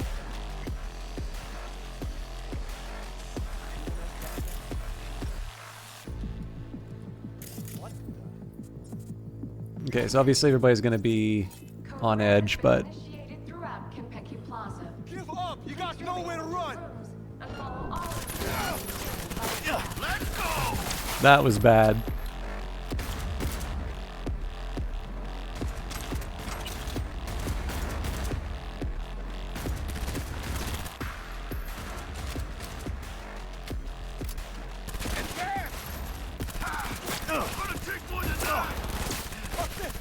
I don't want to die. Los hijos de la chingada también están aquí. Good one.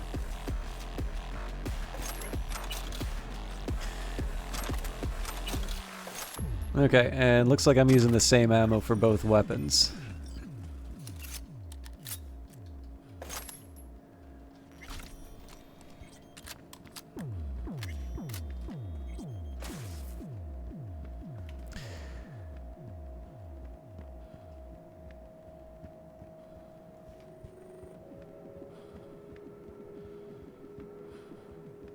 Attention. Code Red has been initiated throughout Kentucky Plaza. Please remain in your rooms and follow all instructions given by There was a Alright, Q.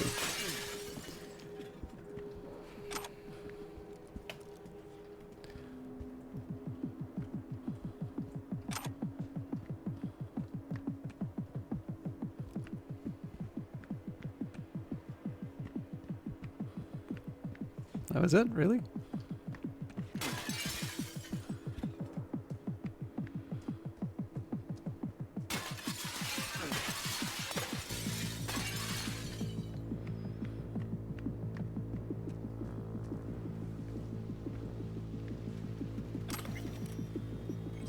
California After Dusk, the life of Richard Knight. Richard Knight was a pessimist. Even in the late 80s, when the economy seemed headed for endless growth and the nuclear threat of the ash heap of, for the ash heap of history, Knight saw the United States as hurtling towards collapse.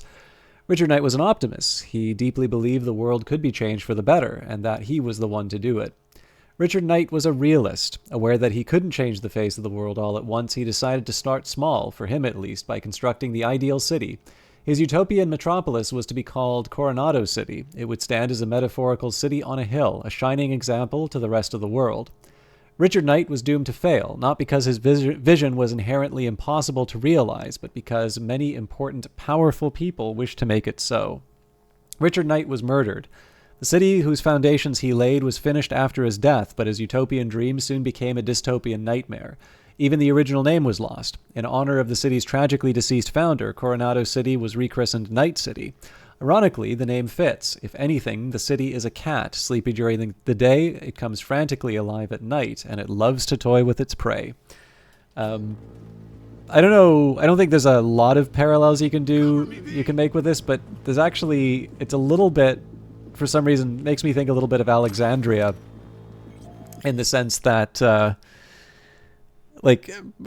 Alexandria was rather famously founded by Alexander the Great. You know, it bears his name, but really just founded it and he left. And it was sort of others who were responsible for building it to what it became.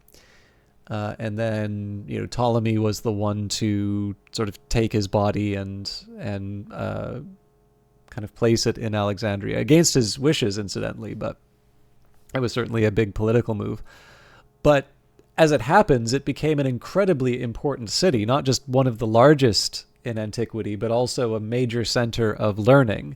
And of course, the famous library, but also the museum. And just in general, when you take a look at the figures who keep showing up there, it's, you know, there's some serious work, being done. So I don't know, like I said, it's not, you don't want to draw too much of a parallel between that and Alexandria, but on the other hand, it's hard to know that history and then just not sort of see this significant and very important city in the cyberpunk setting having sort of this original vision, which may not even necessarily be clearly defined by a founder that sort of didn't live to see it realized, but it still bears his name.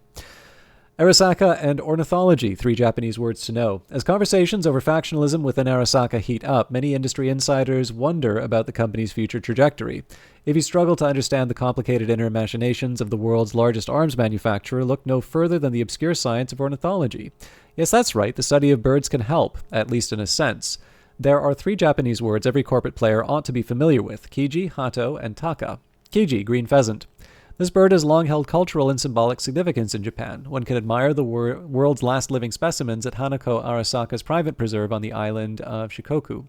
The word kiji also bears meaning among the factional identities within Arasaka. This group, with Hanako at its center, consists primarily of conservative technocrats who wish to follow the course set by Saburo Arasaka himself. In his daughter Hanako, they see a guiding force to maintain the old order and stability within the corporation. Hato, dove. The symbolism of the dove is recognized far and wide. The symbol also aptly captures the character of a much smaller faction within the company led by Michiko Arasaka, daughter of the late Kai and niece to Hanako.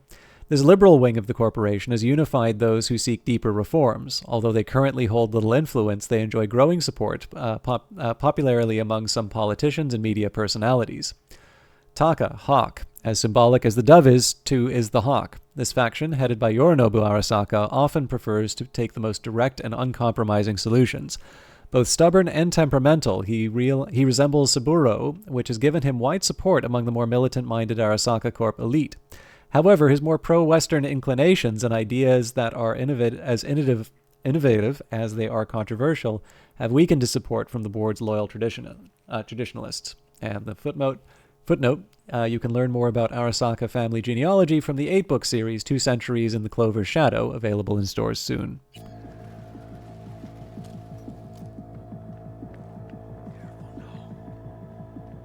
Attention. Someone in there?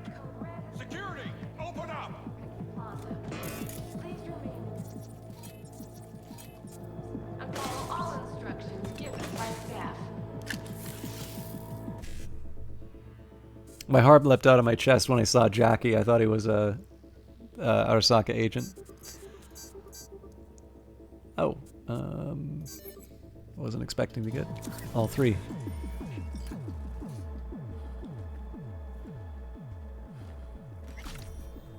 Oh, hell.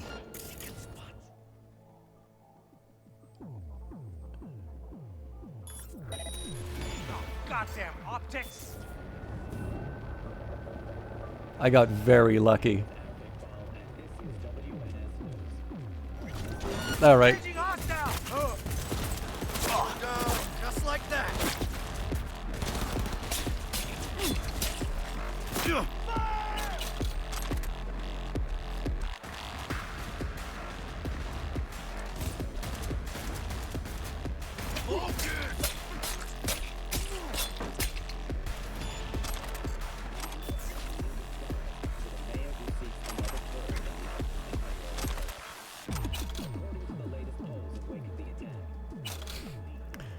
In fairness, I thought I was already sunk the first time he went around the corner, so just a slightly different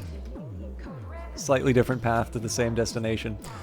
We've already read Konpeki Plaza. And follow all instructions given by staff.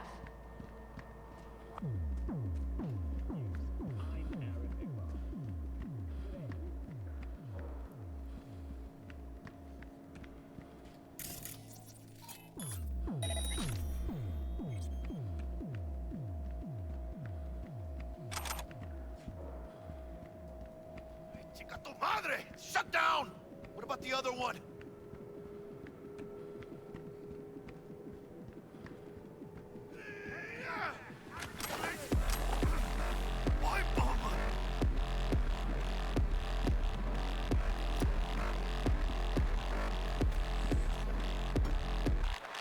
Okay, well, clearly somebody saw us.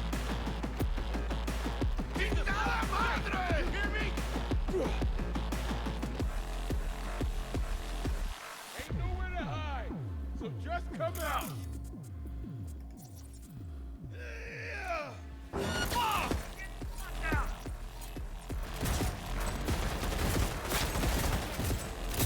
God damn it! Hell yeah!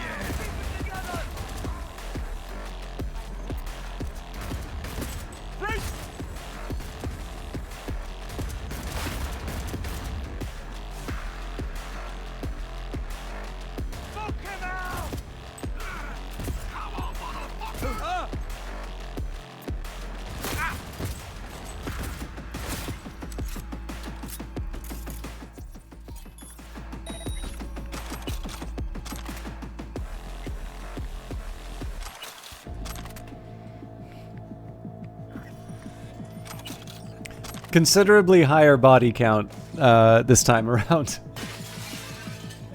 Sometimes, in fact, often just due to my lack of awareness.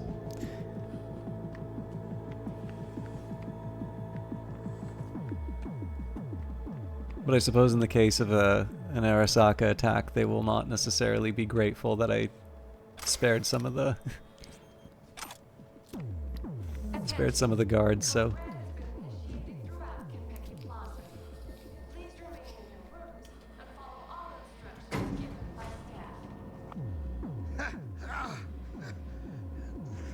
What? Saburo Arasaka. 150 years. And today, of all fucking days, that's like some divine comedy shit. Save your strength, Jackie. What do you think I'm doing? But Sylvie will get out alive. Why? 'Cause you fucking say so? Don't take this out on me. Can see how the chips are falling.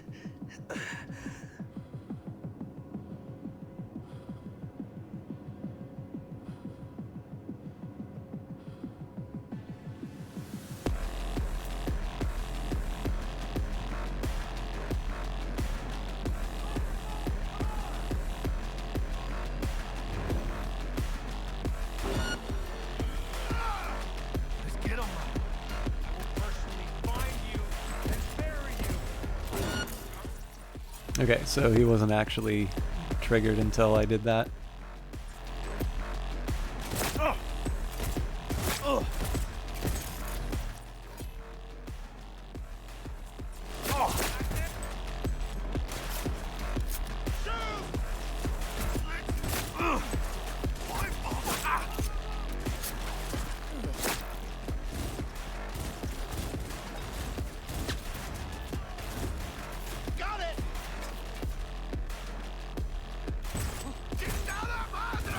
Okay, probably don't have enough ammo to be able to try and get clever with the ricochets.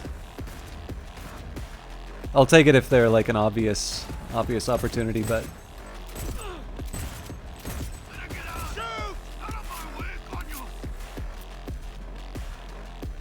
Together! Fucking grenade!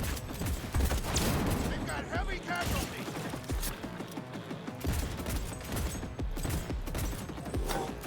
Point for you!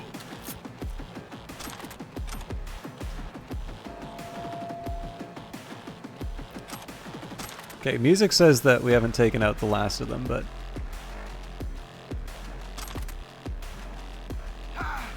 Gonna take more than that!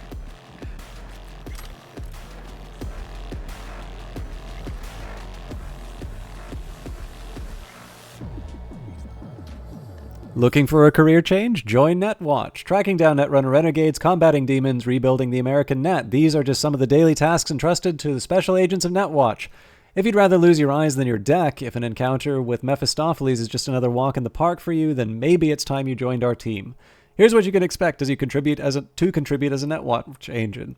Patrolling all public access levels of the net, tracking and eradicating illegal Netrunner activity, hunting down dangerous rogue AI, exploring and neutralizing threats in the oldest parts of the deep net, prohibiting the movement of people and AI across the black wall, assisting in the expansion of secure net space for public use. Thanks to Netwatch, thousands of people can freely use approved search engines and other net services without fear of falling victim to nefarious demon threats. 24 hours a day, 365 days a year, we serve tirelessly to eliminate corrupt data forts, safeguard our information, and arrest dangerous cybercriminals. Do you have what it takes? Apply today.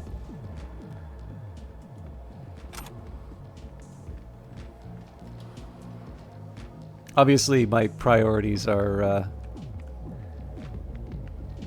exactly where they need to be. We gotta...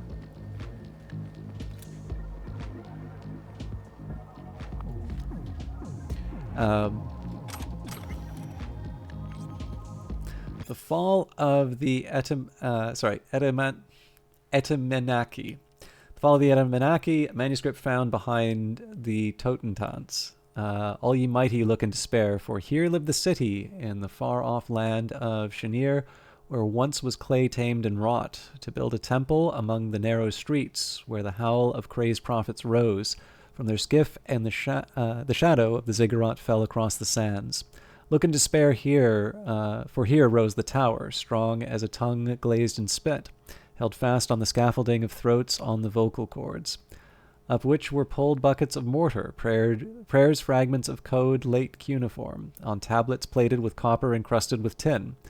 Look and remember, for here she fell, and her name was Babel, a Babel of dreams, lest we be scattered over the face of the earth, asked the archaeologists beyond the Totentans. How she crumbled to dust, the soft down of dialect, how the desert tore her, how the sands of time ground her, until the world was ground fine and scattered among us. Look and beware in the final hours of night, for the sun shall rise over the ruins, and dawn shall once again melt from the rubble the memory of the city, its original source.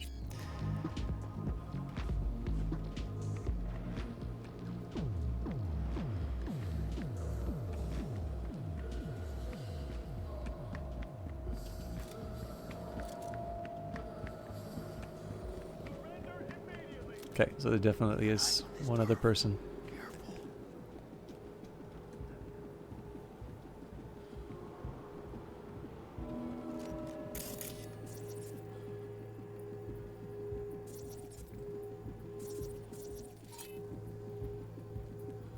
I don't mind doing a distract, I just kind of like to know where they are.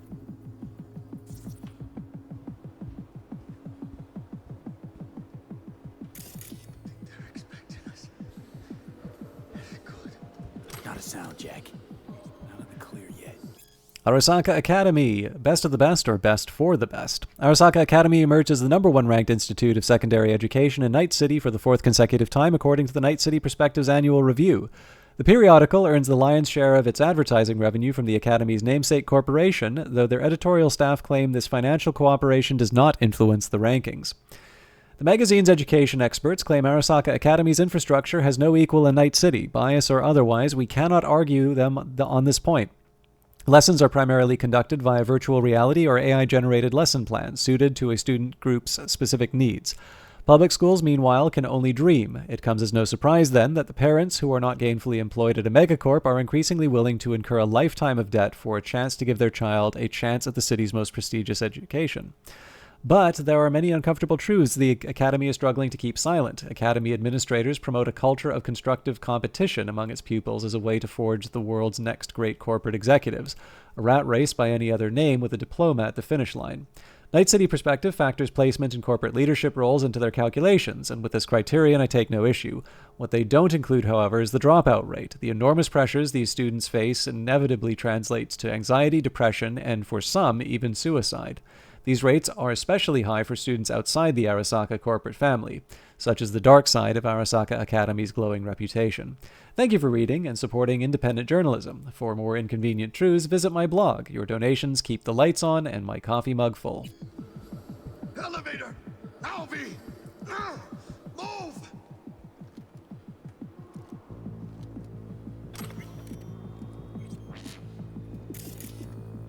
Nuts.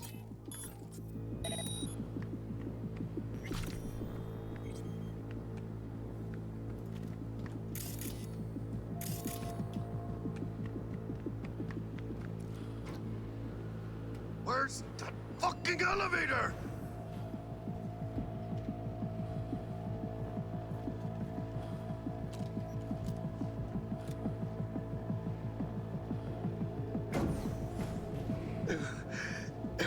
Leaking a little. Enemy contact! I'm engaging! I advise that you waste no time in entering the vehicle. Reloading! Salesman, gun it!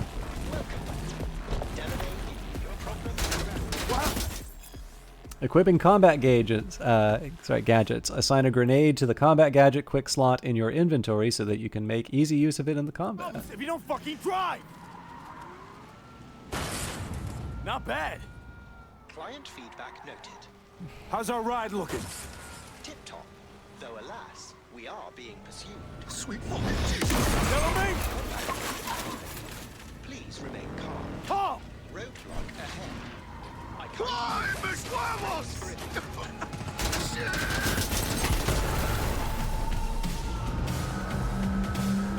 A hostile enemy aircraft has a lock on us. Leave it to me.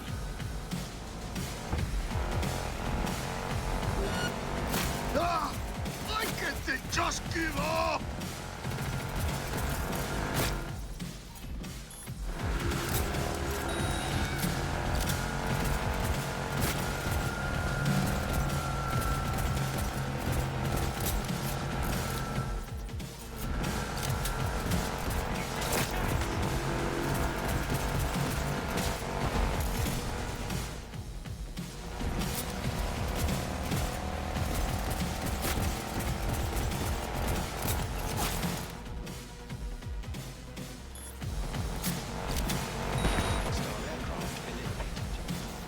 Phew.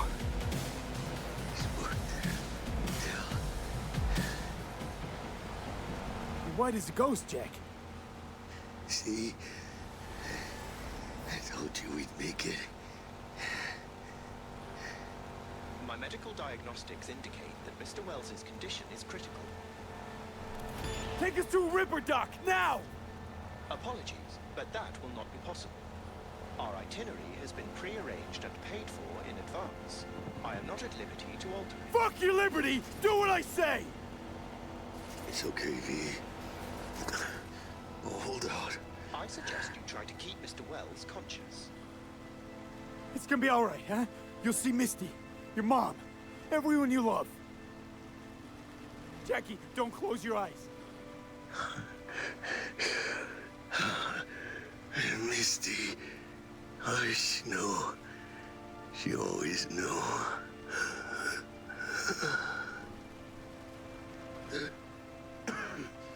Biochip. Hold on to it. For me.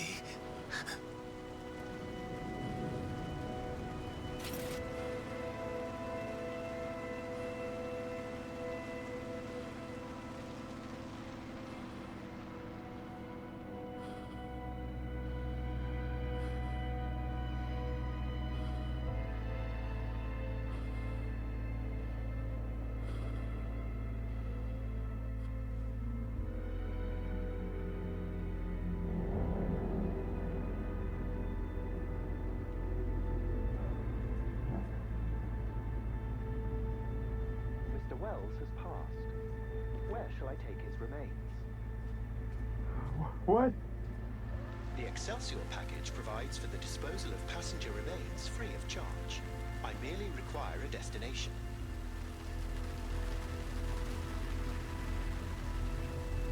I want to be with his family. Mr. Wells's closest blood relative is Guadalupe Alejandra Wells, proprietress of the El Coyote Coho Bar. I will make sure to deliver him safely. Mr. Deshawn awaits you in room number 204.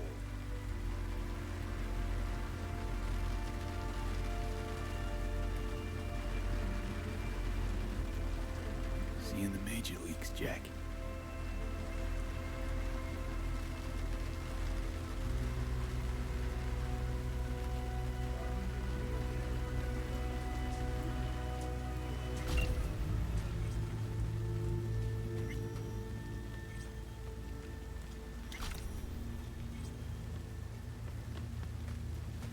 I want goodies.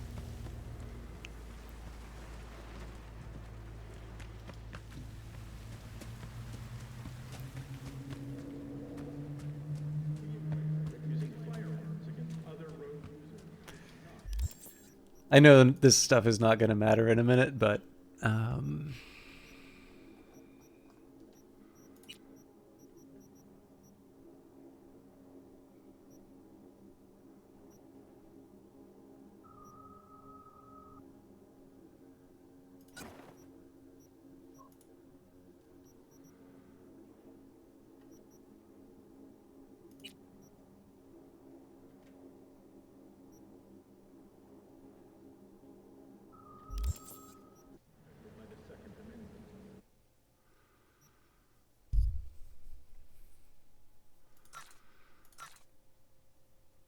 Actually, I should probably be scrapping this stuff.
Baalbek Arak, we've bottled the heat of the desert sun.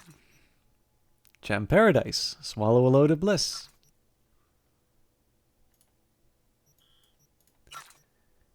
And Ranver, beer for those who demand more. And Trailer Brew beer, bursting with yeast.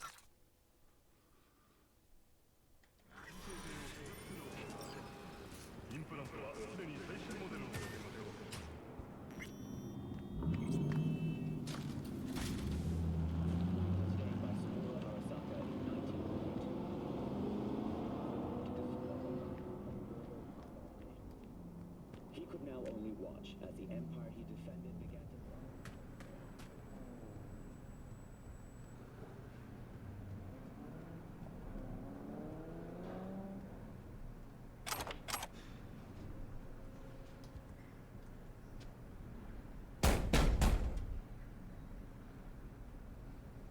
Let me in. He waiting. WNS, N54, even the pirate networks. You blowing up everywhere. And the Jackster, he out in the car? We return to this week's biggest. Yeah, he's there. The murder of our Dead. corporation CEO, Saburo Arasaka, the longtime head of the Japanese. Condolences, friend. Was reported And the relic? of the Konpeki Plaza corporation. Got it right here. I was afraid of that. What? Saburo Arasaka. Dead. You got any notion of the shit you pulled me into? You off the fucking Emperor! His Majesty! Anyone with so much as a pinky toe dipped in this mess is as good as dead! After the break. Gotta leave Night City. You don't say. Ring Evelyn. We close the deal, collect our cut, and drop off the radar. Alright, settle down. Gotta be tactical about this. Parker, Eddie's. Then we leave the city limits behind. But first, your face got blood all over it. Bathroom's there. Go get yourself cleaned up. Okay, but you better not betray me.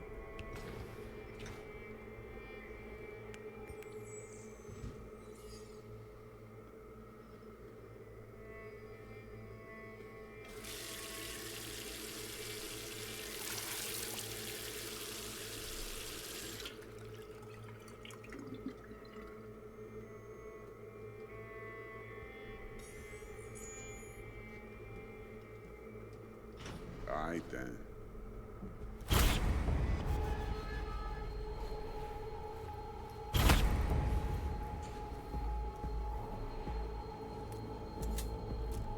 Can't risk it, V.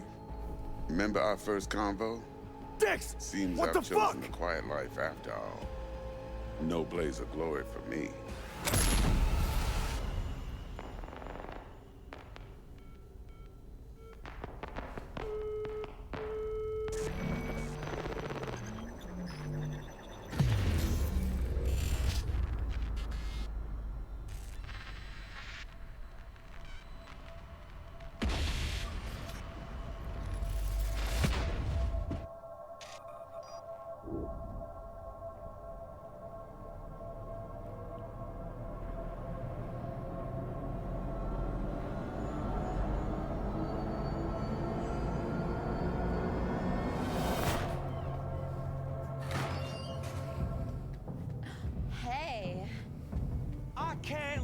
Hey, we're chill.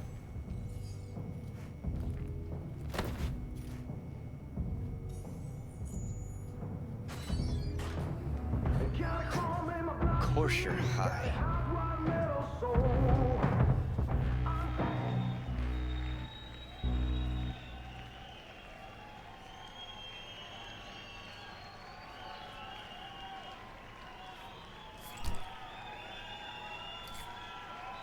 Tonight, I'm here to say goodbye to all of you.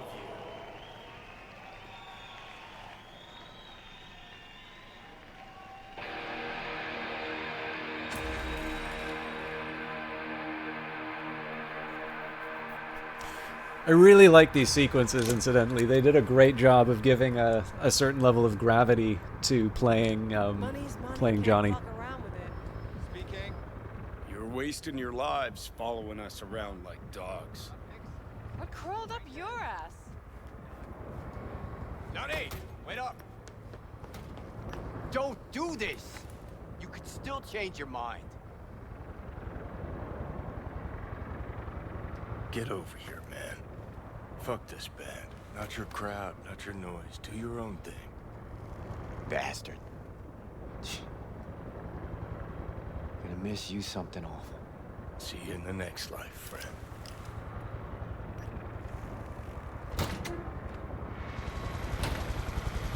You're late! My arm. I decide who's late and who's not. Silverhand! Hey, Shaden! Get us in the air! Here, put this on, and it stays on. Got it?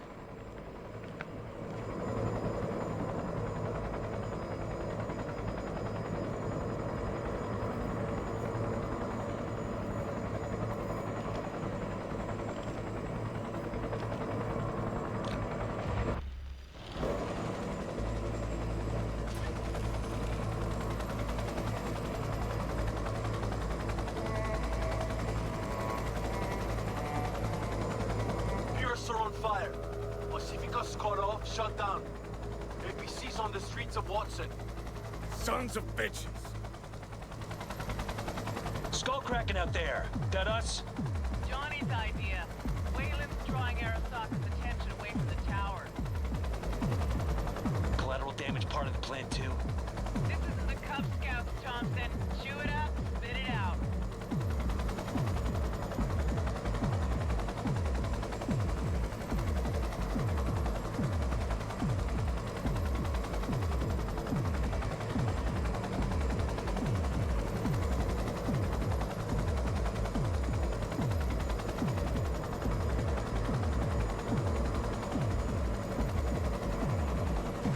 Target range acquired.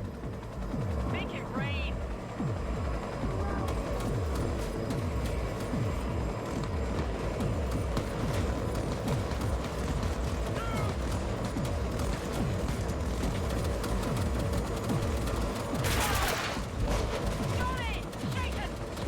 Taking over.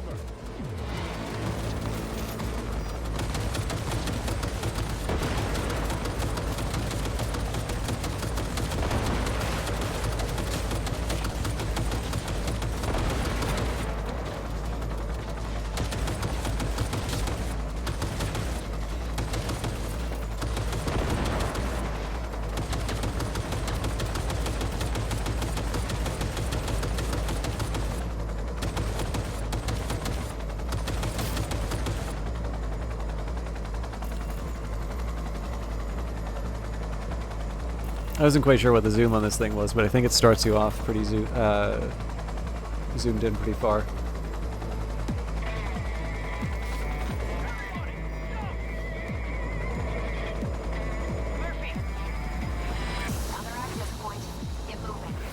Johnny. Get the payload on the elevator, arm it, let gravity do its thing. Explosion rocks the foundation, tower crumbles, chaos, screaming roll credits. Exit window's gonna be tight. Jacking in. Is grass green? Do birds fly? Do cats eat bats? Do rats shit gnats? Mainframe's not your playground, Murphy. Come on. Evac announcement. Broadcast it across all frequencies and let's get moving. Sheesh. Who wrote this manifesto? Really need me to answer that question? Jesus, Johnny. You've gone off the deep end. And that's coming from a chair jock. Come on. Get ready. Scrape up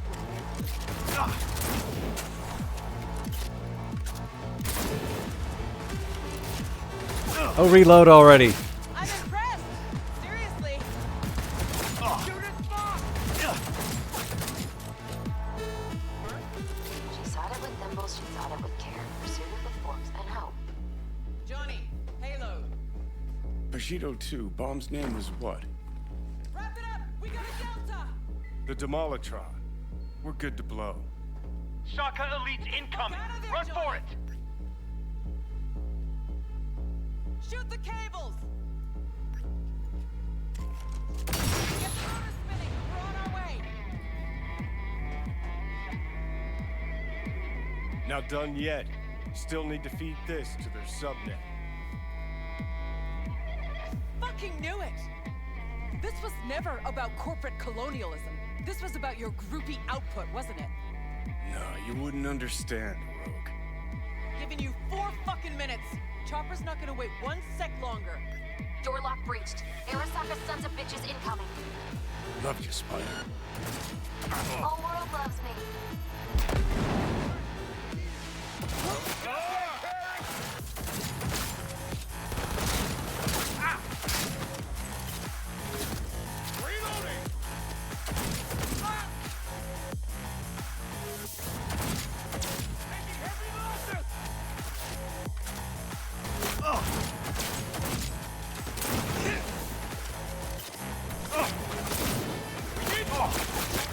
Now, that melee attack doesn't really do much.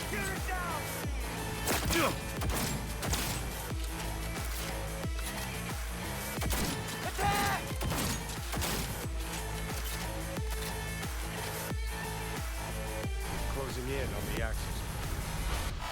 Slide in.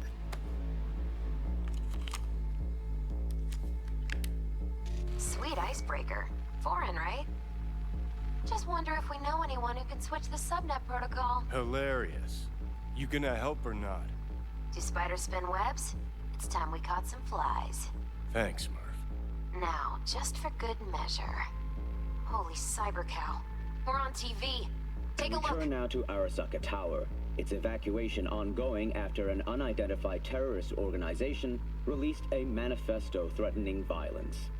The terrorists stating their desire to, quote-unquote, topple a monument to corporate colonialism.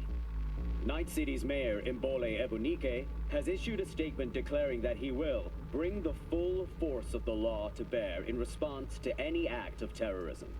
Going now to our reporter on the scene at Arasaka Tower. Hopefully he can shed some light on the situation as events unfold. All set. Now get out of there. They're moving up. Hit the roof quick.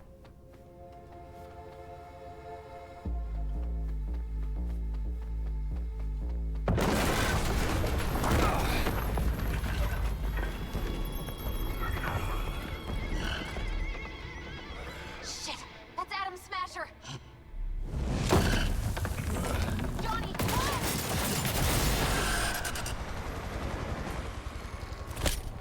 Murphy? Door's sealed, but it won't hold for long. Run, Johnny. Like the wind.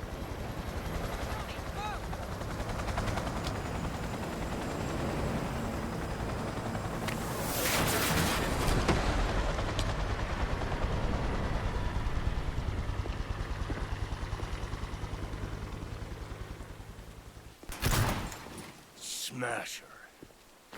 Told you, Johnny boy. Told you I'd end you someday.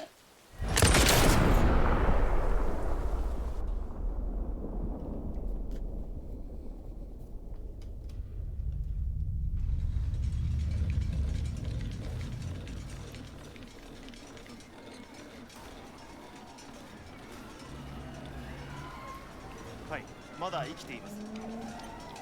わかりました。向かいます。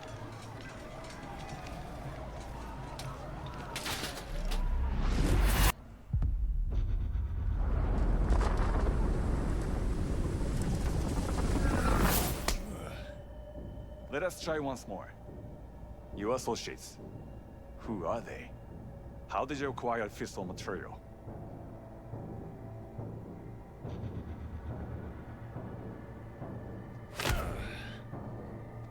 Which terrorist organization do you belong to?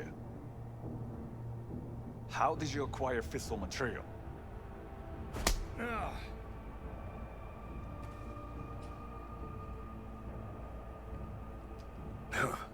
Boss don't look too pleased with your efforts. Atsushi, 直接話をする.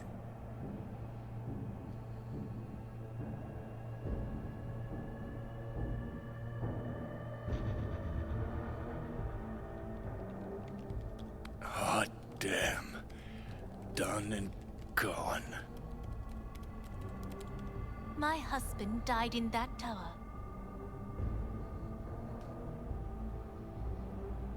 But there are fates worse than death.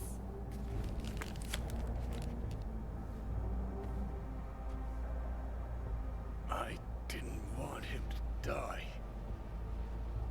なぜこのようなことを? Why did you do this? To bring an end to the madness you wreak. 人は嘘をつき、自分自身を欺く。だが死者は違う。死者は雄弁だが、彼らは決して嘘をつかない。死者の言葉にはつつましさがある。始めろ。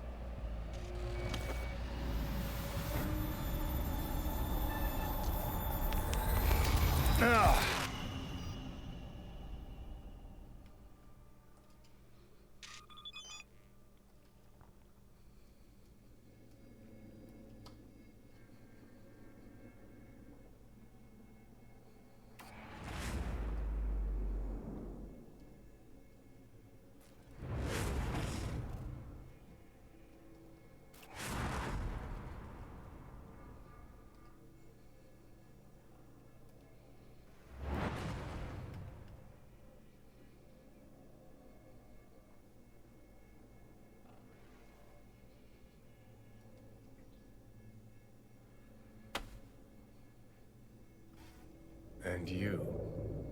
Who are you?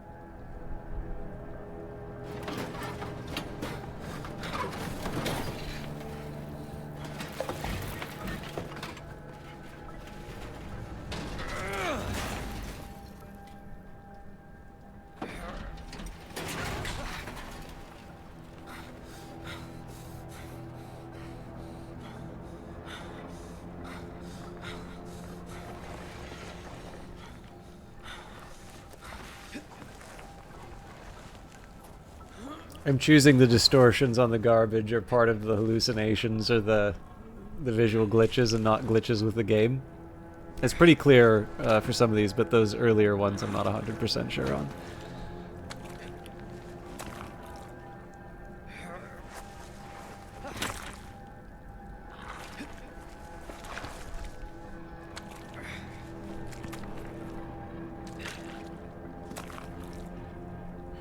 I also kind of know for these sequences there's not as much to talk about, or at the very least, I kind of feel like it's not so good to just be chattering over them. So I'll get to the end of sort of these sequences, and then on Friday we can begin sort of with a blank slate, something that's a little bit more gameplay focused. So thank you for those of you who are expecting a little more interaction. Heavier than he looks. Now, listen, dog. I have done exactly what you asked. So let's you and me figure this out.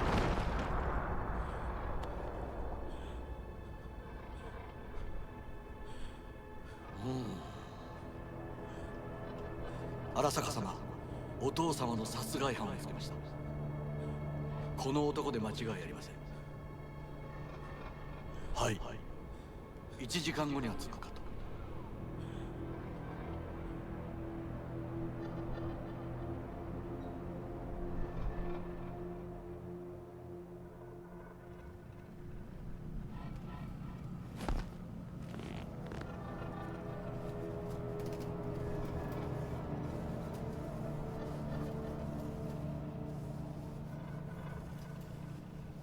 くそ、ひどい匂いだ。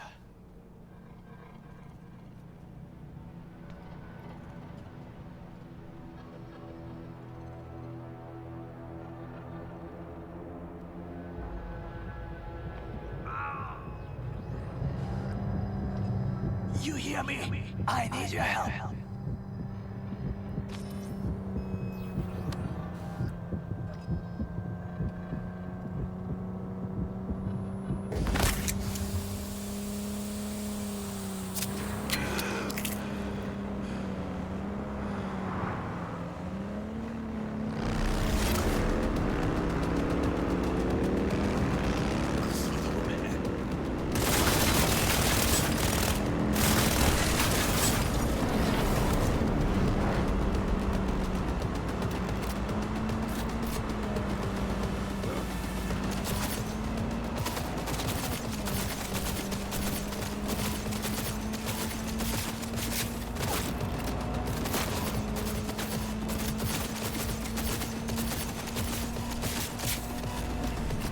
I don't know if I should be shooting the bike or the guy at this point.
Don't you dare faint again. Keep your eyes open. Fuck. Ah!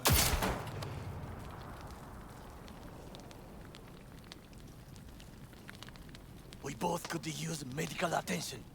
Do you know a Reaper doc whom you can trust? I've seen them before. Troy. The exterminators. We must get to Reaper doc. Quickly! Victor will fix us up. We have to get there somehow. Call someone. Anyone. All right, all right.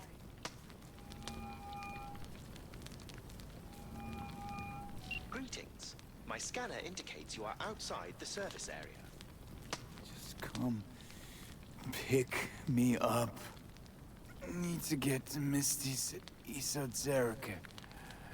Front of Vic's. Of course.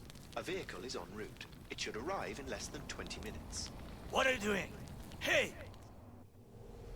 The personal link is damaged. Please proceed to insert the jack below the ear, though not too deep. There should be auxiliary neurosockets between his lymph nodes, beneath the SCM muscle. If I hit a vein by mistake, he will die. Indeed, as he will if you do nothing. I think I have the socket. Now proceed to connect. Let's get him inside. I cannot hold it.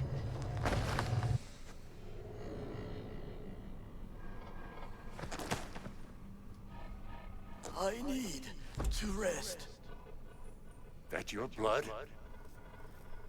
Misty!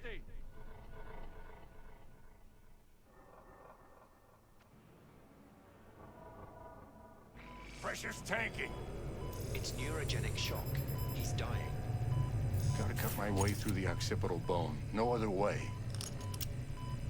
There is risk of... I know what I'm doing.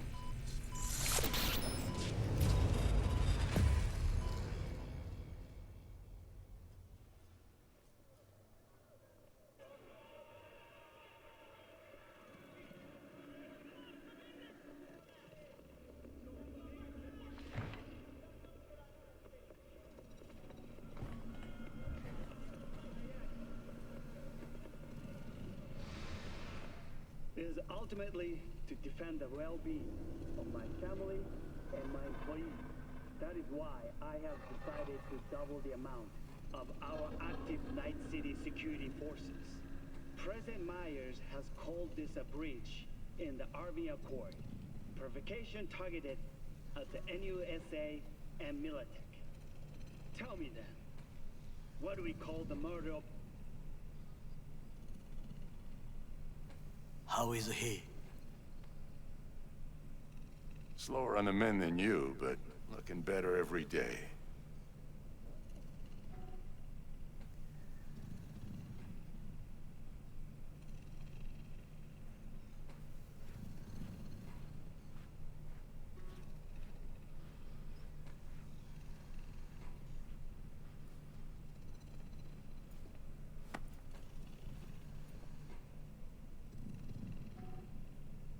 V, you in there? Ah! My head. How you feeling? I don't know, Vic. Ears are ringing. And I'm seeing shit. These hallucinations. Describe them to me. Blinding lights. It's loud.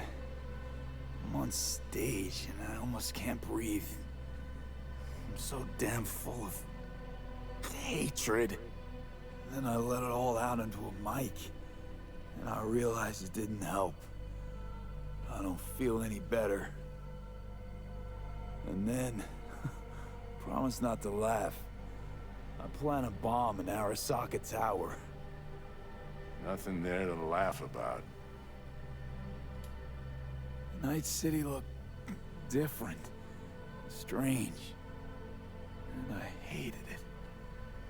Hated everybody. Every inch. It was too real. Even for a lucid dream. You weren't dreaming, V. Those were memories. There's a personality construct on that shard. Dreams you had, or from his past. Saying I experienced another psyche's memories? How's that possible? You two are connected in a way I can't make head or tail of. Two?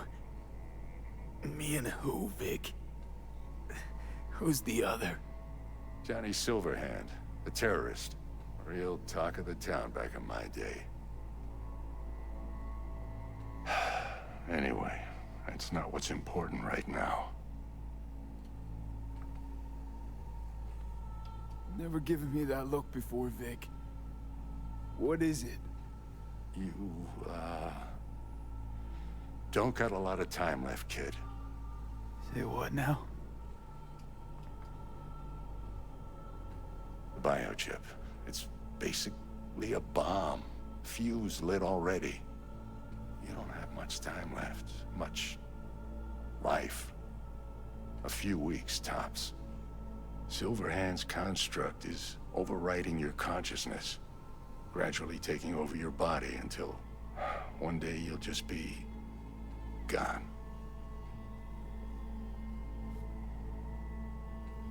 V, it's important you get all this. You'll fix me up, right? Vic? If I could, I would, V. Believe me. But this is... it's way beyond what I know how to do. You're the best of the best, Vic. Why can't you help me? You want the long story or the short? Don't admit a thing, not one deep. Okay. There is a construct, a psyche on the chip, out of Johnny Silverhand. You jacked it in your chip slot. Nothing happened, right? Until you died. Bullet in the head from Dexter to Sean. But how do you come back from something like that? Low caliber. You lucked out. Not least thanks to another poor decision by Mr. Deshawn. The nanites off the chip started fixing the damage. Then they took your hand and coaxed you off the path toward the light. Shake the Box, thank you very much for the raid and all 16 people who came along. I've been going through the kind of the prologue mission, which means I haven't had as many opportunities to talk. Were you playing Cyberpunk? And for all of you who are stopping by from that, thank you. I know usually you sign up for one streamer's experience, and I know I am not everyone's cup of tea, so I appreciate you showing the support to Shake the Box. And I hope you stick around at least for a little bit. I'm probably not going to be around for too much longer, but I am happy to do a bit more of the game. People don't just die and get up like nothing happened. Used to be true. Now it's only if they don't have a classified piece of corpo tech primed to resurrect them. What about me? My psyche? I'll make it back from the other side and what? I'm supposed to pretend change is normal? Ask the Arasaka engineers who built the thing.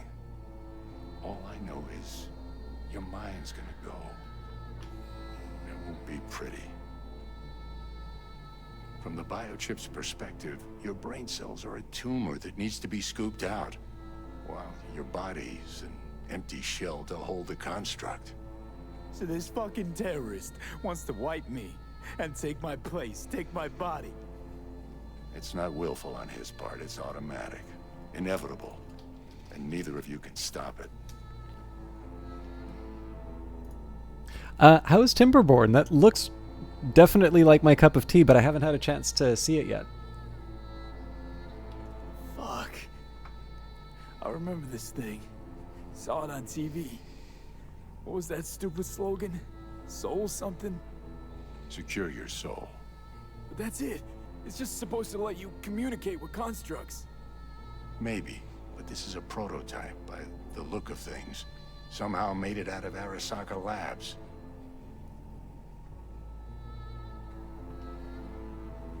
Vic, you've always come through for me.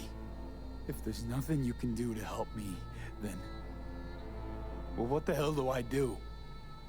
Tell me, please. Vic. I wish I knew, kid. Misty?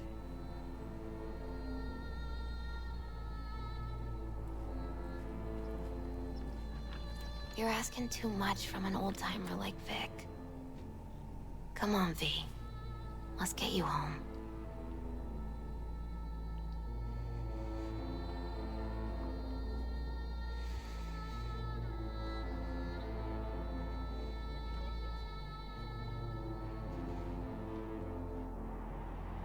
Yeah. He died.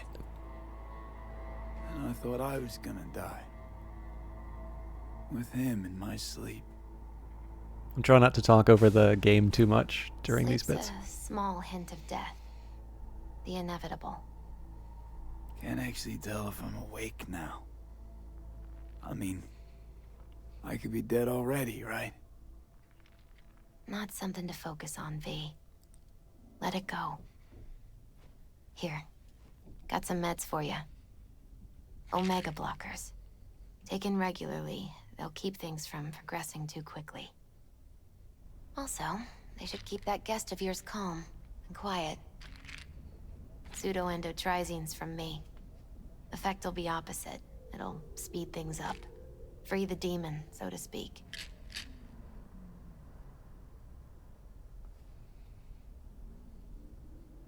Giving me a pill to prod that son of a bitch so he can kill me faster?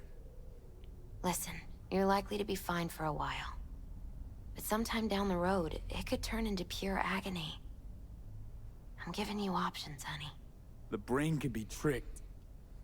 Plain old painkillers do that. Your psyche's gonna die, V. You'll feel your old self slipping away. At some point, you won't recognize yourself. It'll be terrifying. It'll be painful. But it doesn't have to be.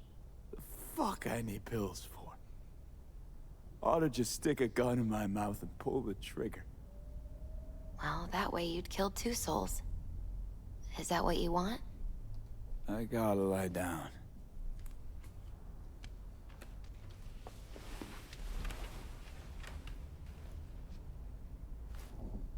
Here. Got one more thing for you. Vic pulled this out of your skull. A lucky charm? Promise you'll try to get some sleep. Misty, wait. About Jackie. Yeah? I'm so fucking sorry Jack's not here anymore. Jackie was special. Really spiritually rich. He touched so many people with his love. Don't worry. He'll be around. You sure you'll be alright? I'll be fine. Life is so beautifully powerful. So much more powerful than death. But right now, you need rest. So sleep. Please sleep.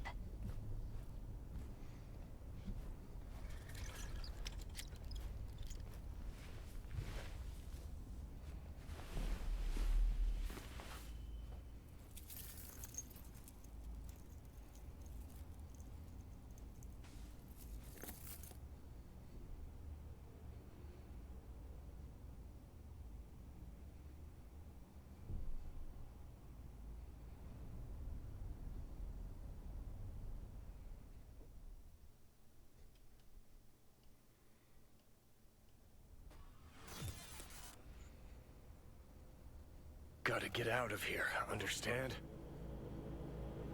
And I'll kill anyone who gets in my way, you included.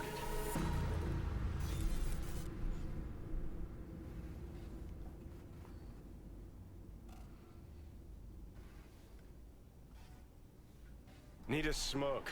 Where'd you stash yours?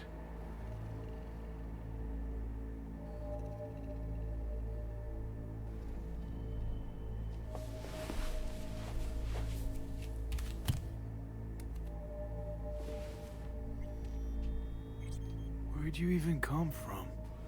How are we even talking? How the fuck should I know? The fuck kind of droid toy are you supposed to be? Fucking ghost off!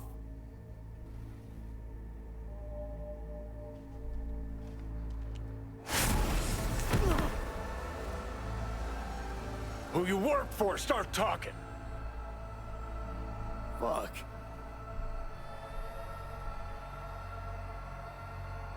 Fuck.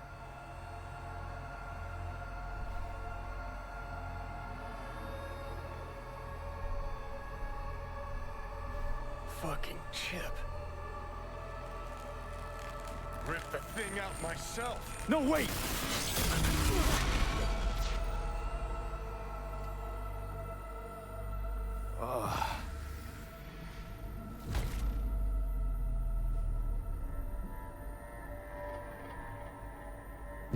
I'll take control. I'll find a way. You hear me?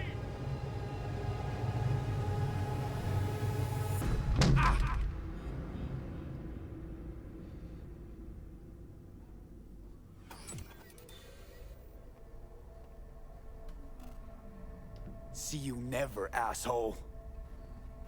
Now like that! Stick some iron in your mouth and pull the trigger. I can feel it. Our minds touching.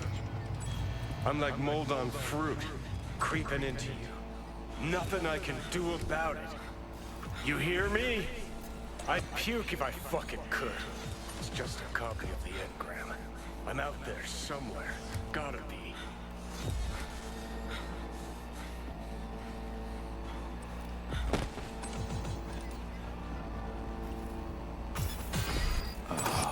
Fuck me. It's the Bancroft update, Swedish EOD. Yeah, Shake the Box very kindly rated me, and then because it's been very story-heavy stuff, I haven't really had anything to say.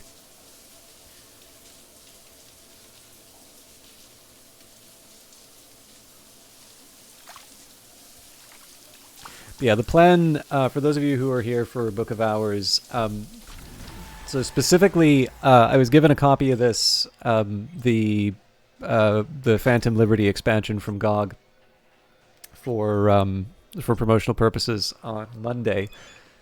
Oop. My dear V, I would like to inform you that Mr. Wells' body has been delivered to his family. And body count lottery. Congratulations, you're a winner. Congratulations, you picked the correct number in today's body count lottery. You are the lucky winner of a Quadrasport R7 Vigilante. Don't drive it all in one place. No, I didn't. Your feedback is very important to us. Our customer service team has been notified. Once again, congratulations on winning a Quadrasport R7 Vigilante. Sure, thanks. We are pleased to hear we could answer your questions. For any further inquiries, please don't hesitate to contact us. Your new Quadrasport R7 Vigilante has been shipped to your address. Please play again. But yeah, so for those of you who are just here for Book of Hours, so the plan has always been that when I got to the end of Book of Hours that I would start folding in a few more games into the rotation. Doesn't mean I'll stop playing it, but I wanted to come up with a little bit more of a balance. But in addition to the fact that I was given the promotional key, and GOG certainly would appreciate it if you are planning on picking up Phantom Liberty, one of the things they wanted me to do as part of kind of promoting the game is direct you to the their store page. Although again, I'm sort of conscious of the fact that when it comes to a DLC, there's a little bit less influence that I will have because I'm sure your previous storefront will be a deciding factor in that as well. But what I also found out, and this is thanks to Pyro Phoenix, who gifted 2 subs to the channel, apparently there is a sniper rifle that you will get if you gift 2 subs to the channel. So I enabled the drops. I don't know about the other drops that are related to like watching a certain amount of Cyberpunk. If you happen to know that you've gotten those drops watching the channel, definitely let me know.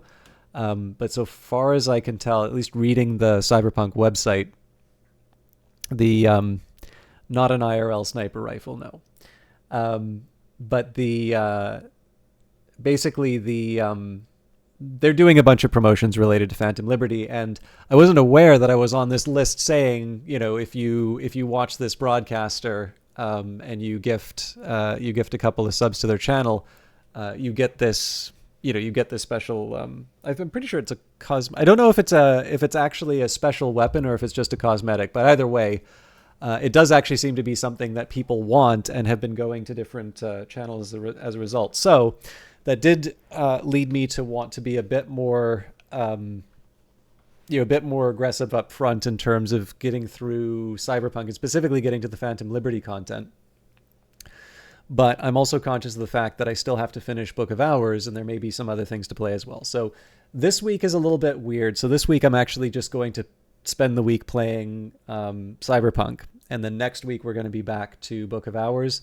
And then I'll have sort of a day for Cyberpunk at least, and then I might fold in a few extra days or something like that. So, but yes, I am now able to play again. I was going to wrap up reasonably soon, but I'm happy to do a little bit more, particularly show off the game. And I'd also sort of like to see what the deal is with Phantom Liberty now that we're out of sort of the prologue, let's say. So the Relic, why all the fuss? For years, experts in the field of cybernetics, neurology, and psychology have been desperately trying to merge human consciousness with silicon. Oh, sorry, we have read this, but I'll read it again. Until now, their efforts have been unsuccessful, though scientists have managed to create artificial intelligences that can compare or indeed surpass human intellect. Copying the human eye has remained beyond our capabilities. Attempts to do so have merely resulted in sophisticated chatbots, digital beings capable of mimicking human speech and mannerisms, but devoid of self-awareness. Today, experts from Arasaka announced a breakthrough, their newest project, dubbed the Relic. It allows human minds to be copied onto shards no larger than a cred chip. What's more, the shard can be slotted into one's neural port, allowing the user to hear and see digitized personality constructs. Sadly, I haven't been able to personally examine the specifications of this remarkable piece of technology. Access to the Relic is heavily restricted by Arasaka, and only a small select group of testers are allowed to participate in the program. Unsurprisingly, these testers are among the wealthiest and most influential people in the world, precisely the kinds of people Arasaka would like to have in its pocket. For the ordinary consumers reading this, don't expect the Relic to hit mass markets anytime soon. Okay. Email time. Rent past due. Mega Building Administration, dear sir or madam, our records show we have not received this month's rent payment for your unit in Mega Building H10. In accordance with Tenancy Agreement VD 2330-15722/2077, any subsequent payment delay will result in forced eviction from the property. We've read the rest of these.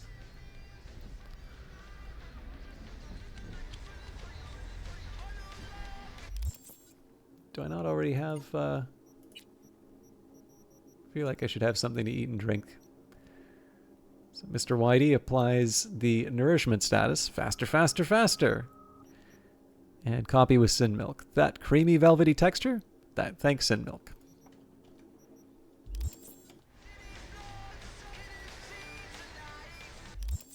All right, I'll put on some clothes if you insist.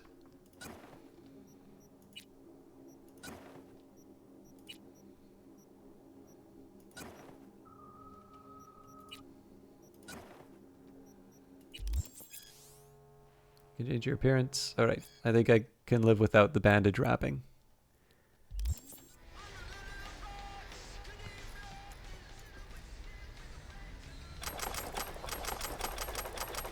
I then didn't realize I had so much extra stuff.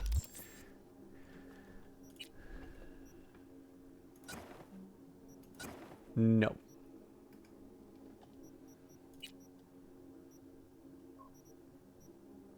I am also going to guess no.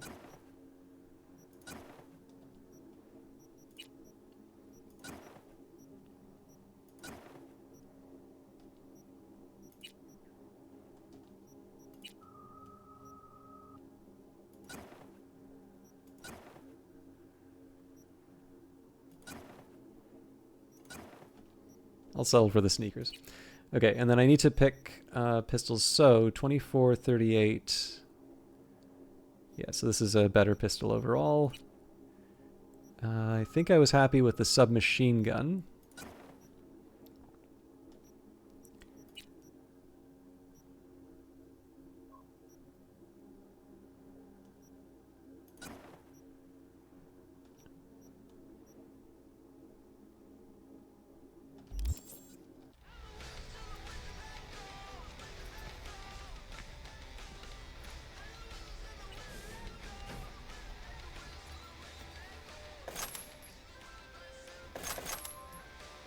Takemura here.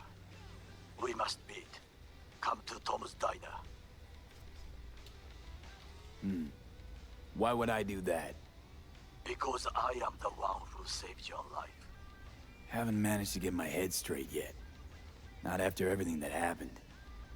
That will not happen anytime soon. And so what? If you intend to leave, you must re-enter the ring. The bell has already tolled. Tom's Diner. I am waiting.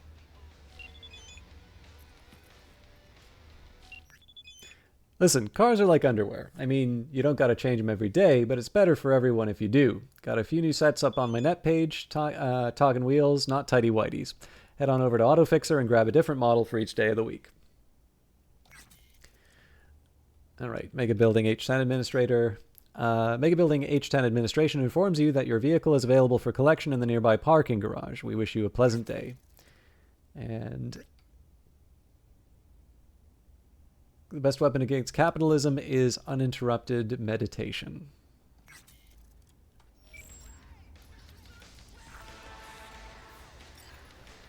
All right, I'm just going to let everything cycle through. I'm going to dump some stuff off in the stash, and then we'll actually see where we are in relation to the new content.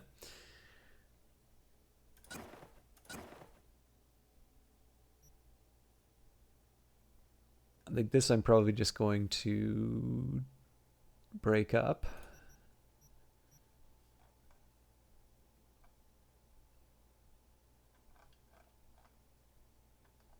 Yeah, actually, there's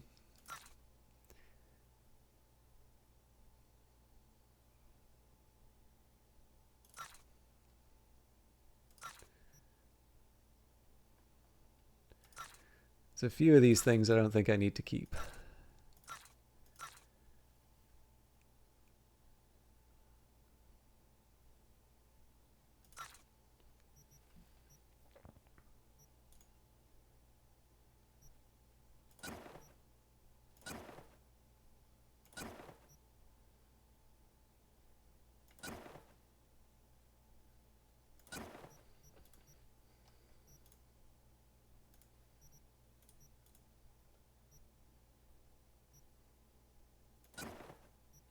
Okay, that I can't leave.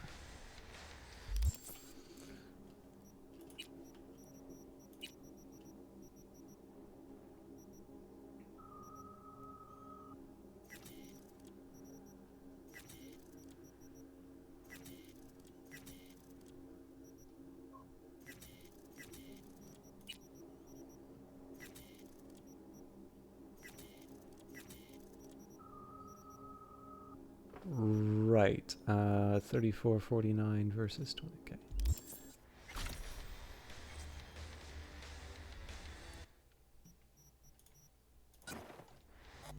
So some of this stuff I might want to hang on to, but I don't necessarily want to use, if that makes sense.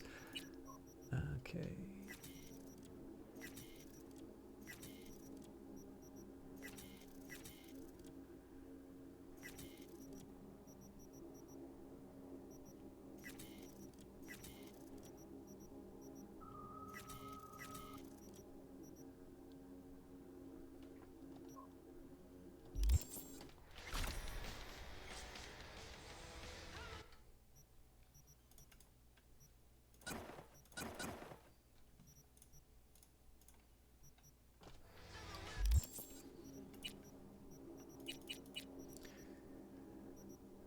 So I can definitely see myself hanging on to the all of these.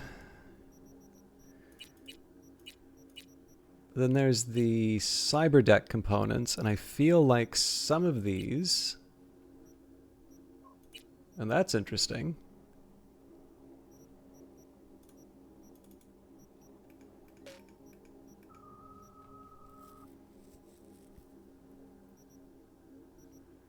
Ah, okay, so I need a higher level, I need a higher level deck to be able to use these. I can work with that. Okay, so I think we are caught up on, tasks. So let's go to the journal. So we're doing playing for time, meet with Takamura. We still need to make a name for ourselves in Night City to access Phantom Liberty. Human nature, fetch your vehicle from the parking garage. When a person dies, the world keeps chugging along without skipping a beat. Eventually, all traces of that person fade into nothing. Long story short, that's why your wheels were towed. Want my opinion? The best way to convince the world you're alive and kicking is to get your wheels back. Hell, maybe it's not the most ambitious goal, but for a minor league merc like you, at least it's a start. Oh, looks like we've got more beat on the brat. And then we do need to pick up our money from Wakako, but yeah, we'll do the little steps first.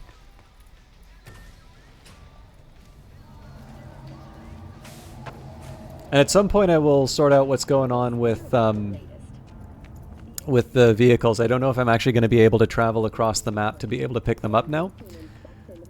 But I'll figure that out after the more immediate tasks. I'm Arif Iqbal with WNS News. Today is a sad one in our city's history. Mayor Lucius Rhine has passed away. We learned of Mayor Rhine's death from his family. He died peacefully in his sleep. The exact cause of his death has not been released, but initial reports suggest coronary implant failure. The remainder of Mayor Rhine's term will be fulfilled by his deputy mayor and closest associate, Weldon Holt. Holt has also announced plans to run for mayor in the upcoming election. Today,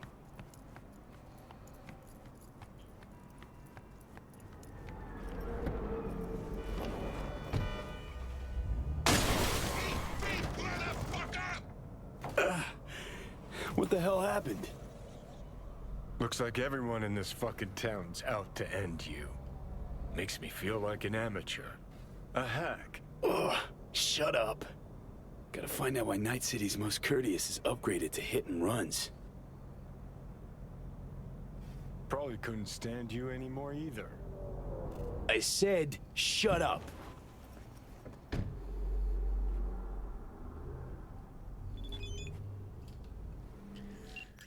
Please accept our sincerest apologies regarding traffic incident number 7711111096. The Delamain Corporation cordially invites you to its main headquarters in order to assess damages and arrange compensation.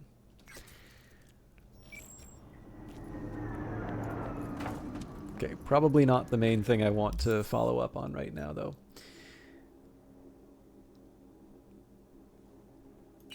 So yes, actually Takamura is not that far away. Potentially.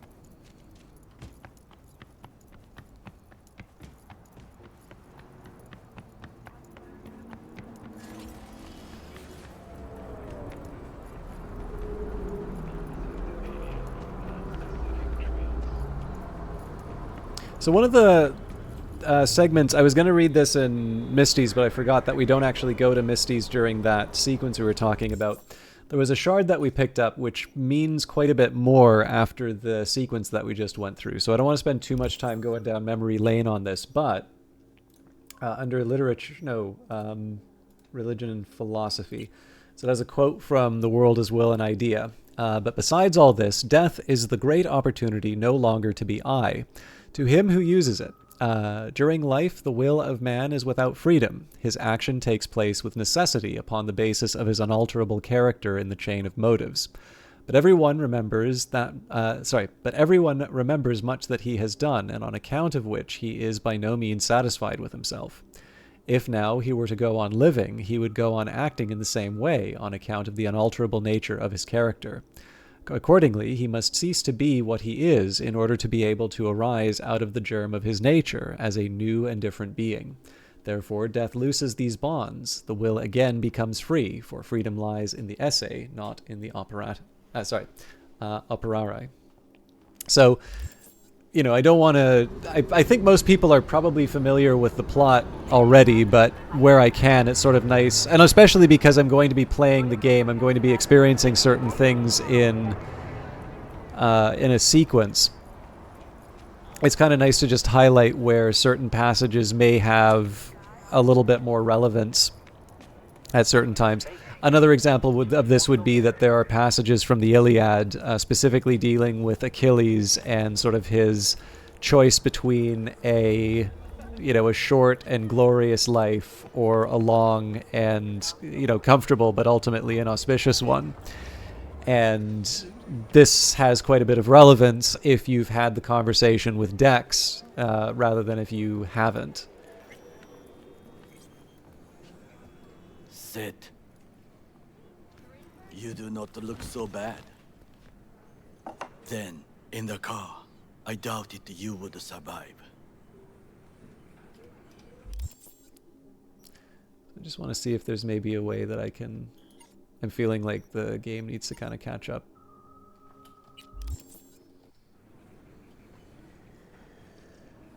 This about the biochip? That why I'm here?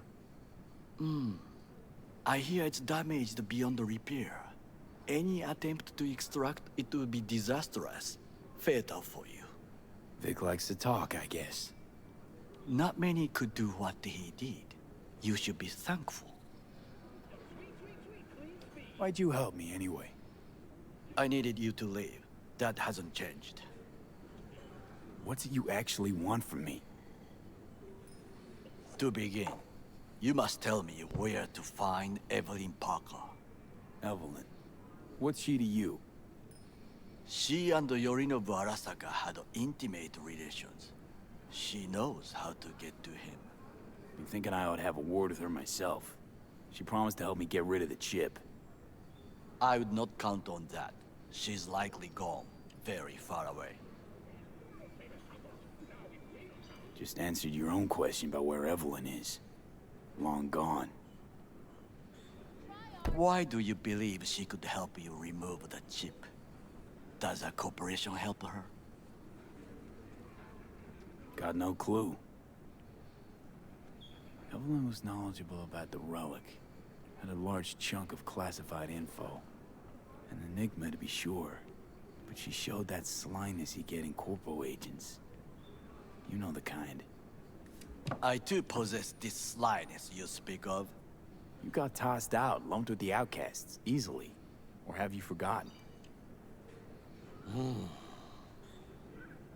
Sorry I couldn't be of any help. Don't have any time to lose, so... Hey, wait. I need you. Yorinobu Arasaka must answer for this crime of patricide. Looking for justice. In Night City. I seek revenge. Much more feasible here. I have allies prepared to bring Yorinobu to his knees.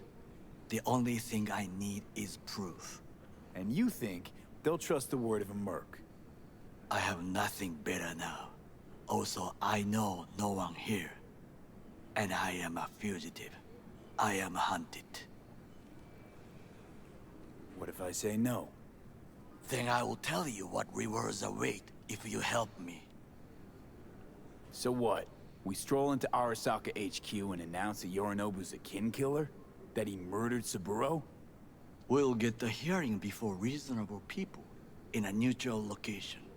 Certain procedures will be used to establish the truth. A lie detector? Forget it. In that case, another option. You are dying. You do not know how to save yourself. A chip, the relic, is a culprit.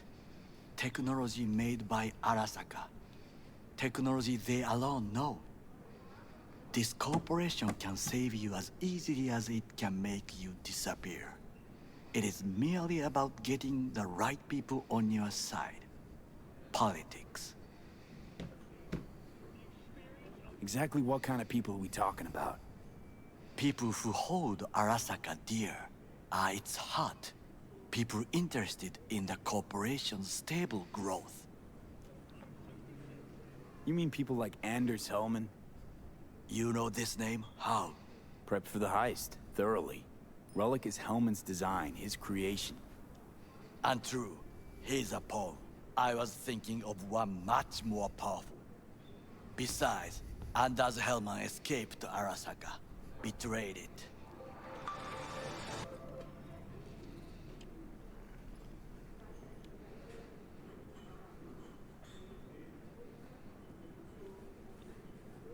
Hanako-sama, お会いできて光栄です。こちらこそ。Now, Hanako-sama, I would first like to ask you... Fucking Saka scums everywhere. Hey, I was listening to that. Shut up. Nobody except you wants to watch that shit about that corpo cunt. What did you say? You heard me. Let it go, Takamura. At least one of you's got some fucking sense. I like the bow tie.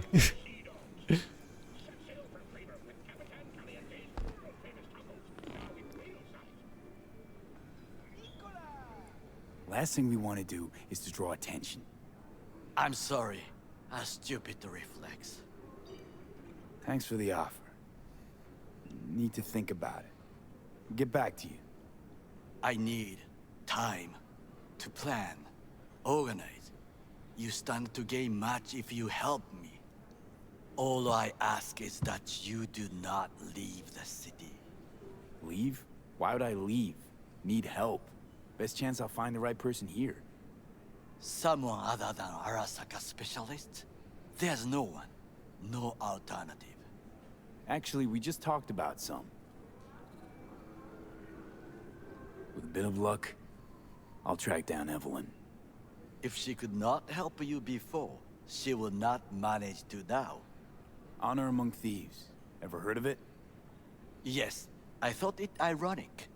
Thieves have none. There's just honor, I believe. Yorinobu Arasaka would agree, I'm sure. The Parker woman will not help you. Were I you, I would think about a plan B. Anders Hellman. He invented the relic. If I want to get rid of it, he's my man. And if that means picking another fight with Arasaka, so be it. Hellman defected from the company. I myself spent many days looking for him.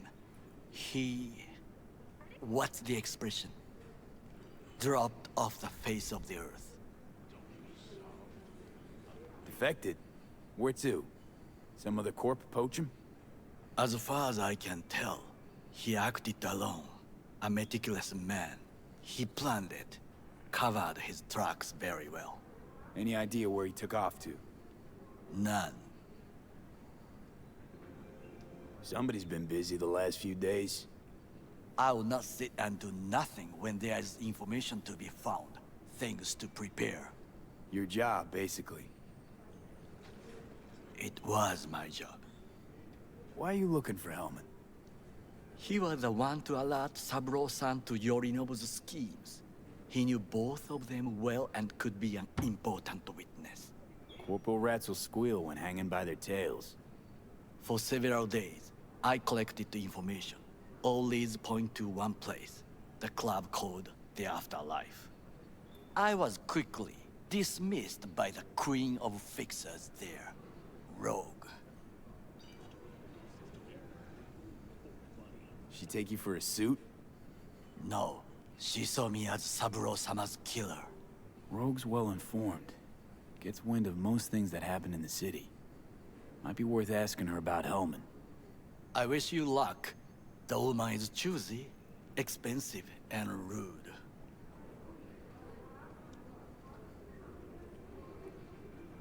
I cannot stay here any longer.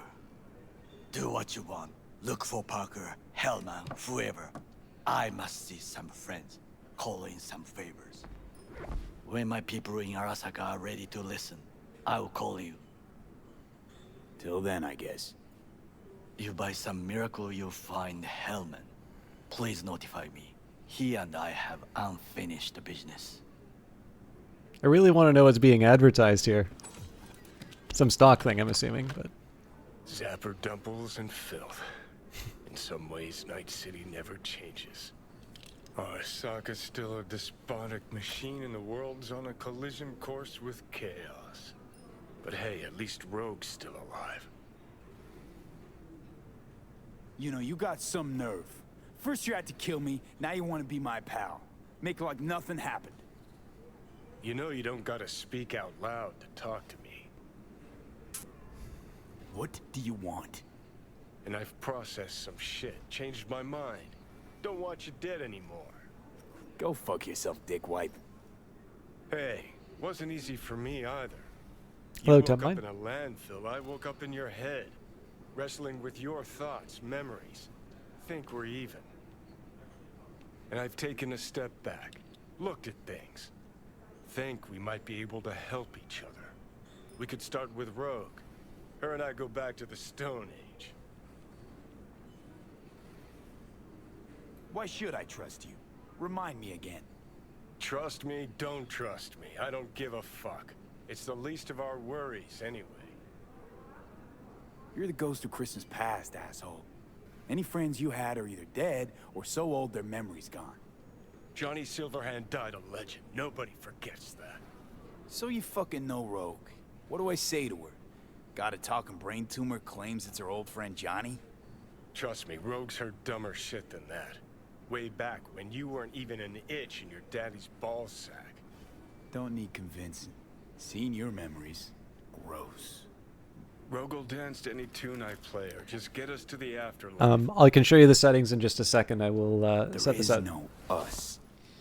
So I haven't tried the path tracing. I've got a little bit of a weird set. So I started off in terms of streaming with sort of a PC that was built off of donations. I usually use this computer for a lot of my data stuff, so it's got more RAM than anything. So I'm working with I think it's a 2080 Super, but the processor is pretty much brand new. I think is it 13700K is the most recent. I'll tell you what, I can bring up the specs.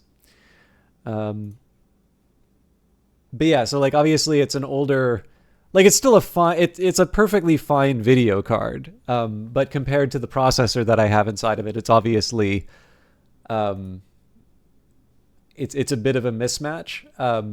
And again, I had to upgrade the card a little sooner than I wanted because 13700K. I needed to upgrade the video card because the old one just simply died.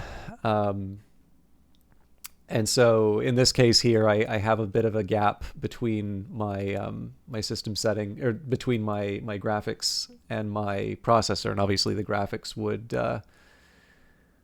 be the big driver for visuals. Why does it tell me my...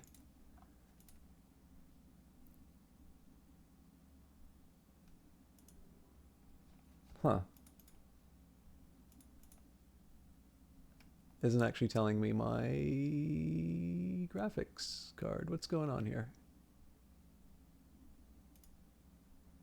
Yeah, 2080 Super. So like I said, it's a perfectly fine video card. It's just not the sort of thing that you're going to automatically want to blast everything on. But we talked about this yesterday. If you turn on DLSS, in this case I just went for auto. I could probably get away with performance, but I figure auto isn't the worst thing in the world to turn on. So I have just turned on DLSS, and then for the ray tracing, I've got the ray tracing settings that were in the earlier game, but I haven't turned on path tracing yet. And again, it's just because it says requires at least a 4070 Ti or 3090. I don't think it says that here. Okay, yeah, photo mode. I'm not worried too much about that. But the settings, I mean, to be honest, these are fairly high settings compared to what you would sort of see for the spec that I have. But the thing that's making the magic happen is the DLSS. If I didn't have that turned on, we got a chance to see what that looks like for probably, I don't know, 15 minutes, 20 minutes on Monday's stream. It's not pretty. The only drawback is, and I think this is a feature of the game, I notice when I'm switching between the map, and this was true prior to the 2.0 patch,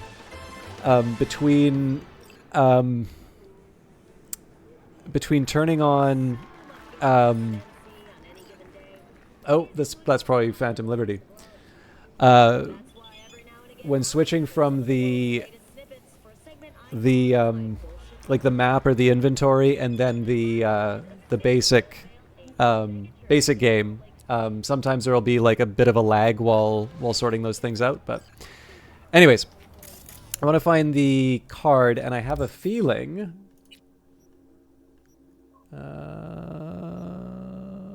oh, interesting.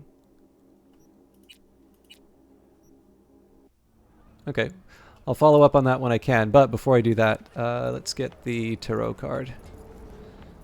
And one big reason I want to do that is I'd like, if I can, to read the descriptions as I find them. But yeah, thank you. I always feel a little self-conscious about the quality settings because I'd like the game to look good for the stream, and I can get away with a little bit more than what I would normally play with because the highest rate the stream's ever going to go for is 60 frames. That's what it gets broadcast at, whereas I have a higher refresh monitor, so sometimes I'll want to knock things down so that I can get a faster frame rate. I guess we have to go down. But yeah, I kind of. Huh. Interesting. Would you look at that? You see it too, right? Either gotten completely whacked or I'm having a mystical moment. What's that chick's name? The one with the hair? Misty? More likely a neuron misfire for Victor to check out. Or maybe I ask him both. Okay, there's so much to follow up on. So, first of all, tarot cards.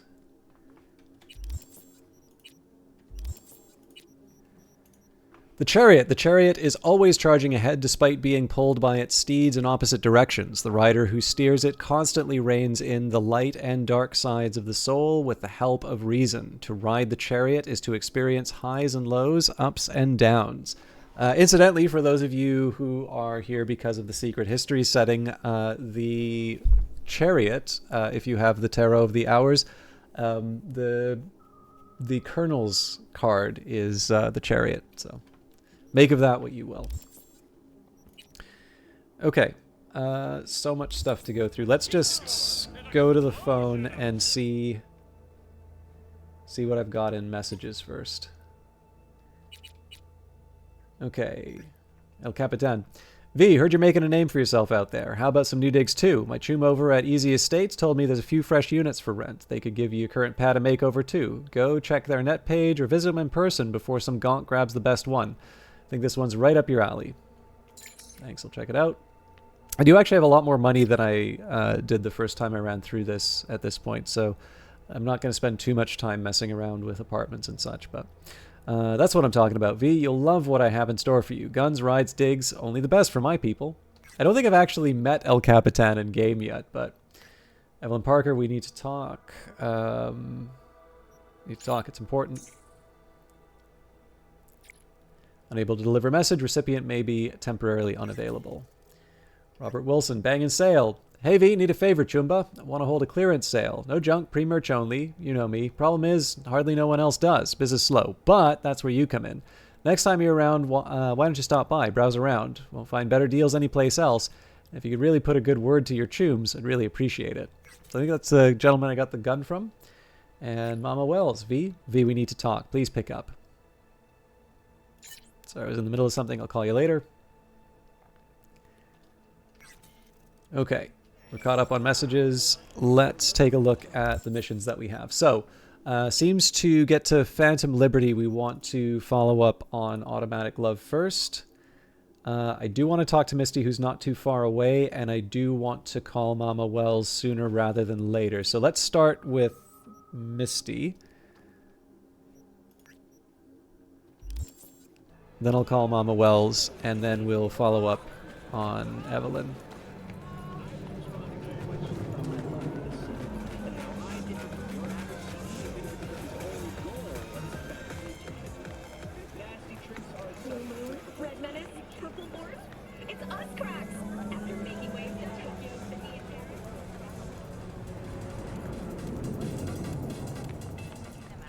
Looks like we've got another tarot card as well.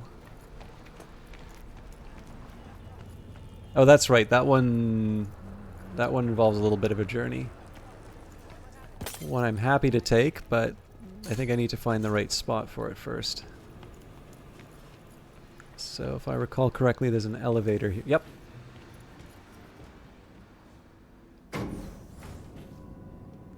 So I will confess, there's a couple of people who either watch the channel or I enjoy hosting when I can, who are apparently quite familiar with Tarot, but I'm really not that familiar with the major arcana and what they're supposed to mean.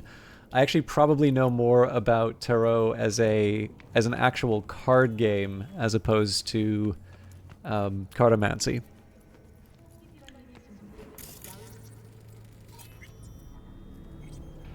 The world.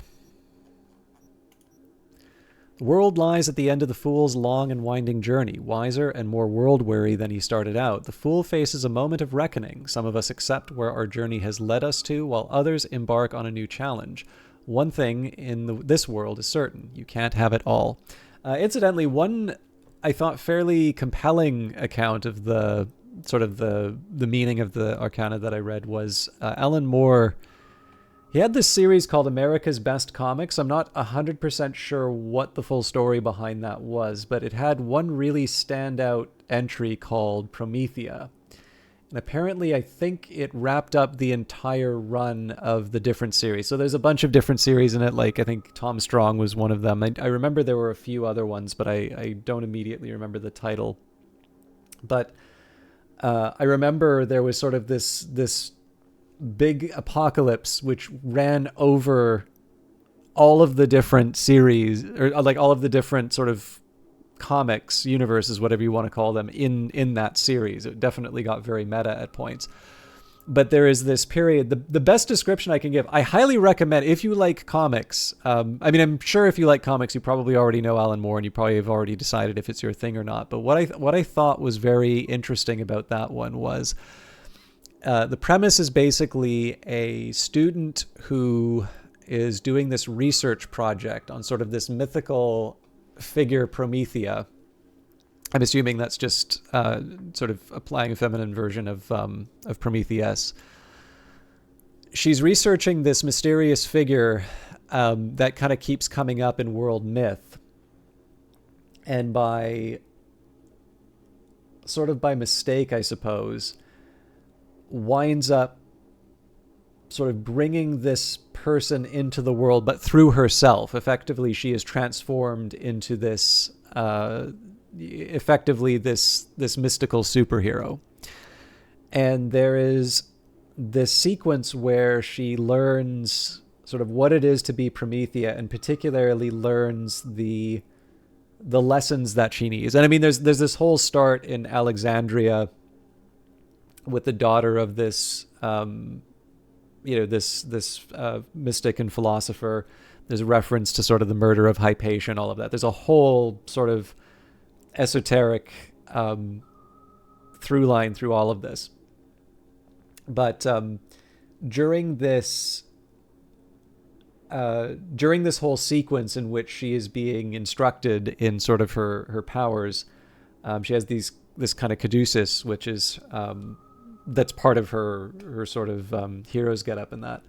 But over the course of it, there is this explanation of all the major arcana and sort of the journey that it talks about, and sort of how that parallels her own journey through this mystical world. So it is, to a certain extent, a didactic work. I suspect that is about as close, short of us ever getting the Moon and Serpent Bumper Book of Magic, I think it's probably about as close as we get to Alan Moore sort of fully writing out what his particular beliefs are, which are very compelling, although I don't necessarily share them. But it is certainly, that issue was very interesting because it gives this full interpretation of the different cards and what they mean. And I think the comic is sort of intended to be sort of taken out and put together as like this one big long poster. I think the one drawback is that the one I have, at least, the pages are on both sides, so I don't think there's a way for me to actually fold them. Maybe if I bought two. But anyways, it's a really interesting series, and I know that issue, for those of you who find the imagery compelling, I think it's a really interesting one in terms of the I think it's a really interesting one just in terms of what how it interprets the cards and sort of the story it tells. Also, there's like all sorts of Aleister Crowley shows up, and a few others, but definitely if you're a fan of the secret history stuff, I'm assuming that those are some names that'll be familiar and interesting to you. All right, let's talk with Misty and find out about the world of magic. I'm sure at some point I'll probably wind up doing these a proper set of side quests to like find all the tarot, but right now I sort of like picking up the different cards as I find them, because I do think that there is some relevance. I think there's the Queen that shows up when you encounter Rogue, so I do think that there is some significance to finding them at certain places, and I like the idea of finding them just before I go on certain missions. I have a feeling that there's a certain degree of meaning. Wrong person, but let's see if Was there's thinking some... about swapping some chrome. You got any new toys? Have a look. So we can try some upgrades. But yeah, my first priority should probably be the cyber deck. So I've got a few options here.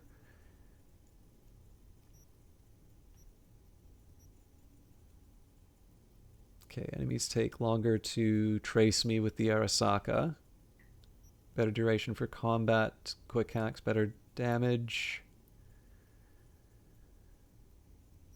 I don't know, I feel like this Arasaka Mark II is probably a little more in line with what I want.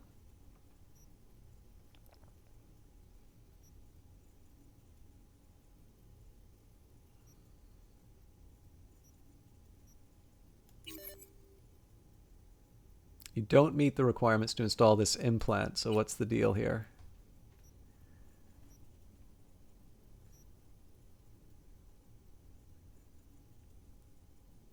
Wish it would tell me what the requirements were.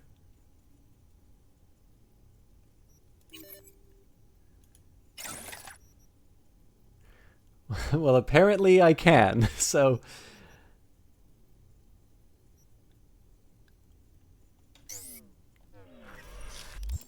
So I should sell this, but I want to make sure that I've got everything equipped first.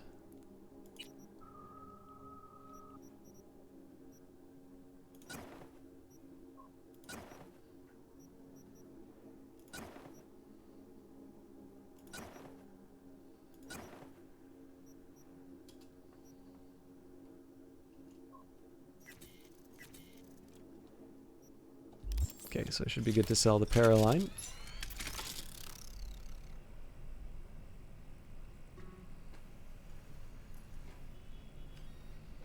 Hopefully I don't need to do that I again. was thinking about swapping some chrome. You got any new toys? Have a look.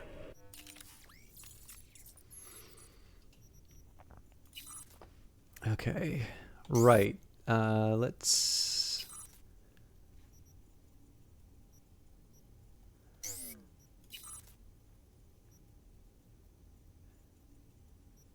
Now, if I recall correctly, the gorilla arms were pretty good for me. So we've got thermal gorilla arms. Yeah, I don't want to kill people if I'm going for the gorilla arms.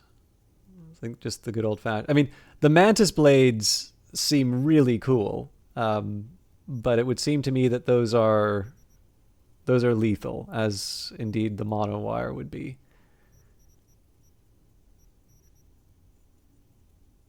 Toxic mantis blades, good God. Yeah, so physical damage is nice and all, but gorilla arms are lightweight, efficient, and hard-hitting arm replacement cyberware. I think I'm going to settle for those. Okay, I'm definitely short on money now, so let's start by selling the Paraline.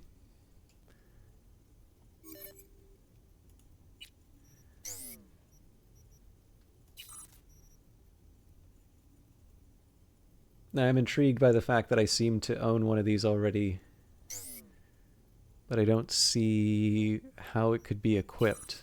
So I will sell one of those too.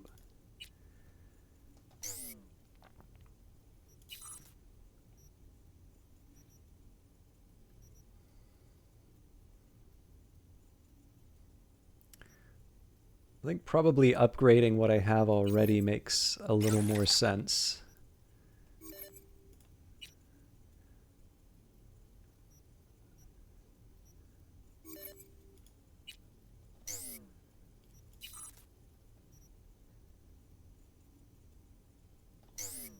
I am getting short on money, so maybe I want to make sure that I've got...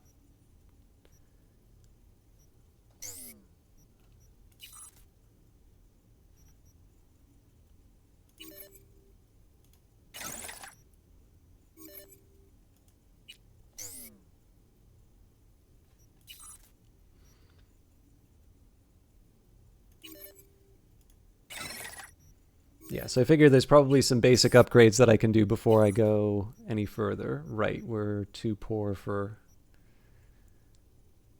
the rest of this. I need 53. What can I sell this for? 729. I don't think I have enough.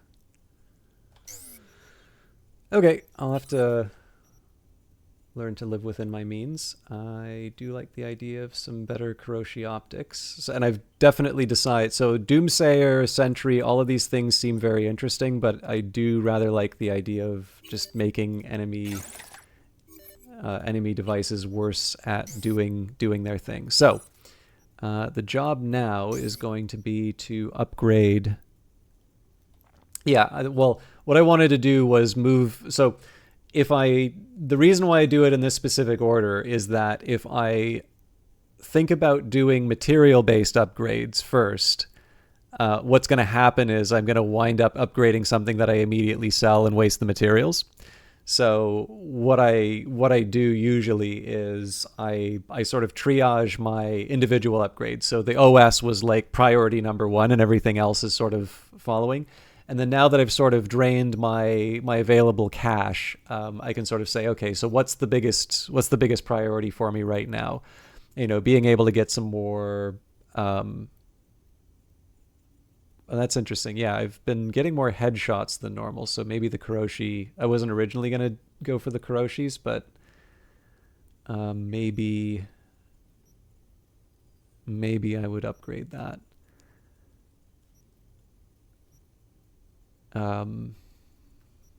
Yeah, actually the Kuroshi seems a little bit better. So yeah, we'll upgrade what we can. So, okay, it's actually just the camera detection. So what does this get me? Better damage against drones. This gets me absolutely nothing better. Okay, so I do get a little bit more money back. I suppose that's a bonus. Again, doesn't really get me anything. Slightly better ricochet damage, but I'm not going to rely on much. Okay, so we'll start with the Kuroshis. I don't expect that I'll be seeing a whole lot of advantages, but I do tend to hoard too much. So I'll get the upgrades that I can in, and then we'll... All right, there we go. So that's exhausted my current upgrades. And again, I'm kind of okay doing it this way just because in the end, as I make some money, like this'll give me a reason to do some side quests and things like that. So I could talk to Victor about the tarot, but let's start with Misty. This is the place where we found the world is will and idea. Saw a weird image out on the street. Seems like your line of work. What'd it look like? I grabbed a scan. Take a look. Tarot. Major Arcanum. What you saw was a sign from a higher power. The what now? Major Arcanum? Tarot card, archetype, knowledge held in symbolic form, a stage in your journey through life. Take your pick. Either way, you're saying some higher power's talking to me through tarot cards. Or to Silverhand. Or both of you, seeing as you form a harmonious whole at the moment. You know, it'd be a little easier if this higher power learned to be direct. Well, the world is a maze of illusions. It's not easy for the light to shine into the prison of our earthly existence. Right. Great. So, what do I do with a sign I can't understand from a power I know nothing about? I'd start by looking for more of them. The tarot describes a road, so go down it. Still don't know what I'm supposed to do with what I find. All right, have a good night. Hexadecimal 58th of their name. They must have some connection to the place where you find them. Think about what you see. You ask me? They've been sent to help you find the truth. Finding the truth is pretty far down on my list at the moment. A difficult time is coming when you'll have to choose which road to take. Then, you'll understand. I don't know. Come on back when you've found more. I'll help you decipher what you've seen.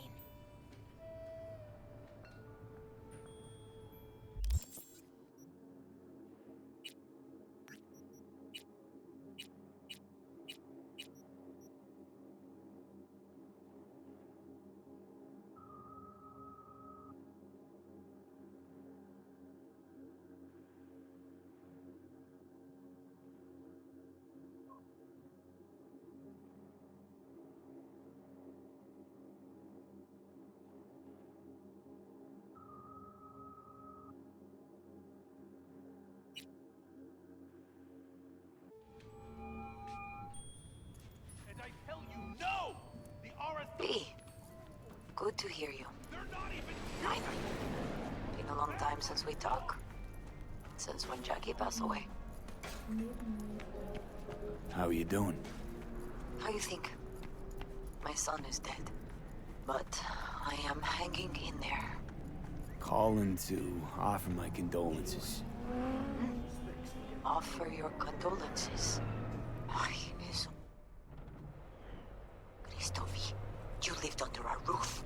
Have the decency not to treat me like some stranger you just met. I was going to call you. I prepared an ofrenda for Jaquito. We can't let him go without a proper goodbye. The ceremony will be at the Coyote Cojo. Many of his friends will be there. Say no more, Mama Wells. I'll be there. I did not doubt it for a second. Ahí te veo, Vi.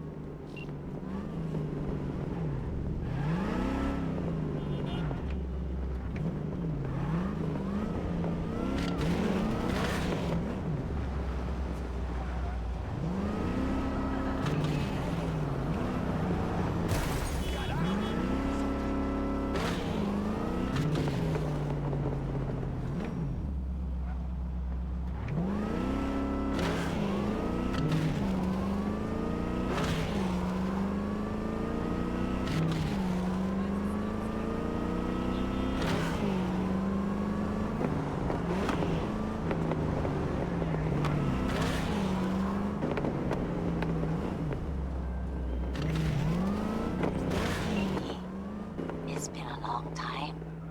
Wakako Okada, Lady of Westbrook Estate. When you find a moment, come see me. We must settle our accounts for Sandra Dorset. You did quite well. You and that friend of yours. Until then.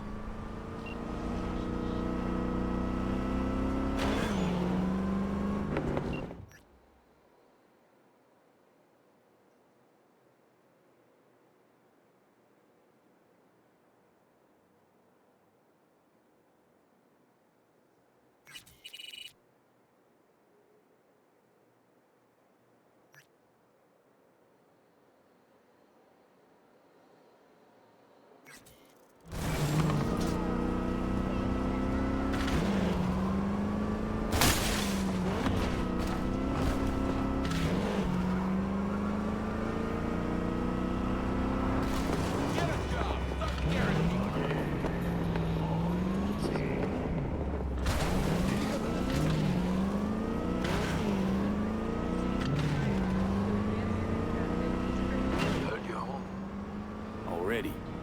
Sure got that ear to the ground. Siempre. Anyway, you'll need something. You know where to find me.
Table?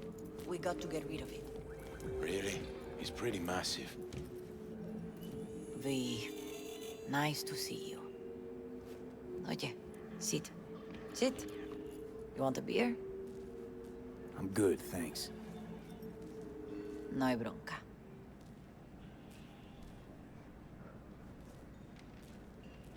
A lot of time has passed. How you been? Hanging in there somehow. Somehow. You could have come over for dinner. Nuestra casa es tu casa. But okay. We put it behind us. I am in the middle of preparing an ofrenda. There is still so much to take care of. An ofrenda? What's that exactly? Friends and family. We gather to celebrate the departed, our memories of them. And we bring things they loved in life and might need in the after. Sure, some beer'd be at the top of Jackie's list. And there will be beer. Could help you with that. Gracias, mi cielo. But I will manage. It's enough you come to say goodbye. Want to take part in the ceremony, but want to do it the right way, in line with tradition. But something I'd lay by his casket, that'd do justice to his memory. I don't got anything. But your heart is in the right place, mi niño. Don't worry. It's symbolic. Look for something in his garage. His past is all there. Thanks, Mama Wells. Don't mention it, V. You have respect. I admire that. The garage is on Republic. Ahí te veo.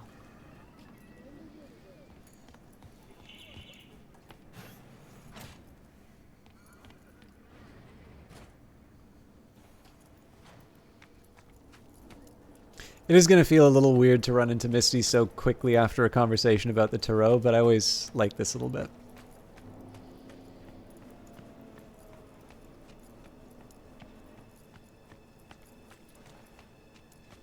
Ivy. You here alone? This is not exactly the safest neighborhood in town, Misty. I used to sit on the stairs when I was 10. 26 now. If anything was gonna happen, it wouldn't have taken this long. What are you doing here? Sitting and waiting. And yeah, waiting for him. Though I know he's never coming back. Lately, I've just been coming here to sit. An hour. Sometimes 2. I know it's gonk, it's just... I miss him. A lot. Wanna sit? Catch up? Hardly gonk at all. Just, well, human. I guess. You know each other long? Half our lives. Grew up in the same streets. Saw each other a lot, but just never got together. Till a year back. Yeah. Best darn year of my life. Jack talked about you a lot. Always saying how much you meant to him. Did he really say that? I bet he used different words. Maybe. But that's what he meant. I really believe that. You actually got to know him. The real Jackie. Everybody else thought he was a goofball with a rough-hewn face and an edge. But they're wrong. What did you see in him? Let me tell you what he told me once. Told me he'd take a bullet for me. In an instant. Even if it'd kill him. Spoken like a true Haywood boy. A man. With dreams, ambitions. Only thing they cost him was his life. There's a huge chunk of his past in there. Mama Wells is having a send-off for Jackie. I need to find something he really cared about. You mind giving me a hand? I'm not sure I should go in there, V. Still too soon? No, it's not that. Mama Wells and I aren't exactly on the best terms. She wouldn't want me touching any of his things, disturbing the memory. That I know. Jackie would want you here. That's more important. Come on.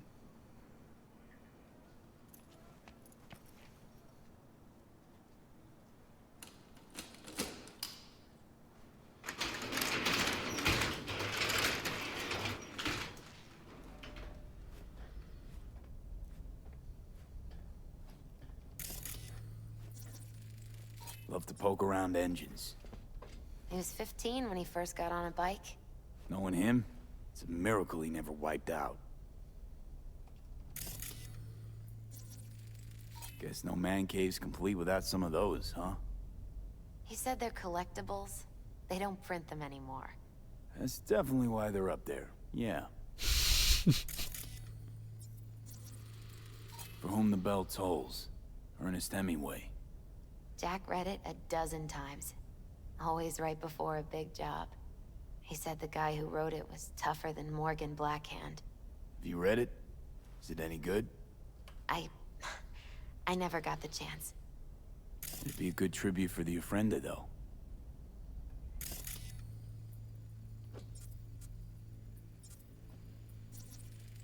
Basketball signed by Dante Gonzalez.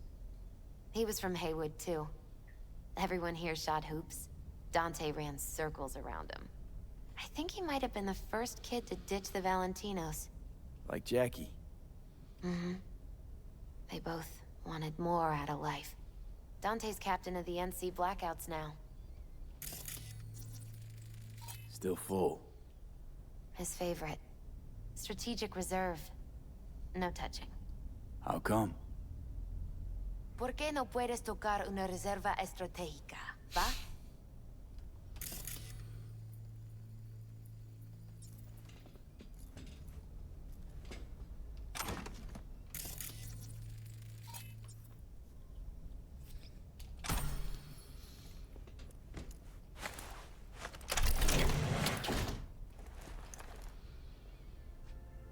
Oh, Jackie. That a mandala? Mm-hmm. Oh, it's a long story. Hey, you alright? I'm so much better than alright. I once told Jackie he should sweep all the dark energy out of this place. A sand mandala'd do the trick, for example. He told me that out of sand he'd build a castle, a home, the Wells family hideout, stronghold, something. I guess you made a bigger impression than you thought. I guess I did. It's beautiful. It's hideous. But it's also the most beautiful thing I've ever seen.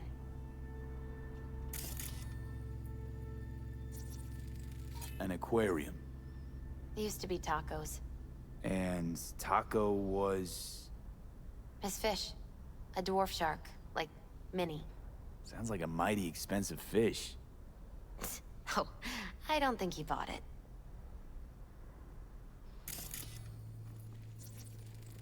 Leather belt. Sort of a memento. His dad's. Used to beat both Jackie and his mom with it. Until one day, Jackie fought back. Kicked his butt.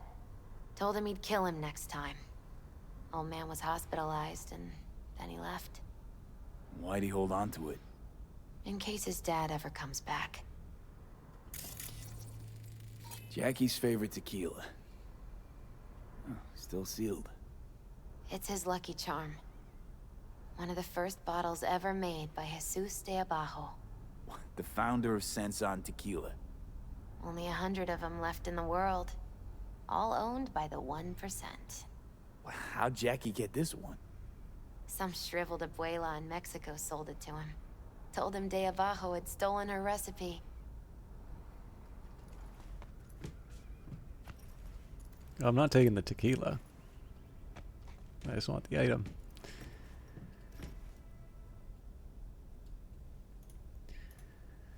Gorgeous ride, looking for a new owner from Arc Bike Shop to Jackie Wells. Jackie, my man, you won't believe your luck. A collector's selling a beauty in prime condition. Price is good, if a little over your budget. Let me know if you're interested, because if you aren't, it'll go to someone else. Peace, Sid. Saturday, from Victor to Jackie Wells. The Saturday, the boys are competing for the World Heavyweight Championship. Civets versus Blanco. Beers are already cooling in the fridge. Don't forget about our deal. Blanco wins by KO in the third round. You better have the Eddies. Not letting you off the hook this time. VV. Dex from T-Bug to Jackie Wells. I vouch for you and V. He heard about you, remembered you all too well even. He'll want to meet with V, but I think it'll just be a formality. See you at the afterlife. Oop.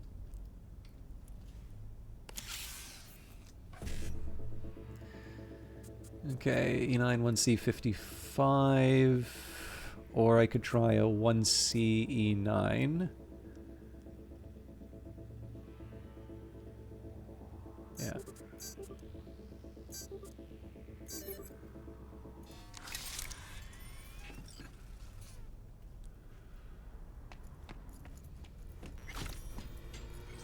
Jack, pure and simple. It should not be a surprise to anyone that I went for the book. We could look around a little more.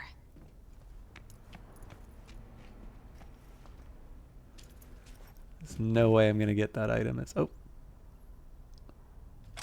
It's like playing Fallout and hoping that you pick up the item rather than drink the toilet water. Better get going. Actually, V, I think I'll stay a while. Say bye to him here. Mama Wells wouldn't want me there anyway. What happened between you two? What's the beef? Let's just say she didn't see me as daughter-in-law material. What she have against you? That my name wasn't Camila and I wasn't Jackie's ex-output. Camila was Mama Wells' favorite. Right. You gotta come, Misty. You got a right to be there. I'd rather not get in Mama Wells' way.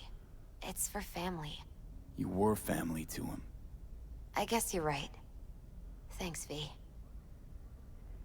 So, shall we go? You ever thought you might leave Night City? Sure. Once upon a time, I even tried.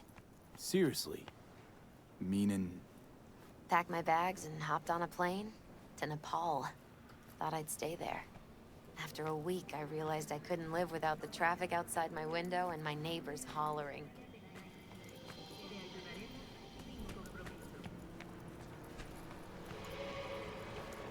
I'll see you at the Coyote then.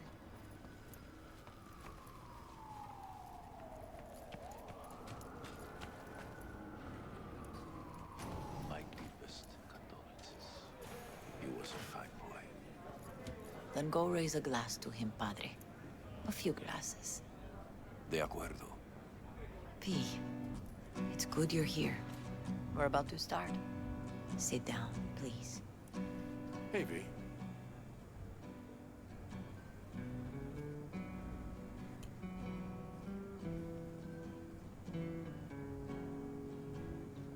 I thank you all for coming today.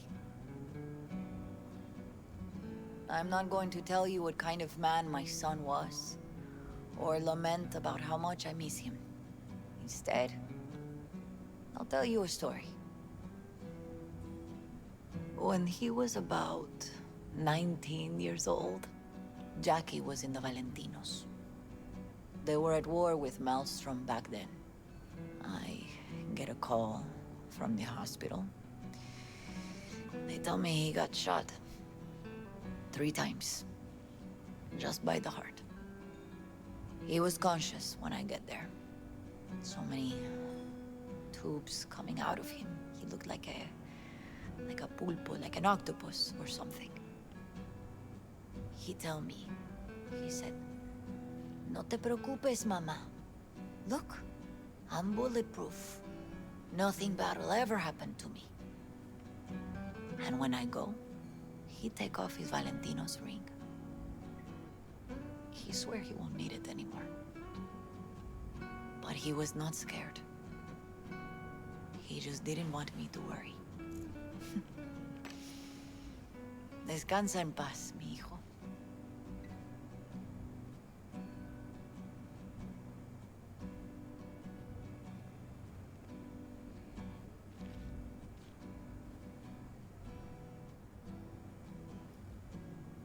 Among the membership of the Night City Devils Boxing Club, we had this saying. Make your best friends among the fighters who knock you out cold. And it's true. Jackie's arm was a cannon. No one's ever hit me as hard. I can still almost feel it.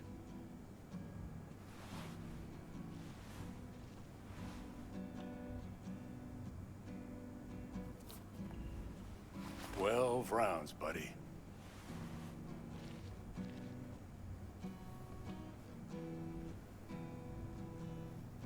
Mandó Camporta. Lamenta no estar aquí. Todavía le quedan 4 años que cumplir. Me pidió que leyera esto. Recuerdo cuando Jackie se nos unió. Era un niño fuerte. Cuando decía que iba a hacer algo, cumplía. Tenía honor. Podría haber llegado lejos. Mis condolencias a la familia. Que descanse en paz. Anyone else?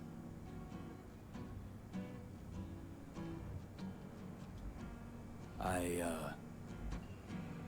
often think back to the first time me and Jack met.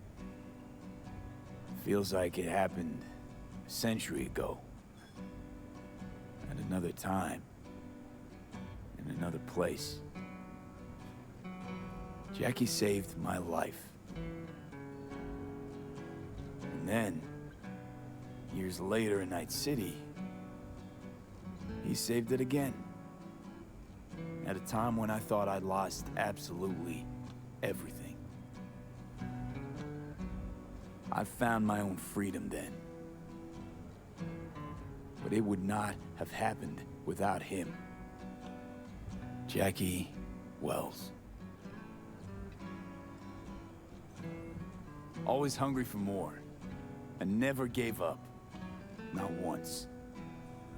Once he set his mind to something, he was ready to die to achieve it. He once told me, "Bro there, the one thing we can't do is be afraid of others."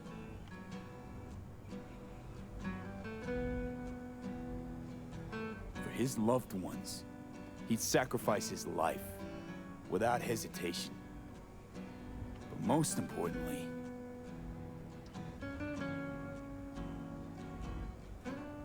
everyone saw Jackie as a grinning charmer who saw the good in everyone. Everything.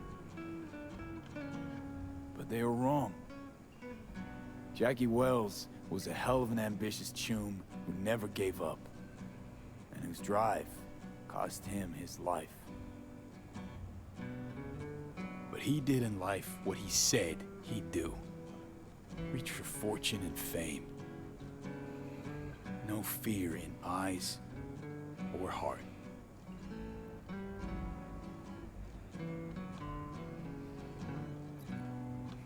When you go to war as a boy, you have a great illusion of immortality.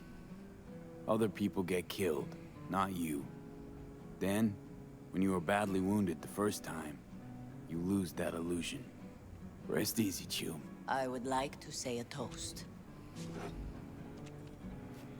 Por mi hijo.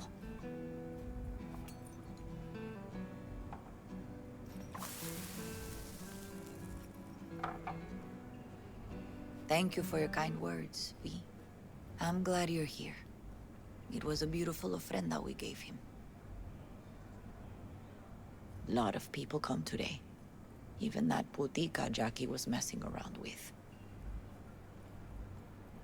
Her name is Misty. What? Misty. And she was very important to him. Do you understand? Go. Invite her along for dinner. It's the least she deserves. You know what? You're a good man. Jackie would want you to have these.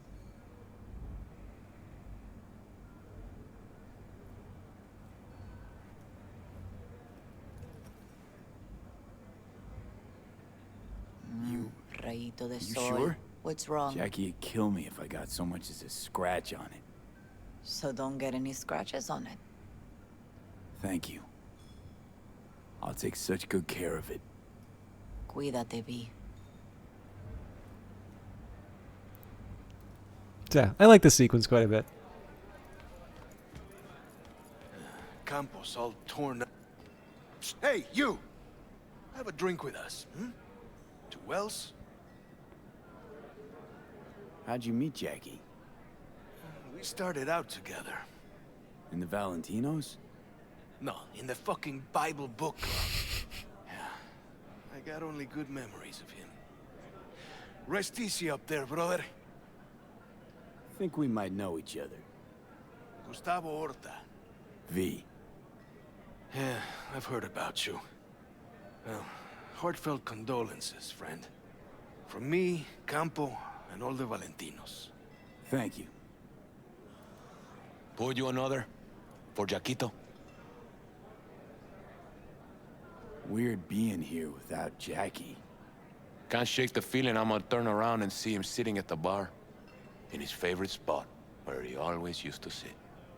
So I think it's not going to count as me talking with people unless I have the Listening's drink. a skill, So. you know. All right, why not? To Wells. May he rest in peace.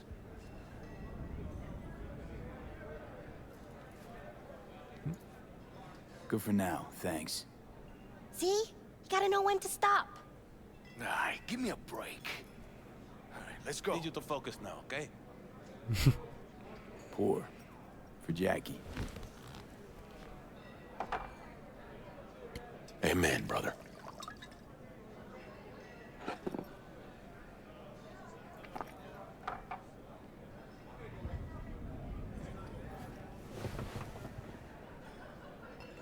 So I'm trying to remember if this is the same bar that you start. I'm pretty sure this is the one that you start as a street kid in, because you're looking at this mirror resetting a broken nose, I think. I'm gonna miss him. Already do. Me too, cabron. Me too. Here's to Jackie. Got off to greener pastures. Jackie Wells.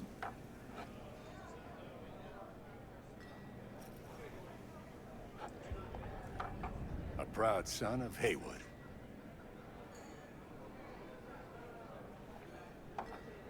Well, I should mingle, Vic. Sure. See you Lupe's later. been handling their loss pretty good. She's a strong woman.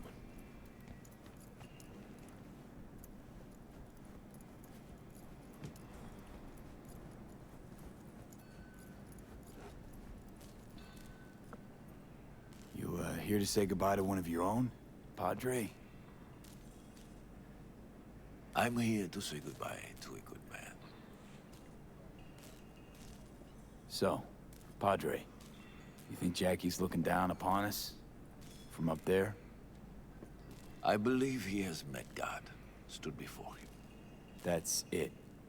I don't know if God left the meeting happy, but I'm pretty certain Jackie did. Jackie, do you know him well? I remember the day his mother brought him into this world. The day his father left. The day he took you into his home. Yes, V. I knew him quite well. I'm gonna move on. Go with God.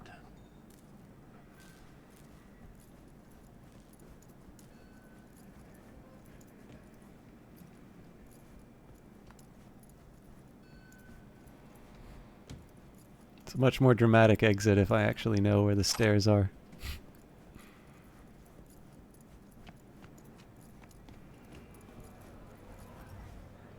Jackie chose his friends well.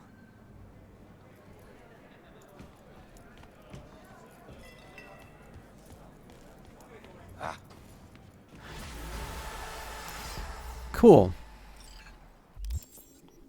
See, I did say I was going to take care of Judy first, but I think probably... I don't have that much... Okay, so if I'm in Royo...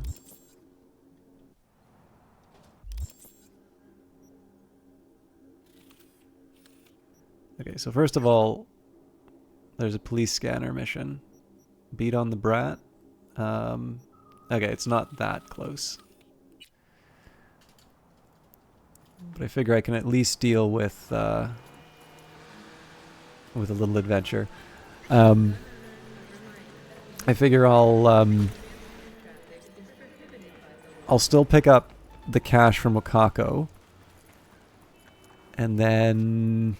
yeah, we'll take care of Judy. I probably won't finish the mission, but at the very least I can get it started, and we'll see what changes, if anything, in terms of my ability to access Phantom Liberty. Also, the police scanner missions, or whatever they, NCPD, mercenary, whatever the proper term for them is, the nice thing about this too is that it gives me a chance to practice the stealth a little bit more. It's not a high priority for these missions. It just sometimes makes them a little easier, so it's a chance for me to practice for times when it actually does matter. There are definitely upgrades I can buy that make stealth a bit easier. Now if I ping... Okay, so a ping's not going to... Yeah.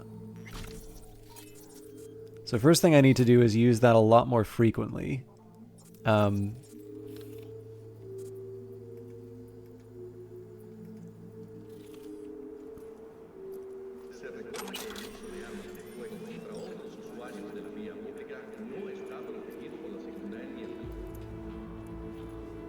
Okay, 6th Street.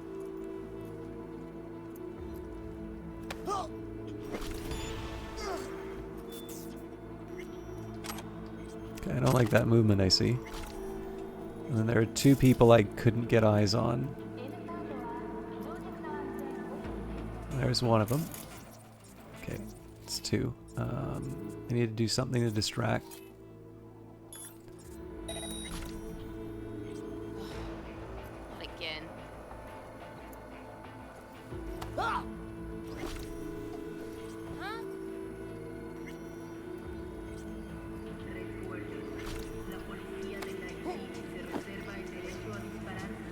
Okay, so the guy on the roof might take me out seeing this.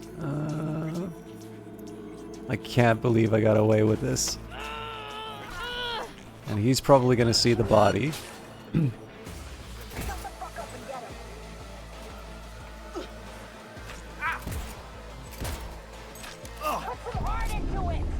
Okay.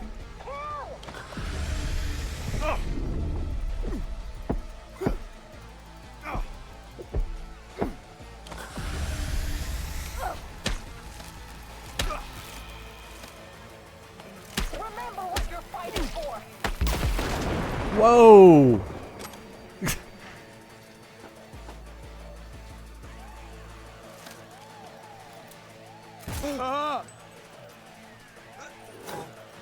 Kill you myself!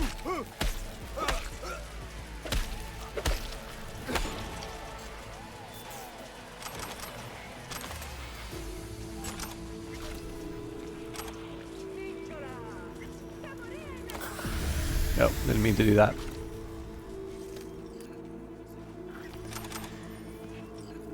Okay, so not exactly how I imagined that going, but it did okay. Can you talk? It is important. What's important? I may have found a solution to the problem we share. I have established a contact with an old friend from Arasaka. He's here in Night City now. He's well connected to certain influential... I want to hear Takamura, but this is going to go away if I don't read it. Q, something's up. I can feel it. I can't sleep for shit. My legs are jittery. There's some kind of shitstorm brewing. I'd bank on it. Need to find out what the Valentinos are up to, or they'll catch us with our pants down. Amen, brother. Nabbed a couple of their boys for a nice chat, but they knew zip. Looks like word of grand plans hasn't reached the rank and file. Gotta admit, those boys are tough. Lasted a weeks before I got the first word squeezed out. Yeah, then? Gave them the gift of a free burial. Anyway, back to biz. There's a dive, maybe you heard of it, Coyote. It's got this antenna. We clamp onto that, inject a malware cocktail, etc., etc. You might be able to tap their calls. True, not bad. Grab the best runner you got on short notice, slip in there. But watch your backs, good. Good, enemy turf. No worries, right on. Good luck out there. That's gonna help us how, exactly? There will be a meeting. You, me, and this friend of mine. You will tell him what you told me. The truth of events at Cosmetic Plaza. I have little hope that he will be convinced, but it will be a start. Of all people, you ought to know Night City tests everyone's reliability, even that of old friends. Sure about this guy? Trust him? Many times we have had the opportunity to kill one another. Yes, I trust him.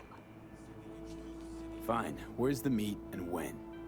Japantown, after sunset. I am sending you the precise location.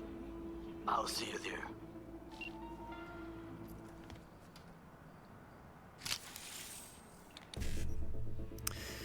Okay, BD and 3-1Cs, and that'll basically be it.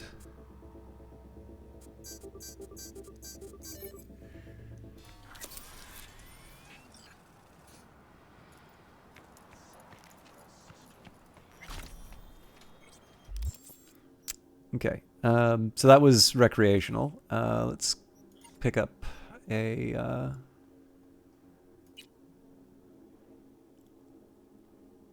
Oh, that's interesting. So I'm going to make a guess here that it's probably after the 2 missions, like the both Automatic Love and...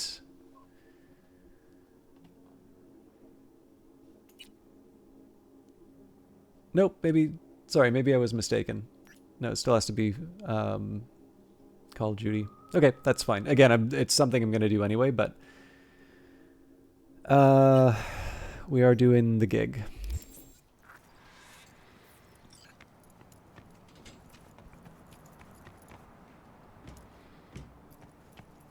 Should probably commit some stuff to perks. And actually, before I go too much further, let's do some upgrades.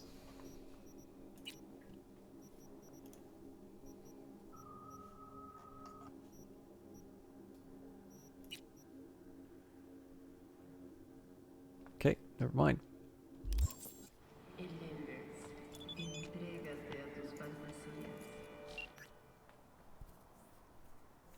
At night, from the den located after the 5th bamboo in the hamlet, the fox goes out to hunt. He quenches his thirst at the watering hole. While waiting for your arrival, he takes shelter in the shade of the cherry blossoms.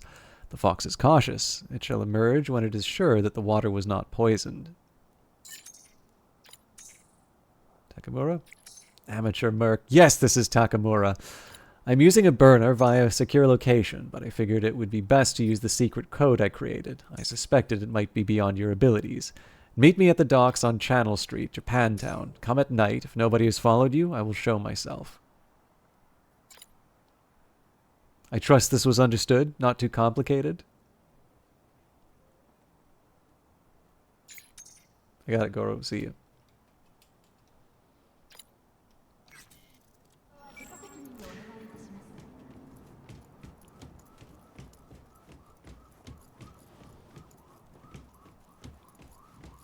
Now, there is a day-night cycle in this game. One thing I'm not 100% clear on. I know when I played... How goes it? Do you have the DLC? Any idea how far off I am from starting? Hi, Silva139. So I'm probably not going to get to the DLC tonight because I've been threatening to wrap up reasonably soon for a while. So I do have the DLC. GOG very kindly gave me one of it, so it gives me a nice reminder to share their link there. So I've gotten past the first mission, right? We've just finished the ofrenda for Jackie Wells. So in terms of that, so one thing I just need to stress, for those of you that are kind of deciding whether or not Phantom Liberty is for you, if you just want to go in and play the expansion, there is an option to do just that. It will, even if you've never played the game before, I believe it will give you a character to just jump straight into Phantom Liberty. But I know there were 2 things that they said prior to release. One was that the 2.0 changes were very substantial, and so I think even if you didn't have the expansion, that they recommended that you start a new character. And I think that makes sense, because I've definitely learned a lot more about some of the changes that they've made having played through it.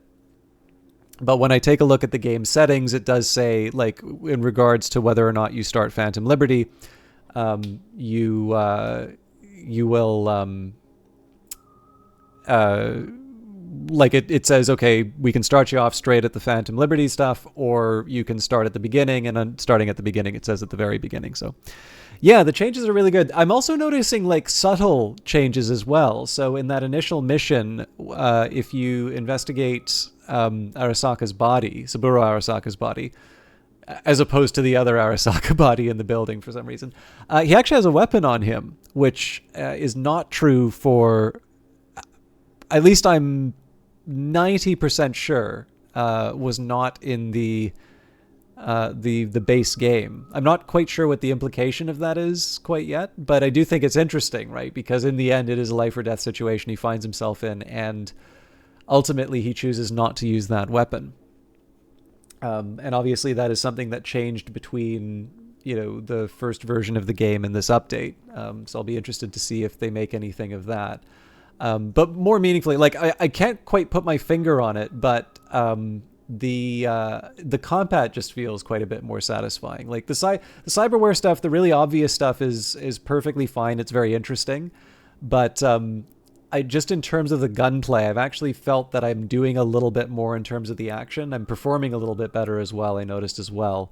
But overall, it's a very satisfying update that they've done. Oh, I didn't know about the katana on the roof. But yeah, I'm not even really focusing on builds at this point. I'm really just enjoying the story because I haven't actually played the game to completion. But one of the big reasons I'm actually doing this, so I was playing a game called Book of Hours, sort of mainlining it for the past month, and one of the reasons I've shifted over from it was somebody came in and gifted a couple of subs, which I thought was very nice of them, and they explained that they're, oh god, they explained that they were doing it so that they could get a sniper rifle. And then I found out that I was on a list. So I know, like, I had applied for that list, but I never heard back. And, like, it's very common for a small streamer like myself to just not hear back from people when they, when you sign up for things. So sure enough, I took a look at the list and there I am. So there are conceivably people coming in to watch the Carsfield Wars. That's interesting. Actually, some people I was talking to said that they felt the driving was a bit better. I'm kind of terrible at driving anyway, particularly when I'm looking at chat, so I don't have a strong prior either way. But then I'm also playing on mouse and keyboard, so generally driving in games is always something which is hard to do some refined movements with. I haven't done any of the car combat stuff yet, but I am looking forward to trying that. But yeah, in any case, long story short, I definitely spent a lot of time talking about setting stuff. I talked about a statistician named W. Edwards Deming and how he is indirectly responsible for cyberpunk stories basically always having the Japanese taking over the world through their megacorps, and specifically the conditions under which that happened and why that happened. But I do every once in a while play some gameplay. So that's a very long answer to your question, but I have every intention of going to Phantom Liberty, and essentially every time I complete a mission, I sort of take a look at where I am on that little progress bar towards it. So I've made a couple of digressions here just to be able to, essentially just to make a little bit of money and otherwise boost up my character. So in this case, I'm going to Jig Jig Street to collect some money from Wakako, but essentially what I'm doing is I'm doing all of the quests that will get me to to Phantom Liberty, and I fully intend on doing that as soon as it becomes available. Yes, I did do the Corpse. The Corpse Star is the one that I like the most, and then I don't think I have my suit. Yeah, I'm 99% sure I don't have it. Anyways, This look definitely, I think, fits quite well with the Arasaka uniform. So. Well, who do I spy but V, in my humble parlor, no less. Wakako, long time no see. So what brings you here? I can't help asking. How many of those husbands did you have? 5. All went before their time. Terrible family tragedy. You're not afraid that tragedy will strike you? Have to live somehow. For my 9 sons. Willing to bet nobody knows Westbrook like you do. My husbands knew Westbrook, yes. Each of them very high in the Tiger Claws. Ruled Japantown. What did they do? They did what made the best eddies. Gave them the most pull, sold sex and black market tech. We have some outstanding biz to settle. Remember Sandra Dorset? I don't forget such things, V. Here is your reward. It comes with a fairly ample bonus. Go see a Ripper doc. They'll weave you a dermal imprint that will enable smart gun compatibility. A Tiger Claw specialty.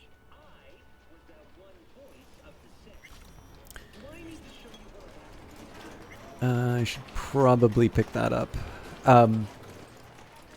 Anyways, yeah. So, what was I going to say?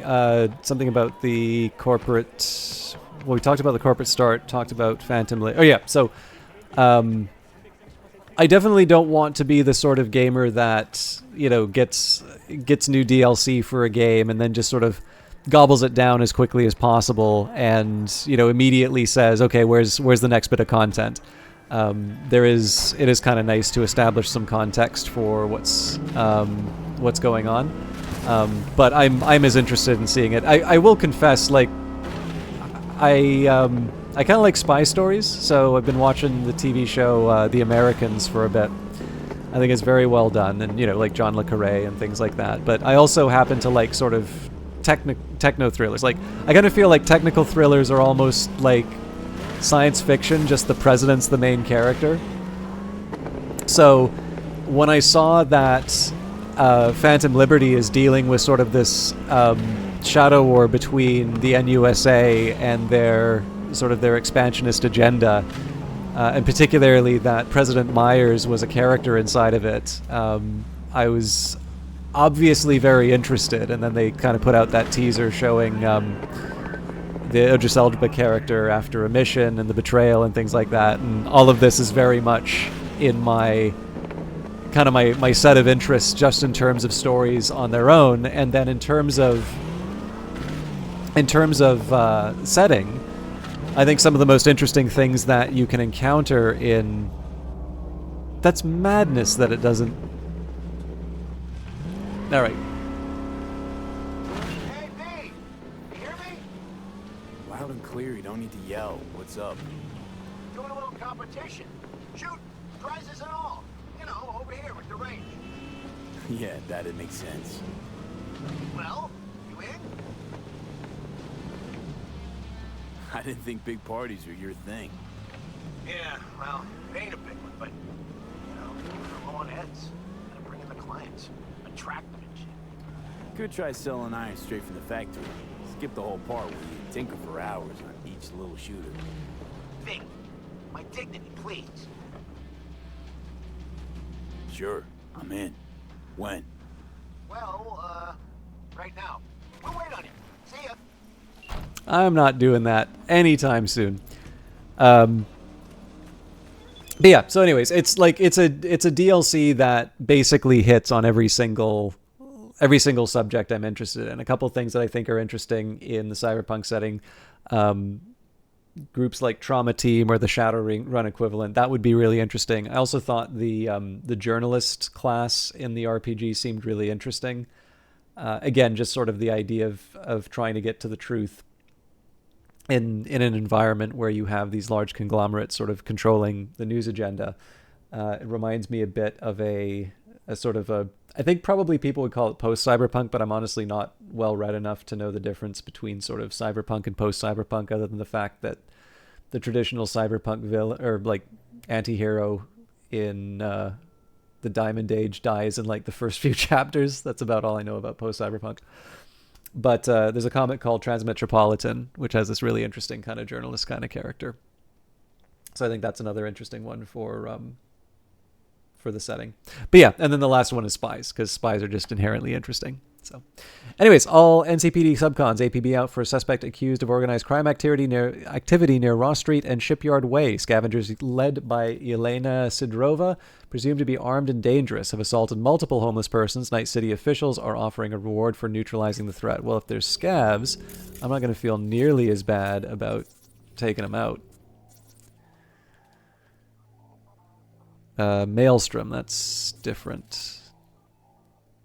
I probably shouldn't feel bad about taking them out either, but...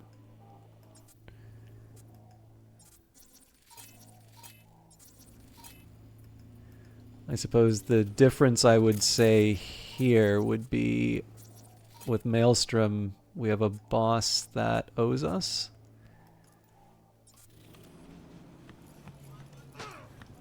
Whereas the scavs just want to kill me.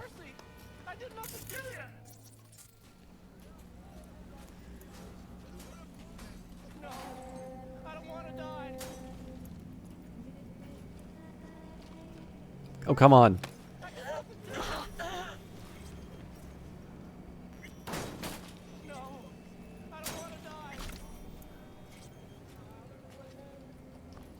Mercy! I did nothing to you! No, I don't want to die. Mercy! I did nothing to you! Now where you No, hiding? I don't want to die. Mercy! I did nothing to you! Hey, Maelstrom's got a cyber psycho problem. I want him alive, so really try here. And be careful. Maelstromers are crazy. Psychosis or not. Thank you for letting me finally take this guy out.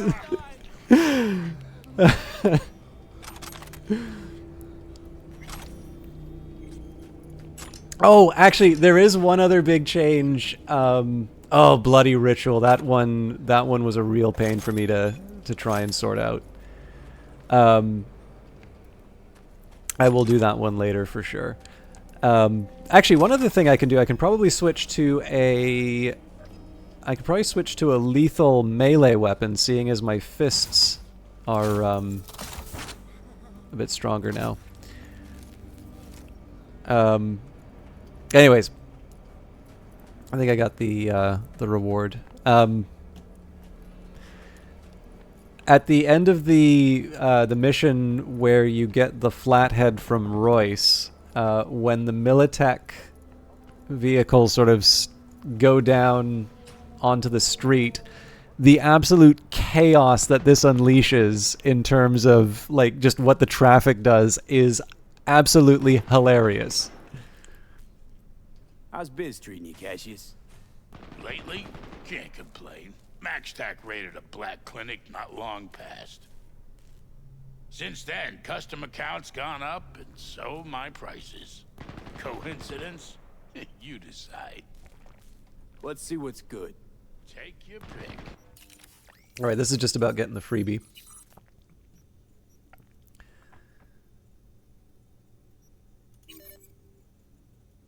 I want to buy, not install.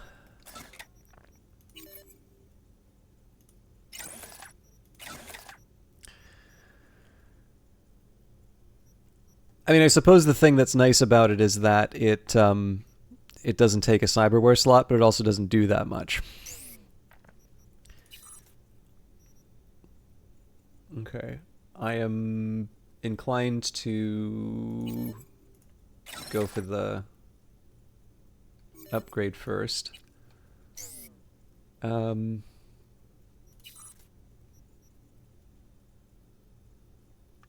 Yeah, like I don't mind this. I don't mind this. Like I've used the smart weapons before. They just didn't really set me on fire compared to what I get from the hand modification. I don't actually quite understand why it has to be one or the other, although apparently there's an ambidextrous perk that will no longer force the choice for me. But yeah, I'll be honest, like I think what it kind of comes down to is I think about the benefit that a smart weapon gives me relative to the cost of giving up a cyberware slot and all of the things that I can use with that cyberware slot. And I'll be honest with you, it really doesn't make me feel like it's worth it. And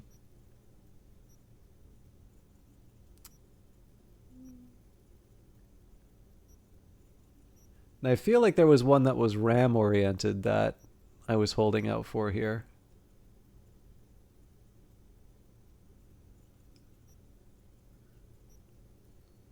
So I think I might hold back just given how much it's going to take up in terms of my cyber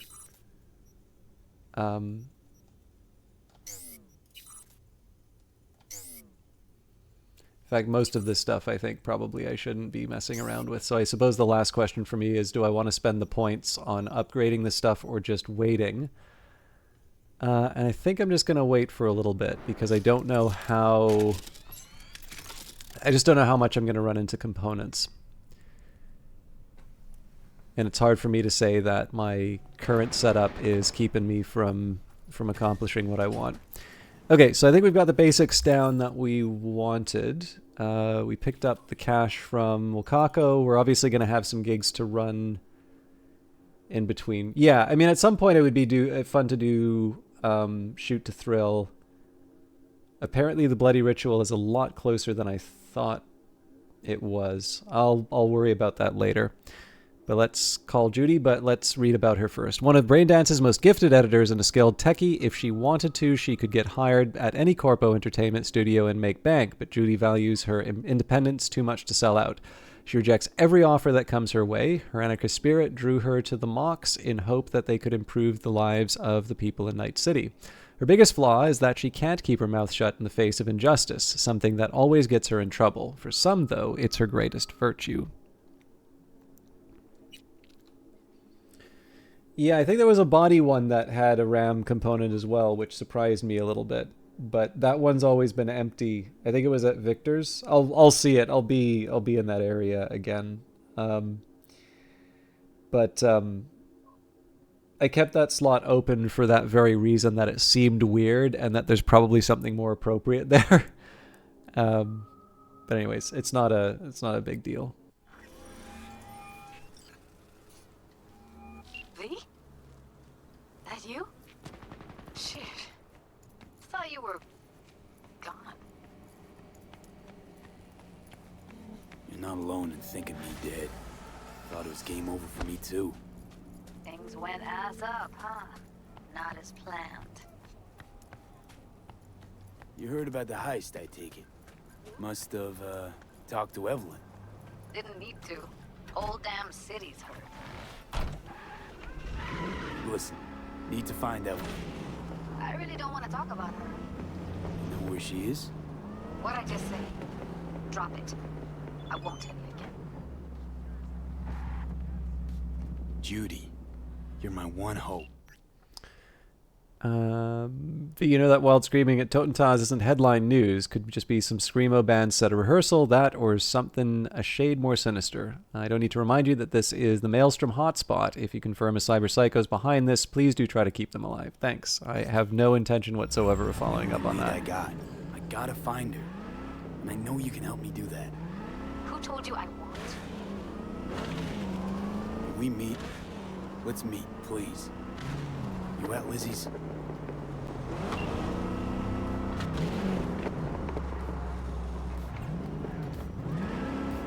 Yeah. Wrong turn, but... Hey! Something of a delayed reaction, but okay.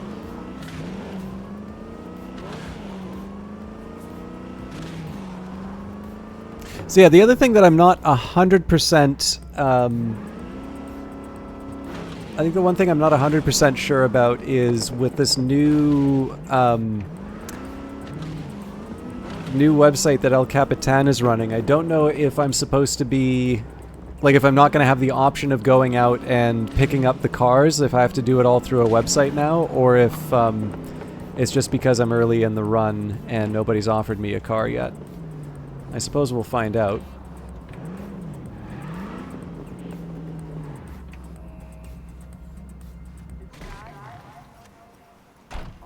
And we have another tarot card.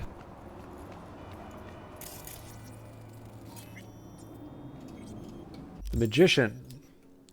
The Magician is the card of self-confidence and adapting to situations through intellect and sheer will. The Magician is a schemer who always has one last trick up his sleeve, who, despite everything, manages to stay afloat and remain in control of his own destiny. I'm trying to remember what the traditional image is for the paraphernalia laid out in front. I remember there was a White Wolf game called Mage the Ascension, which had a fairly interesting cover where I think the cards that were laid out in front of the Magician actually had, I I think they were like credit cards. Hello, Digi Inferno. How are you doing? But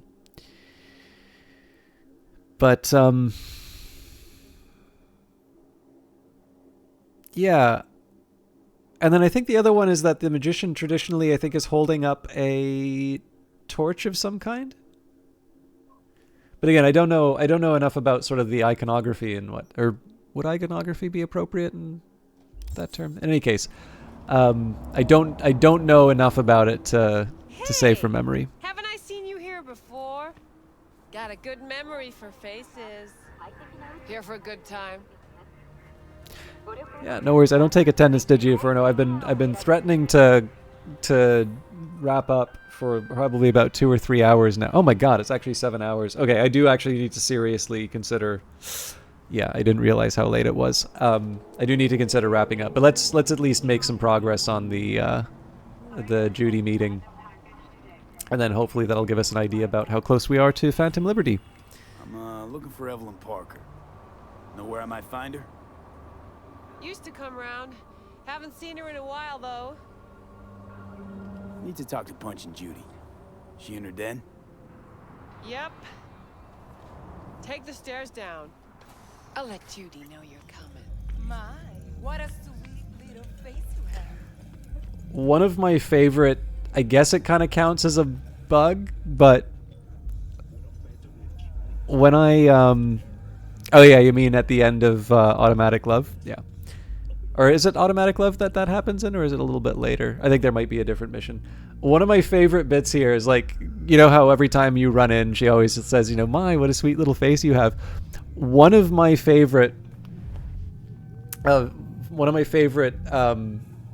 bugs when I first played this game was she'd always say that, and then something would trigger her as like mildly hostile, like not like attack you hostile, but like, I don't know, be bumped in, you know, where did she put those fries? But like, you know, gives you, like, says something nasty to you. So it'd be like the you walk in is like, my, what a little face you have, and then immediately kiss my tits. Like, it's very wide range. I think we've read this already. Yeah. Tell me, baby, do I look as fine as I feel right now? Don't be such a wet rag. And looking at the magician card on the altar, there's a chalice, a pentacle, a sword. Okay, so it looks like the different suits of it then.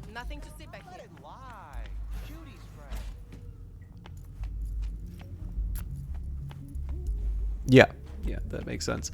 So yeah, I'm trying to think why I thought they were cards. Then it's probably just that cover for Mage the Ascension. Okay, the money should already be in your account, but you have something else. I have something else for you too, a personal link. You can pick it up from Cassius Raider, a Ripperdark who runs a clinic out of Watson. The personal link also doubles as a tattoo. My treat.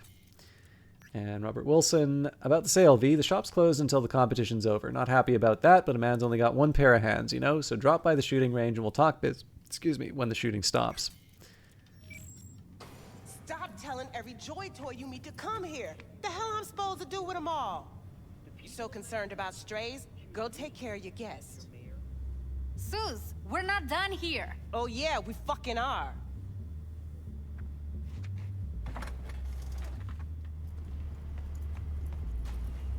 You just don't give up, do you? Got nothing more to say to each other. Thought I... Susie seems to know what she wants. She your boss? You come all this way just to play who's who at the mocks?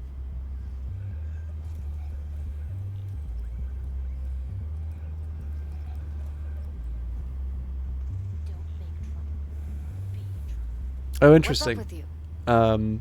I'll take a look at that. Yeah, people really seem to love Judy. I don't dislike her. It's always interesting to see who people latch onto in these games. Everyone in this city lives in their own goddamn bubble. And either you fly high or sink into quicksand. Listen, have you seen Evelyn? Need to talk to her. It's important. Why? So you can make her your scapegoat for your train wreck of a heist? Need to find out who she was working for. That's it? That's it. Judy, you don't need to worry. I won't lay a hand on it. Wouldn't make sense. Fine. All right. Evelyn's a doll. Used to work at Clouds. Sig case on my table's got the address. Take it, and once you find Evelyn, give it to her. Mega Tower. Luxurious.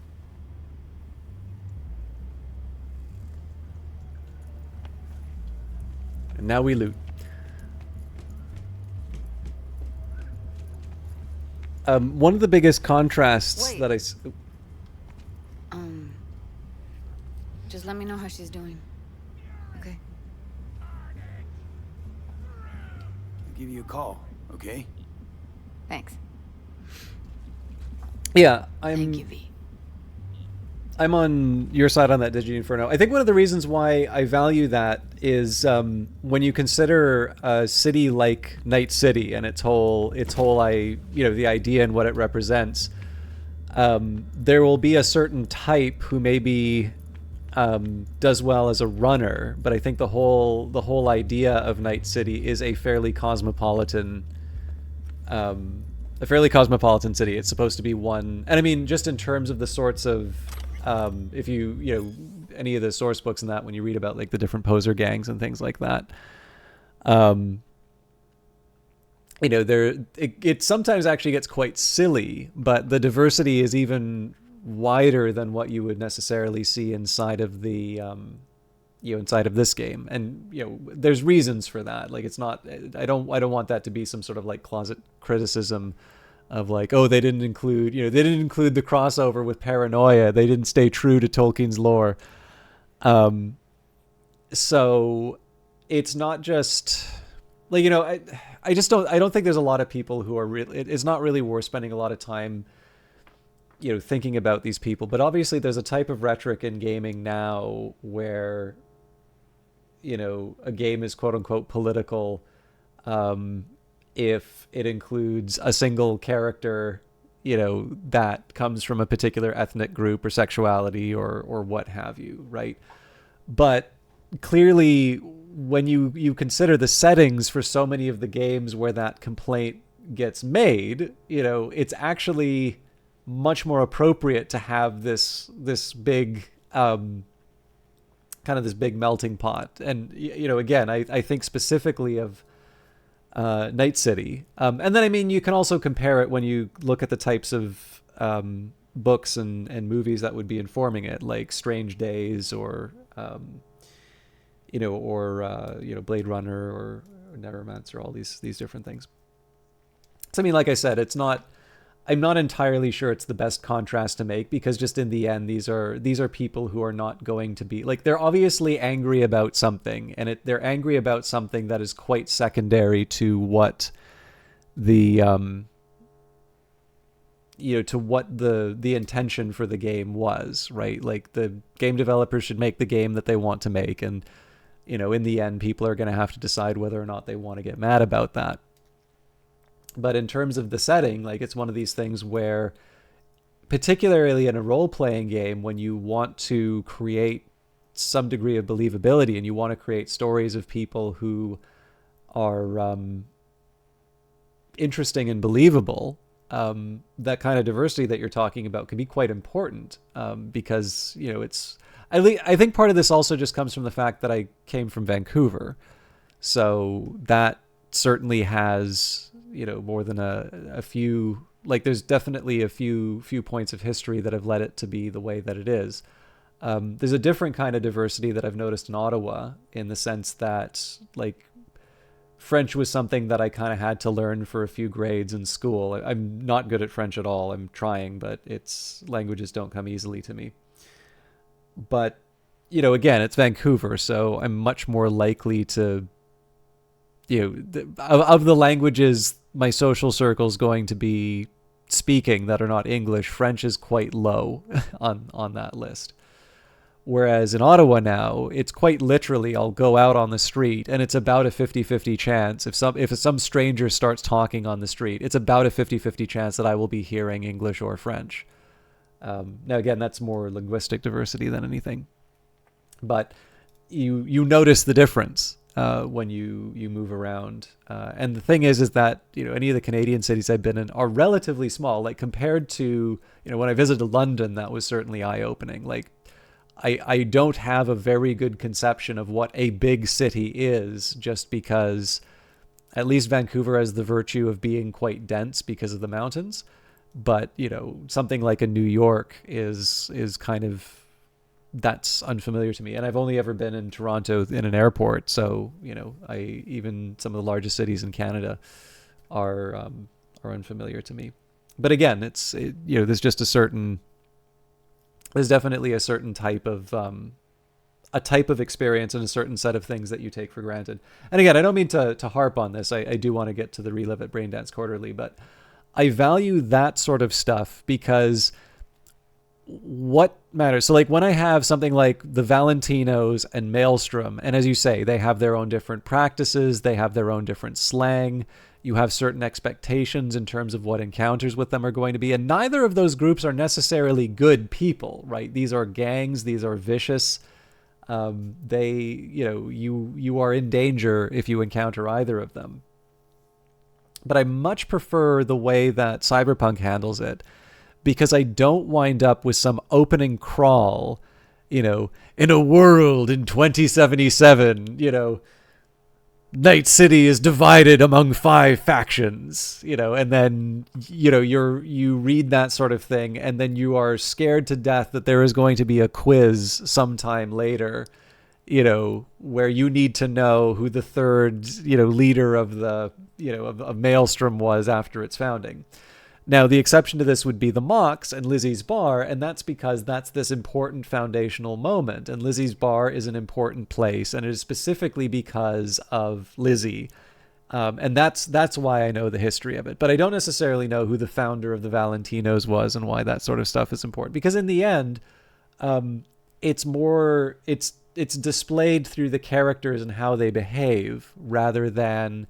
And like the fact that Jackie can be an ex-member and there are people who still show up to the ofrenda. Like that sort of stuff does not require you to pause the game and do some homework on the odd chance that a dialogue option is going to quiz you on that later. So it's red lights showing what the sinuses are. The introduction of Royce in particular is really telling. Anyways, Relive It, Braindance Quarterly. Guest editorial. Braindance editors have long strived to strike a balance between real lived experience and technological experiential purity. The more heavily processed the material, the more abstracted the pathways, the clearer the Braindance recording. These fundamental elements of design have guided editors since the first wave of brain-to-brain experience sharing technology took hold. In their pursuit of balance, however, editors have clearly shown a bias for purity over naturalism over the years, even going so far as to use it as a point of pride in the quality of their production. But in the industry's latest push for greater purity, has the purpose of the technology already been forgotten? Will we not find ourselves processing and filtering a Braindance recording to the point that the emotional experience no longer extends beyond what we receive from film, television, and video games? After reliving, interesting suggestion here that by 2077 video games are finally recognized as art. After reliving some of the latest titles on my feeder unit, this once academic question now feels all too inevitable with the industry's current trajectory. For a moment, let's consider why some reports suggest more and more users are searching for unlicensed titles on the black market, so-called black braindances, extreme back braindances, or XBDs. Are we so sure it's the illicit content they are after, or maybe the real draw is the residual grit we as editors try so hard to remove? Distracting thoughts, irrelevant memories, loose associative threads, emotions stretching beyond the desired spectrum. What if this noise is not so superfluous as we believe it to be? What if these peripheral experiences hold the potential to elevate a good brain dance to an exquisite one? We do ourselves a disservice by not exploring these questions before our blind crusade for brain dance purity leads this industry straight into the bin of obsolescence, flash-in-the-pan technology. You definitely see essays like this in film stuff too. So I think there was like Lars von Trier's Dog Meat, was it 95?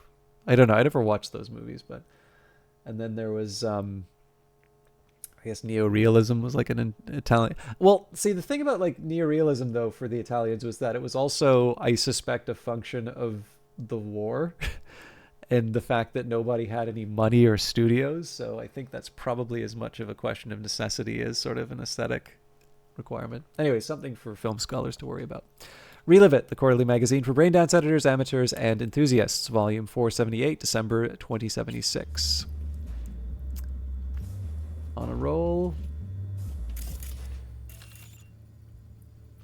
Is it Slavoj McAllister, third dash with low performance this year?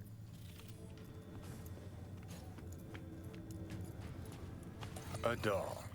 Why am I not surprised? You're an engram and a fading mind. Oh yeah, sorry. There was something about characters I wanted to talk about. So we're gonna hit this place, Clouds? Why the hell not?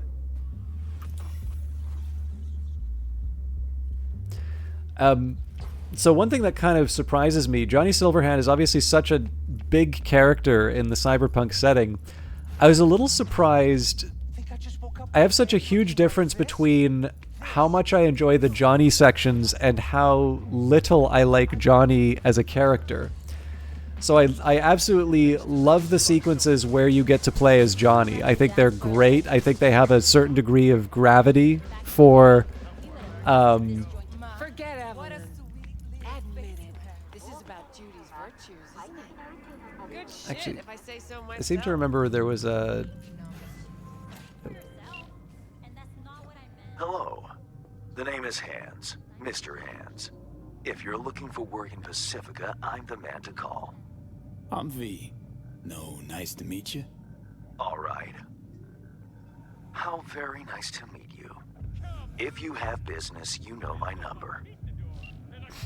That's a fun interaction. But yeah, so like Johnny is this very... Yeah, like he's consumed by this anger. I also kind of know... So like I said, I haven't seen the game to the end, but I do know, if I recall correctly from reading some of the Cyberpunk sourcebook stuff, I think the bomb that he plants at Arasaka Tower, I believe that actually condemns... oh, Christ, what's her name? She invented Soul Killer. Johnny's girlfriend...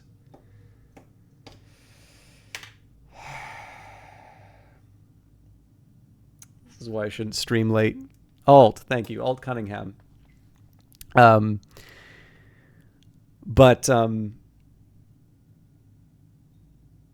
yeah, like I think basically that mission is a massive screw up because I believe, I can't remember if it's that one or if it's the mission before, but essentially he thinks she's dead and effectively winds up trapping her in cyberspace. So she was working on a plan to get out, and ultimately, like, again, you could almost turn it into a comedy if you were a really vicious person.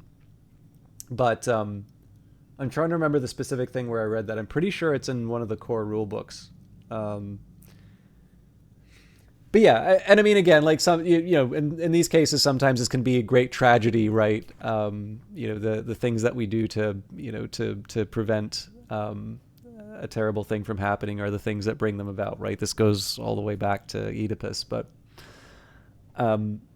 yeah, just he in many ways is quite an unlikable guy, and I think that's the point. And yet, as an icon, and those sequences where you get to play as him, they're great. I just don't like the guy.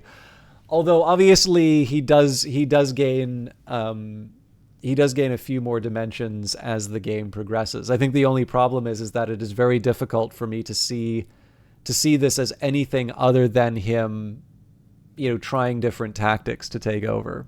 So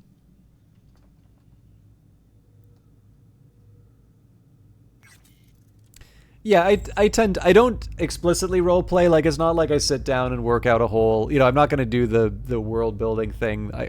It would be stupid of me to complain about it in games and then sort of say, but I sit down with a notebook and I write out a whole history for someone. But I definitely have a character in mind when I play a game, and I have an idea about like what they're about and where their lines are.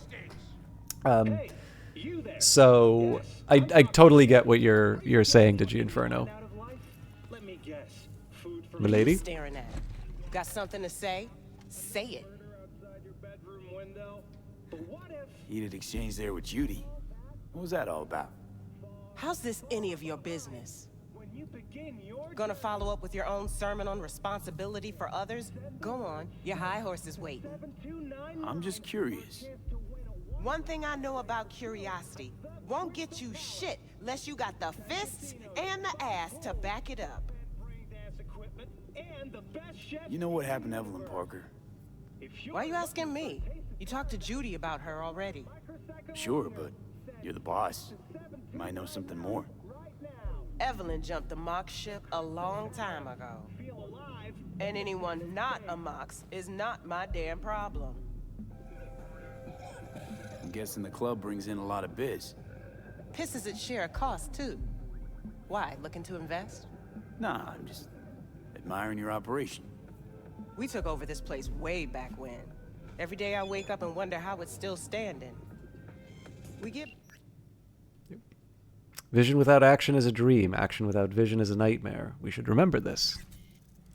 Bye. That's all I'll say. Heard you give the working girls a helping hand. That's ancient history. And like all history, it was pretty damn bloody. What was it? Something about a riot. Joy girl murdered by a tiger claw?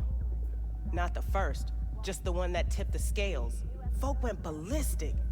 Streets overflowed with raised fists. Girls, pimps, outcasts, the whole freak show. It's how the Mox got started. But that's old news. We're running a business now, not a charity. Can't help everyone in this city. Gotta take care of our own. Moxes come first. Actually, what you're talking about, Silva, and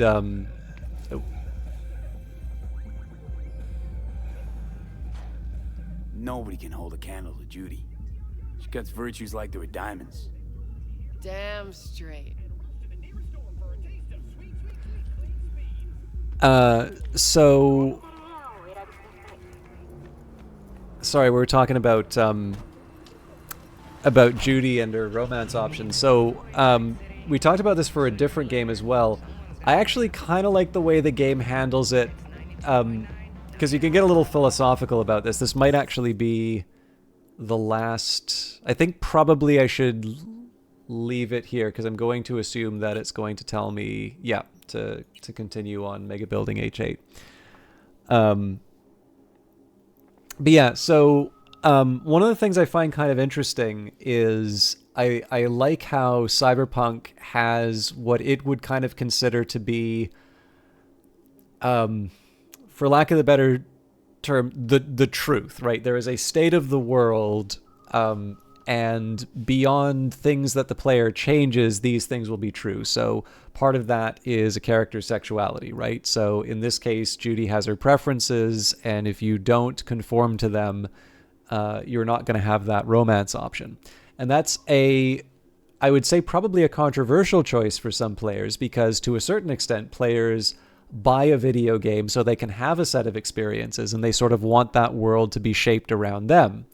So then you have what I think is probably Starfield's approach. And to be honest, I am not that well versed in romance in video games. I actually think half of the time it's actually very, very silly, and I'd rather if it wasn't in the games, if I'm completely honest.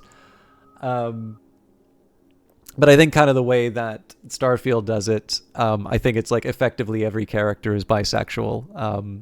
And that's completely fine too, right? Like in the end, it ultimately comes down to what kind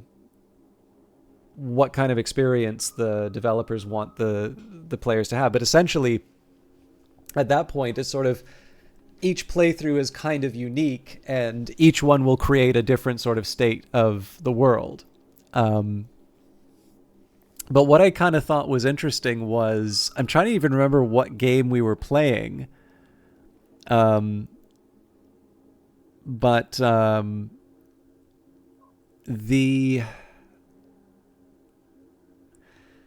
was a game that I think it might have been Outlast I was playing, actually. And there's sort of one Oh yeah. I think okay. So if I remember correctly, I think this was the twins in. Was it the twins or? Anyways, okay. So I'll keep it as a generic game just because I'm forgetting the specific instance we ran into. But there's this idea where, to a certain extent. Oh yeah, no. I actually think I have a fairly clear idea. So when you think about the game Outlast, the twins, the one who want to eat like your tongue and your liver, very clearly follow what Father Martin tells them to do. They always do the things that Father Martin wants. You would sort of say if you have factions inside of Mount Massive, you know, they would be on Father Martin's team, and that would be in contrast to someone like Richard Traeger, who is quite opposed to what Father Martin is trying to do, and is specifically actually talks about sort of a certain degree of hostility, at least on an ideological level to him. And you can also contrast this with Chris Walker, who very clearly is trying to keep, you know, the place locked down and to keep the Wall Rider from getting out. And what's interesting is there's no situation in Outlast where the twins kill you and the game goes through to its end, right? Like there's one of two states. Either they are they're either sort of Miles's final end and the game is over and, you know, you get frustrated and you uninstall it, or you go back to a save point and you live the version of the world where the twins were never able to kill Miles. And the reason why that's important is there's a moment at the end of the game where, after Miles has been prepared for the Wall Rider to become the host, the twins open the doors for him, right? They absolutely have him in their power. Father Martin is gone, and yet they still do the thing that they're supposed to do. And so there's this reading that you can get of the twins, which is that they exist entirely to terrify Miles, but would never actually kill him because he serves a very important purpose for someone who they clearly follow the orders of.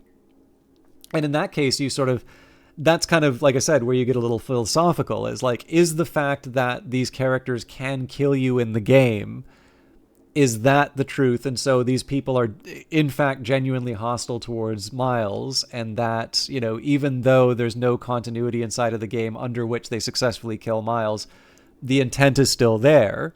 At which point you kind of need to explain why they behave the way they do at the end. Or is the truth of the game the one that is essentially the one that exists to your playthrough? And I don't actually have a good answer to that. Like I said, I think it changes from game to game. And as some of you were saying in chat, it has some implications in terms of how you react to the game. So, you know, you said BioWare started doing that in their more recent games and it didn't feel the same. It makes all the extras feel kind of samey. And this is the drawback you potentially run into. Outlast has the benefit of sort of being on rails to a certain extent. It's a story that clearly it says what it wants to say. You know, you either follow the path that Red Barrel set to you, or you're doing some weird speed run where you want to like glitch through the world or something like that. But it's kind of fun to think about when you try and come up with an overall story. I'm slightly inclined to the idea of existing in a world where the authors have a fairly strong view as to who people are and what they're about. But I do know that probably a lot of procedurally generated games probably actually fall under that second category, where maybe not necessarily everybody's, you know, open for anything, but you can't necessarily say that there's any quote-unquote truth, save for whatever that seed particularly generates. So, used to be an adventurer like you, then I took an arrow to the knee. Anyways, sorry. So, like I said, a little too philosophical for the end of the stream, but I do need to wrap up because it's almost 4 o'clock in the morning. I do have work in the morning, and I'm in the office, so I am going to be very haggard, I think. But it was a lot of fun streaming this for all of you, so thank you for hanging out, especially when I get very chatty. My intention is to go to Phantom Liberty, and it wasn't... Yeah, for sure. I mean, I know there's like multiple endings in the game, and I know that you can take the path down different sets, but I sort of feel there's a bit of a difference between you, the player, making choices of your character, as opposed to, you know, you changing someone else's sort of priorities or intentions because you're the main character and everybody sort of needs to bend to your will. But obviously, I'm doing more Cyberpunk because of that sniper rifle thing. I figure if I'm going to be on a list somewhere, it'd be nice to cover the game a bit more. And then, of course, GOG did kindly give me the expansion for this.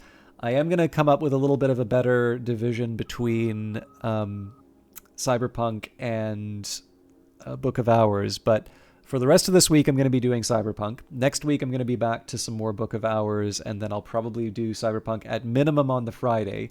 And then what I'll most likely wind up doing is just adding a couple of extra days of streaming if I can swing it. Again, if I'm up till 4 o'clock in the morning on work nights, probably less likely because I'll need to catch up on some sleep. But, you know, it is fun to stream this for you, and I think it does provoke some interesting conversations. At least they're interesting to me. But for the rest of this week, I know the Book of Hours folks are probably going to be a bit disappointed just because I do, in the end, much the same way I don't want to take Book of Hours and only do one stream of it. I don't want to take Phantom Liberty, which, of course, getting an expansion like that on release day from the developer is very cool, or I guess storefront. Not something I'm accustomed to. So, as always, if ever I accept a key, it's not to do one stream, it's to do a series of them. So, like the comment, it's a pleasure waking up to you. Well, thank you very much, Silvo, a 139th of your name. But yeah, like I said, I'm going to wrap up here. I will get another save. I will definitely be back Friday at the latest. I think it's unlikely that I will stream tomorrow. Thursday, sorry. Can't keep my calendar straight. I just have so much stuff that I need to catch up on. But yeah, I'll make it all work out. As always, thank you for watching, and I have a feeling, given the hour, I'm probably not going to have anyone that I can host, but let's give it a try, because I would feel terrible if I didn't at least try.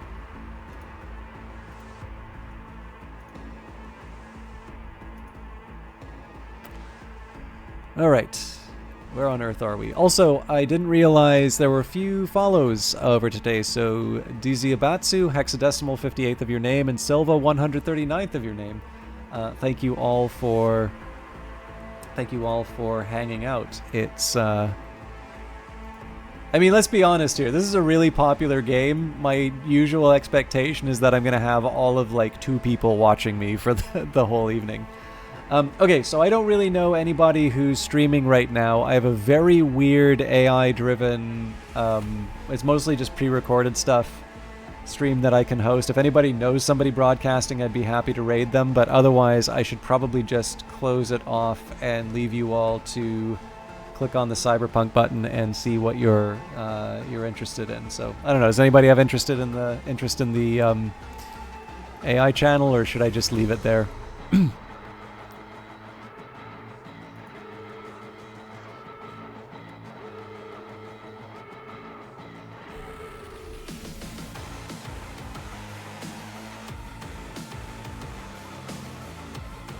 Huh. I finally just got the notification telling me that I'm a part of that Cyberpunk promotion. But can we have a conversation with you instead of screaming in a sea of others? Okay, fair enough, fair enough. Okay, well, tell you what, I am sorry to do this. I normally do like to host some people, but like I said, I do not know a single human being streaming anything right now. The only thing I know is that AI thing. So I'm going to leave you all in, I'll leave you all to your own devices. What I will do, though, is I will shout out how is it manifested. So if you want to see what that strange AI-driven channel is about, you can click on that, see it for yourselves. Like I said, I'll be back Friday. I will not make this a longer goodbye than it needs to be, so I hope you all rest well when you get around to it. Otherwise, take care, do whatever you want, enjoy some Cyberpunk. I'll see you in a couple days. Have a good one. Bye.